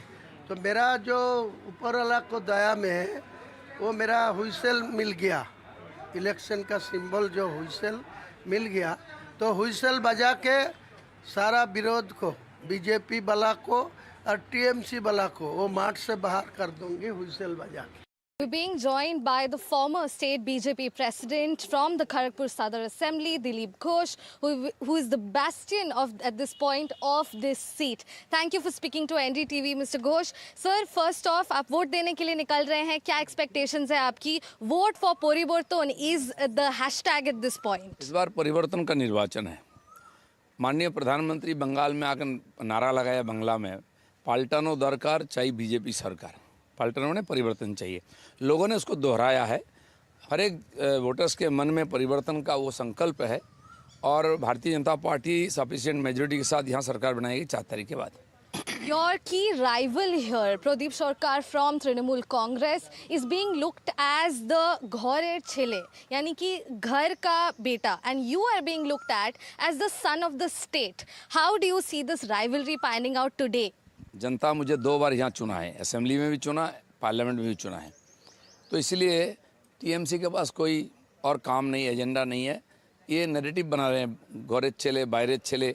अब देखिए 15 साल काम करने के बाद ममता बनर्जी के पास इशू क्या है, मछली भात मिलेगी या नहीं मिलेगी, और मिलेगा कैसे? मछली उत्पादन में बंगाल को पीछे कर दिया, आंध्र से मछली लाना पड़ता है। जो पेड़ी किसान है, धान चासी है, उनकी हालत ख़राब। केंद्र सरकार ने उनको 2300 रुपया देता है पर कैपिटल MSP, यहाँ लोगों को 1700-1800 रुपये मिलता है, बाकी दलाल खा जाते हैं। तो धान चावल भी नहीं है, मछली भी नहीं है, तो बंगाली खाएगा क्या? बीजेपी आएगा तो सफिशिएंट इसको उत्पादन करके लोगों को स्वयं संभर कर देगा। मित्रा जी, कितना कॉन्फिडेंट है आप अपने चुनाव के लिए? पहले लगाया है ना? बहुत कॉन्फिडेंट है, क्योंकि बंगाल के लोग कॉन्फिडेंट है और बंगाल के लोग हमारे साथ है। बंगाल के लोग परिवर्तन चाहते हैं। ये भाजपा तो we are just facilitator. Bengal के लोगों को ये सरकार नहीं चाहिए। एक फुचका वाला, फूल वाला, घुगनी वाला से शुरू करके इंडस्ट्रियलिस्ट कोई सामने नहीं आएगा, पीछे से बोलेगा इसको हटाइए और नहीं सक रहे। साइलेंट वोट होगा, कोई मुंह में कुछ नहीं बोलेगा। महिला डोमिनेंट फैक्टर होगा silent vote back Modi ji का माना जाता है। एकदम होगा, 50% वोटर महिला है, लेकिन इस बार महिला आप 1500 रुपया का लक्ष्मी भंडार भी दीजिए, नहीं होगा। महिला का अभी सिद्धांत ले लिया है, हमारे बच्चे को नौकरी चाहिए, हमारे को घर चाहिए। हमारा मिट्टी का घर में हम लोग रहते हैं, पानी नहीं है, सबसे बड़ा समस्या आसनसोल जिला में पानी नहीं है। और देखिए करोड़ों रुपया मोदी जी भेजा है फॉर जल जीवन मिशन। तो ये सारे इश्यूज है, ये सरकार को नहीं चाहिए। SIR में जो नाम कटे, ममता बनर्जी का कहना है कि हाईजैक करने की कोशिश हो रही है चुनाव को। हमारा विधानसभा में बहुत वोट काटा गया है, मेरा वोटर का वोट। तो इलेक्शन का में अभी तो बोलते थे कि बीजेपी का ही है इलेक्शन कमीशन, तो बीजेपी का अगर इलेक्शन कमीशन होता तो कैंडिडेट का तो बीजेपी का वोटर तो नहीं काटते। तो बुड़बक की तरह अगर ममता बनर्जी बात करेंगे, अभी बंगाल के लोग को समझ में आ गया है, ये जो विभ्रांत करने का कोशिश, विभाजन का राजनीति करने का कोशिश और असत्य भाषा बोलने का कोशिश बंगाल के लोगों को मालूम है। अच्छा भाई, क्या उम्मीदें हैं कांग्रेस को? और मैं चाहूंगा आप क्विक एक रिएक्शन दें। अभी अभी टीएमसी ने अपील की है कि माँ माटी मानुष को ध्यान में रख करके लोग वोट करें। देखिए, माँ माटी मानुष जो था वो प्राय ऑलमोस्ट 14 ईयर्स हुआ है पावर में, और वैसे बंगाल में बहुत सारा स्कैम्स हो चुका है, बहुत सारा दुर्नीति चल रहा है। तो इसलिए देखिए, ये डराने का काम जो हुआ है 2021 साल में, असेंबली इलेक्शन अब भी आज भी है, तब भी था। ये दोनों पार्टी ने पब्लिक को ऐसे डराया जैसे बीजेपी आके बोला जो NRC होने वाला है, और टीएमसी बोला हम लोग हीरो है, NRC हम लोग रुकेगा और कोई नहीं रुक सकता है। तो प्रॉब्लम है ये टाइप का पॉलिसी, डराने का पॉलिटिक्स, ये पब्लिक सीखता है, पब्लिक सजाग होता है। क्या इन दोनों की लड़ाई में कांग्रेस पिस रही है? कांग्रेस का अस्तित्व एक तरीके से खत्म है, पिछली बार खाता नहीं खुला, इस बार खाता खुलेगा? नहीं, उसलिए हम बोला जाता है जो चीज़ खो चुका है वेस्ट बंगाल में वो है परिसेवा और उन्नयन। जो चीज़ हम लोग का सबसे ज़्यादा दरकार है, मालदावासी बांग्लावासी को ज़्यादा दरकार खाता खुलेगा? अब बहुत सही खाता खुलेगा। इसलिए अगर आप हमको पूछेगा कि कितना सीट होगा, हम नहीं बोलेगा, उससे ज़्यादा भी हो सकता है। जो हाँ सरकार रही दीदी को चुनाव नतीजों के बाद, तो क्या कांग्रेस सपोर्ट करेगी? ये मेरा बोलने का अधिकार नहीं है, ये तो मेरा हाई कमांड का बारे है। मगर हम लोग सेकुलर पार्टी, ये हम बोल सकते हैं कि always Congress is a secular party, और सब समय हम लोग सेकुलरिज्म और पीसफुलनेस बिटवीन कम्युनिटीज हम लोग लड़ाई करता है। And switching tracks from the battleground of West Bengal to the battleground of Tamil Nadu, more than 5.73 crore voters, including 12.5 lakh first-time voters, are deciding the fate of 4,023 candidates in Tamil Nadu today. As of 9 a.m., we have the voter turnout, and that stands at 17.69%. It's a high-stakes electoral battle, with the Bharatiya Janata Party stepping up its push and the AIADMK eyeing a comeback. While Chief Minister M.K. Stalin, who went and cast his vote early this morning and very confident of a win, as is his son Udaynidhi Stalin, and it is of course the DMK that are seeking to retain power, while Vijay is making his much-awaited electoral debut. After casting his vote, Stalin said a good verdict will come. Tamil Nadu will win. Meanwhile, TVK chief Vijay has written to the Election Commission seeking urgent measures for voters facing delays. He's in fact demanded extra public transport, better queue management, and a 2-hour extension in polling time. Key seats to watch include, of course, we have, a lot of those key seats that are where the high-stakes battle is taking place, with Vijay's high-profile 2-seat contest, and all eyes now on whether Tamil Nadu votes for, continuity or for a change. And that is really the big question. We have Radhika Ramaswamy, my colleague, joining us from Chennai. We also have Ashish joining us from Trichy. Radhika, over to you first. From welfare politics to leadership credibility, what is driving the voter this morning? Is it loyalty or performance-based? What is the voter really going to base his vote on? Well, it is certainly divided as far as the expectations of voters are concerned. Of course, they want development, they want welfare. Many of them happy with the existing welfare programs, many not, many wanting more. Some of them want changes, which is why there are new emerging factors as far as this election is concerned. We have the traditional vote bank, of course. We have the traditional parties, the Dravidian parties. But it is going to be a tough election for DMK as well as ADMK, considering the new emerging force, the strong force that the TVK is projecting itself as. I am in an important constituency, which is Mylapore. Here the contest is between BJP and the DMK. It is Tamilisai Soundarajan who is contesting against the incumbent DMK MLA, and of course TVK is also a force here. As far as the turnout is concerned, yes, we are seeing queues. We just saw actor Trisha, who just cast her vote some time back. Of course, she's unfortunately being linked to the TVK, to TVK leader Vijay as well. There are a lot of personal accusations and allegations and, stories surrounding Trisha and Vijay as well. But she just cast her vote. She did not speak to the media. She just left. But as far as this constituency is concerned, it is an urban one, a very important one, but perhaps may not see the kind of turnout one would see in a semi-urban rural constituency. As far as voters are concerned, they want changes, they want more development, they want better infrastructure, especially in a place like Mylapore, which I had covered extensively. It is deeply entrenched in heritage culture. There are temples here, but at the same time, there are a lot of infrastructure projects as well, and concerns as well as far as voters are concerned. We'll try and go to them. The problem is they're not letting me speak to people here. There is some commotion. But yes, voting certainly underway, and turnout expected to be high this time. Right, Radhika, thank you so much for getting us those details. We will keep coming back to you for more on that. Our colleague Ashish joining us from Trichy, price rise, jobs or local governance, what is really the voter thinking this time around? Because, of course, Tamil Nadu has a history of clear mandates. Are we headed for another decisive verdict or a fragmented one is the question at the moment, Ashish? In fact, we are in central Tamil Nadu district of Trichy. Here we have two important constituencies. One is Trichy East and second is Trichy West. In Trichy East, all political experts and all the journalists, in fact, they are keenly watching the result of Trichy East because TVK chief Vijay, he is contesting from this particular seat of Trichy East. You have asked about what are the factors which voters are considering while casting their vote. Definitely, what we have observed, this is afternoon and since morning we have observed that young voters, youth, women in large number and minority voters, because Trichy is a place where minorities, particularly Muslim and Christians, they are in large number and they are the deciding factors here.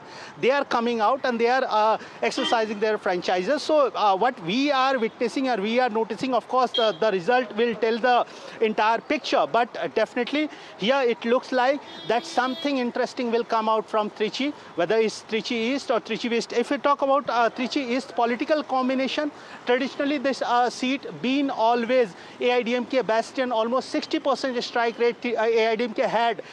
Once it started losing it to DMK. Last time DMK won from this Trichy East constituency, they secured almost 54% vote share, while over 50,000 vote margin was there. But these two parties, AIDMK and DMK, they always fought in these constituencies in this city, historic city of Trichy.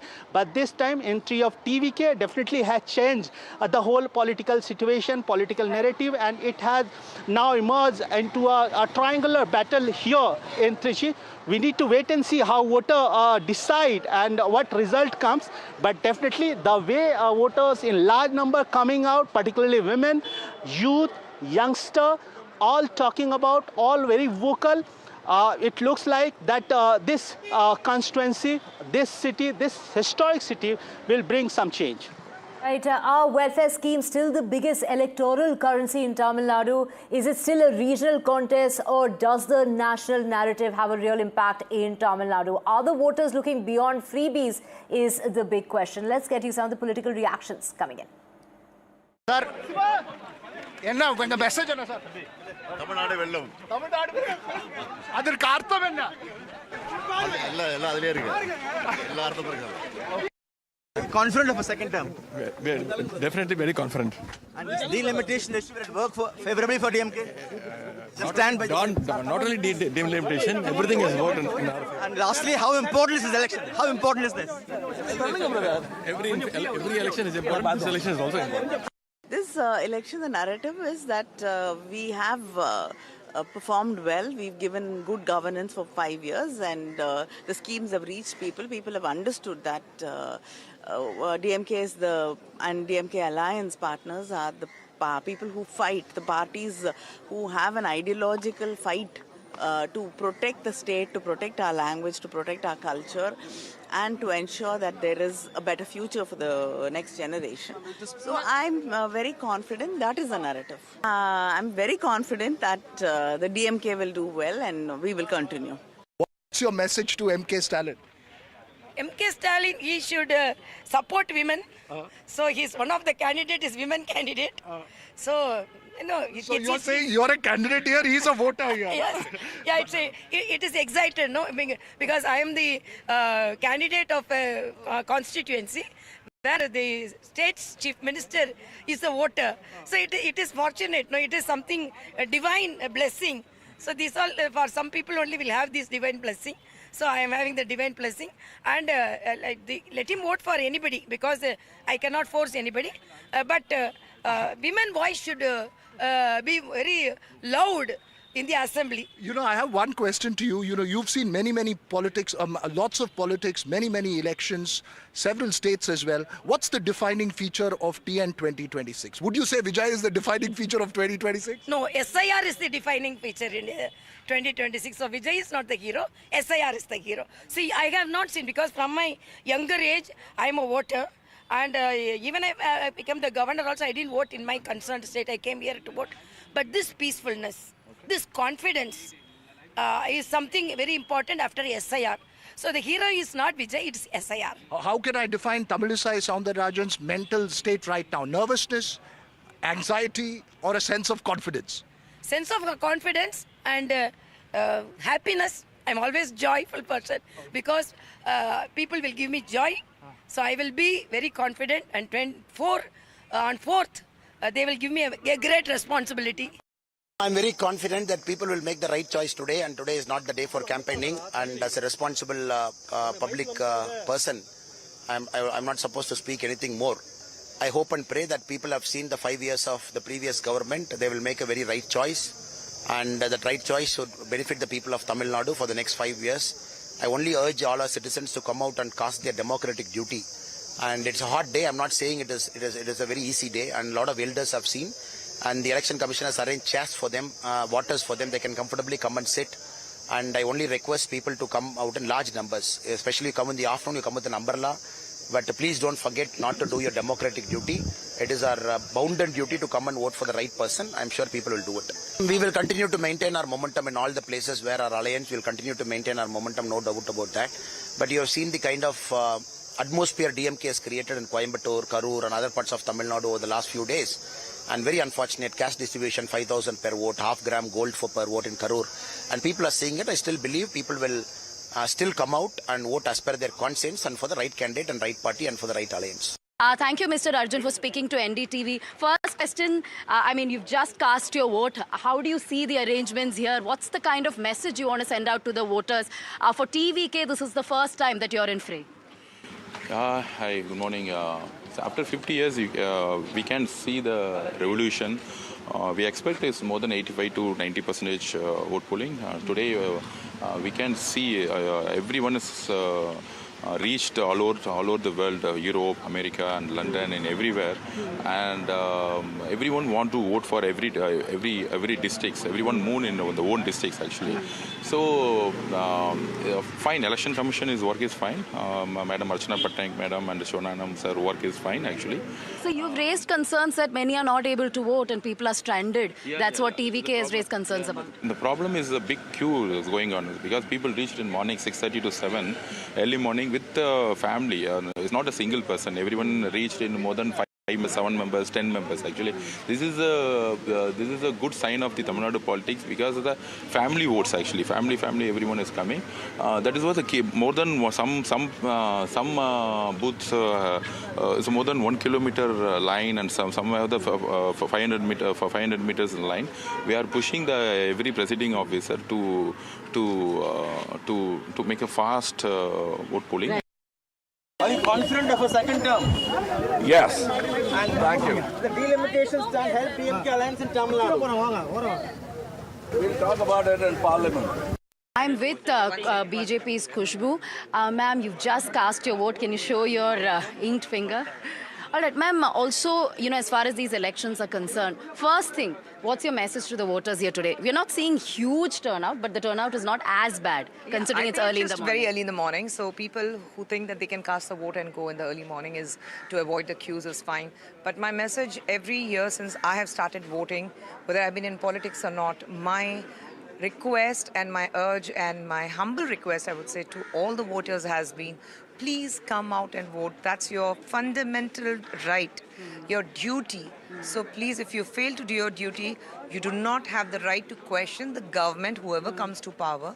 You do not have the right to question the government as to why what they have promised is not felicitated. And what are the issues that people must be voting for around this time? I think let's not discuss the issues. We are in a booth. Not political parties, just about a citizen issue. No, I think it's just that let people come out and vote and then we can talk about the issues. But today, let's not discuss any issues. Sure. What's the turnout you're expecting this time around? Do you think it'll go beyond 65, 70 in an urban constituency? We have seen up to 72% here in Chennai. So I think overall in Chennai, I'm expecting around 83 to 85 after SIR.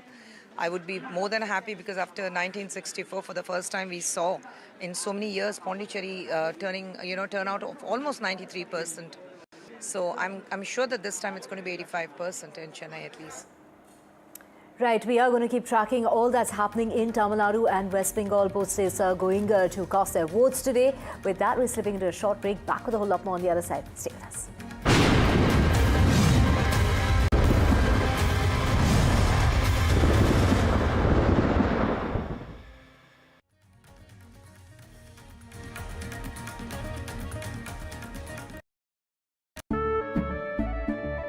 केसरिया से मन जोगी हुआ रे, दिल झूमे देखो मतवारा हुआ रे, केसरिया से मन जोगी हुआ। हर पल मनाओ केसरी त्योहार। विमल, बोलो जुबान Kesari. The battle lines for the Bengal elections have been drawn. The targets have been set. Words have been spoken. The narrative has been set. Alliances have been forged. The race to the top has begun. One network brings you all the action to the finish line. Battleground Bengal on the NDTV network. When others are warming up, I'm raring to go. The stories that matter, the stories that shape your life. Hello and welcome to watching Prime 5 with me, Raisha Sehgal. What's happening? The show that sets the prime time agenda. We'll be deep diving into this topic to tell you what's at stake. Join me, Raisha Sehgal, on Prime 5 only on NDTV 24/7.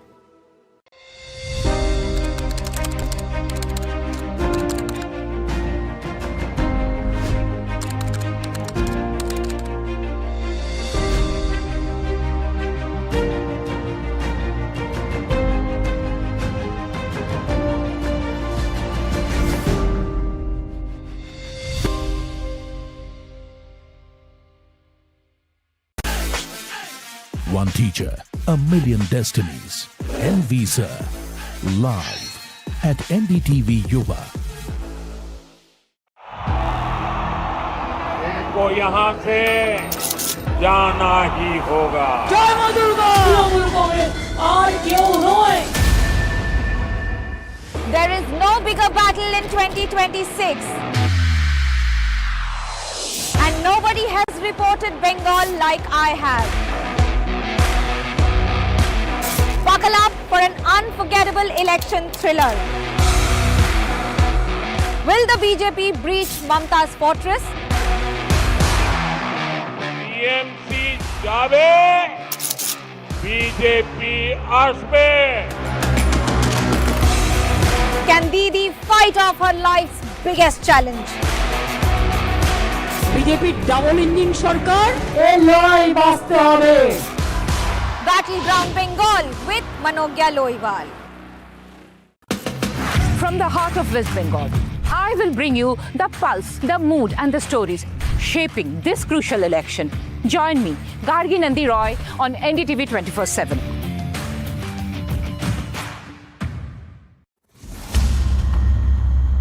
Dr. Abdul Majid Hakim Ilahi. Hello, Moto. Motorola, India's leading AI smartphone brand. Motorola Signature, India's #1 camera phone. Grab Motorola Signature today. Stars and political superstars come out to cast their vote early today this morning in Tamil Nadu. MK Stalin was there alongside his son Udayanidhi Stalin, both very confident of a win and saying that Tamil Nadu will win. Vijay and EPS also casting their ballot with a voter turnout, and the voter turnout till 11 o'clock this morning is to the tune of 37.56% in the state of Tamil Nadu. And as Bengal also casts its vote is the TMC and Humayun Kabir's party workers that clashed in Murshidabad. Kabir alleges a bribery charge and intimidation charge against the TMC workers and saying that the local cops had intimidated voters not to go cast their vote. And the voting turnout in the state is at 41.11% till 11 o'clock this morning. Strait of Hormuz continues to be on fire. Iran media releases a video of the IRGC gunboat seizing one of the ships that was fired upon on Wednesday. And suspense continues as far as talks between the United States and Iran is concerned. Donald Trump there saying dialogue is possible. According to him, it could happen as soon as tomorrow. That's Friday. Again in Islamabad. Islamabad there preparing for round 2.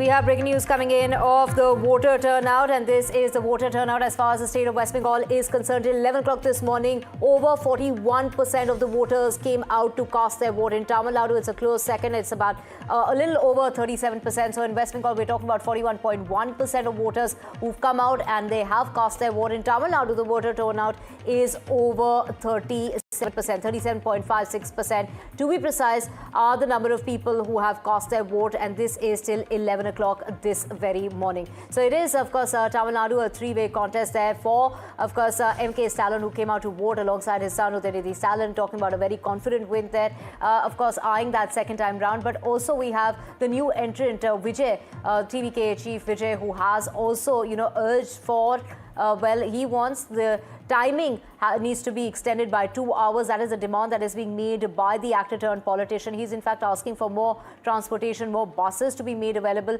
Vijay and EPS also have cast their vote and their ballot. And of course, we have on the other side the allegations that are being made when it comes to the BJP and the AIDMK. They're making allegations against the government, and this is in regard to the DMK. So many allegations that have been made, and these are stars and political superstars that have come out early this morning, starting with MK Stalin. There we had actor turned politician Khushbu also casting her vote, and there we have the entire, in fact, Stalin family who came in and there to cast their vote. This included the wife of MK Stalin as well as the wife of Udayanidhi Stalin there also out to cast their vote. So there we have, of course, many people who have in fact come out. And let's just talk about in comparison.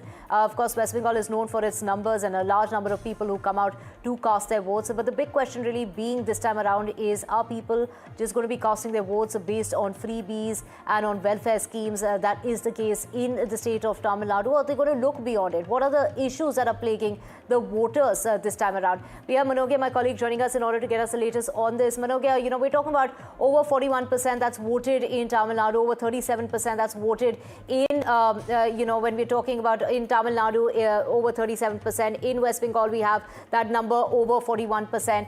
If we compare this to last year at the same time, is this any higher or is it at par? Well, the baseline has changed this time because of SIR. If the baseline was 100 with a voting percentage of somewhere between 70% on an average, this time the baseline has changed to 80 because of the SIR of almost 20% vote deduction across the party, across the constituencies. So that makes a difference. But if the voting percentage continues at 70% for 80 also, then you could expect a higher voting percentage this time, which could be crossing around 80 to 90% also, and especially primarily rural Bengal that votes with a lot of responsibility and in long queues, unheard and unseen anywhere in the country, where people wait from 6 o'clock in the morning to be the first voter in their polling booth, or maybe reach out to the polling booths early in the morning just to wait the heat and run away from, and also ensure that they use their voting rights judiciously in the morning. But when we talk about the weather conditions or the entire polling conditions, this has been a state which has seen a lot of violence in past few decades. This, however, seems to be one of the elections where we've seen the minimum number of violent or incidents across the state, especially with 152 seats that go for poll today around across 16 districts, which have had a history of being very, very violent, be it East Midnapur, West Midnapur, or even Malda, Murshidabad, North 24 Pargana, North Dinajpur, or even if you talk about Cooch Behar, which has seen massive violence in the last assembly elections, in the 8th assembly elections.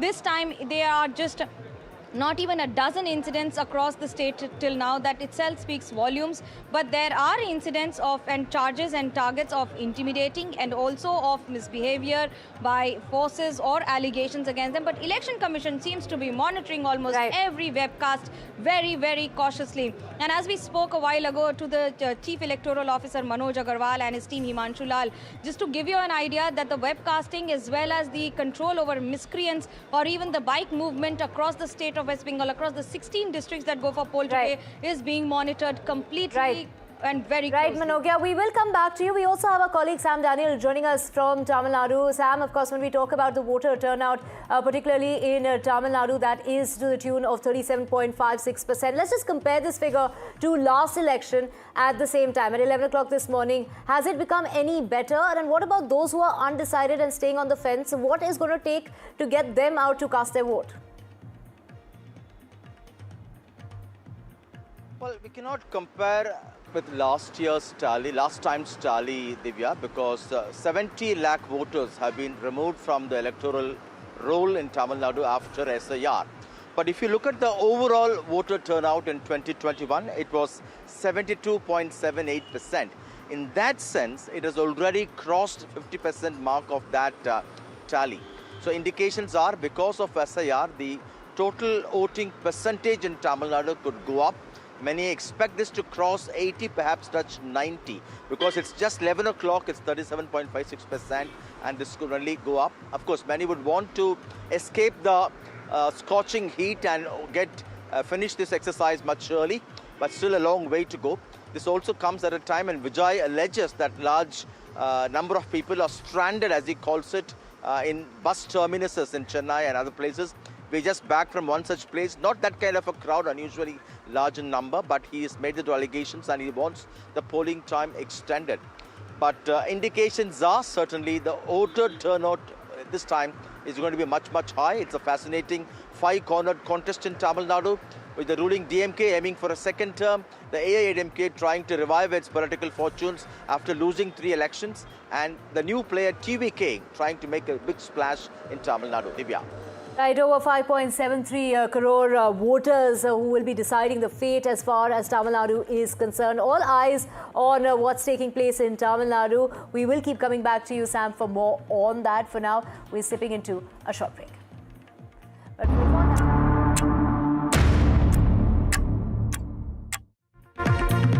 news of Donald Trump. Donald Trump there has in fact gone ahead and reposted. He's reposted.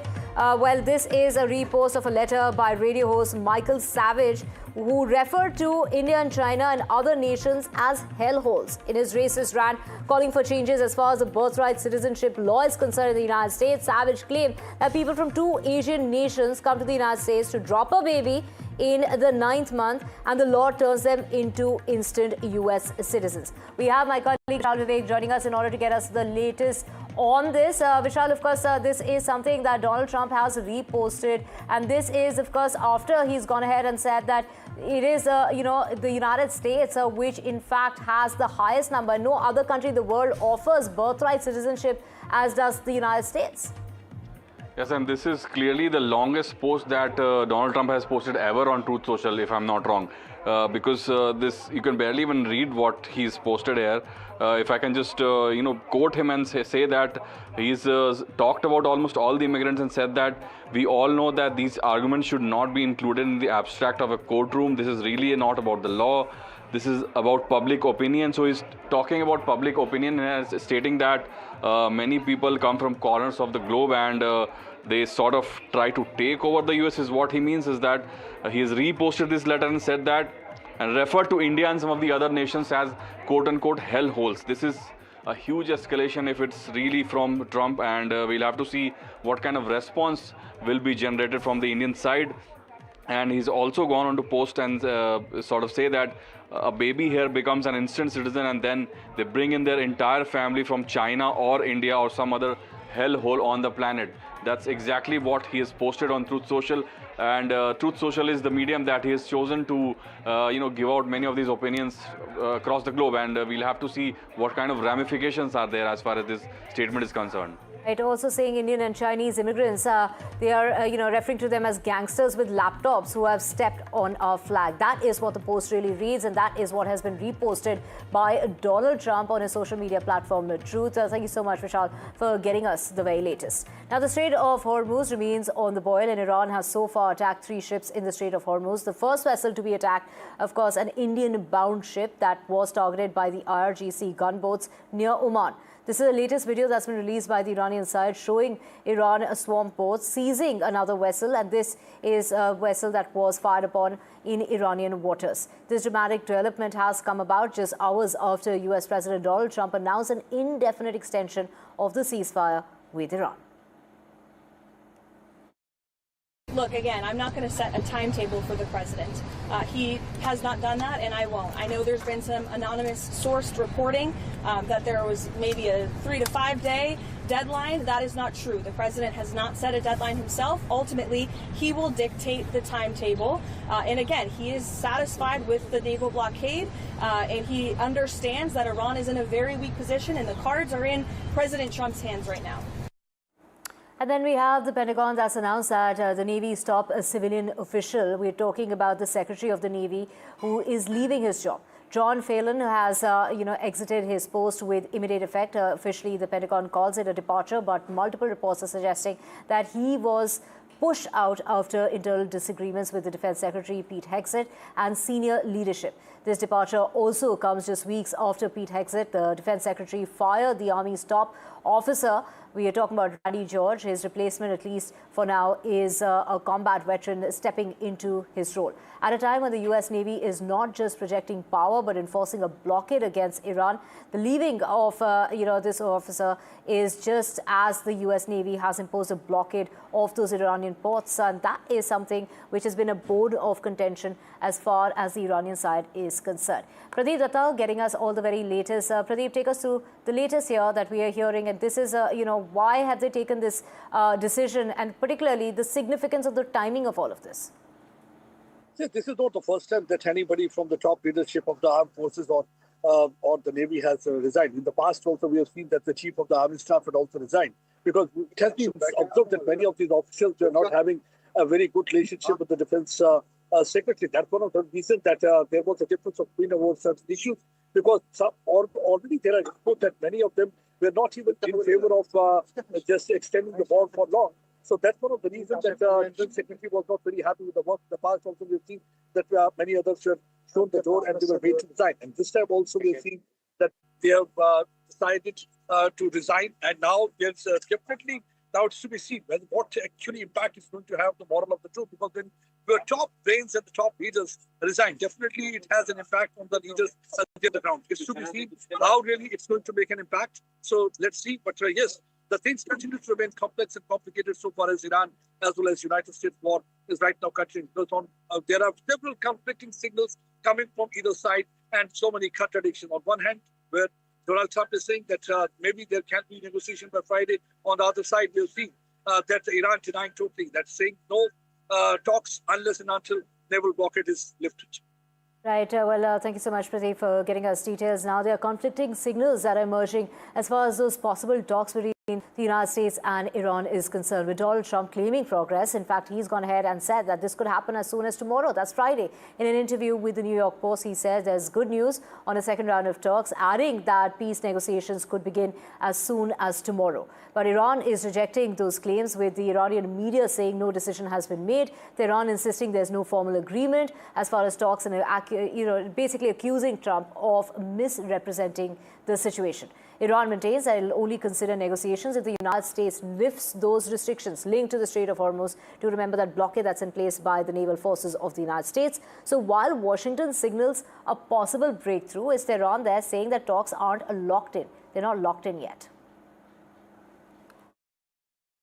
The response is you guys all see a lot of different messaging coming out of Iran, a lot of different rhetoric and language from them.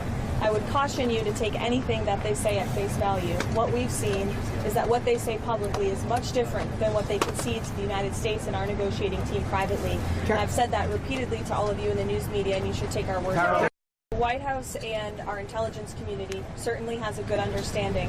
However, we want to see a unified response and a unified proposal.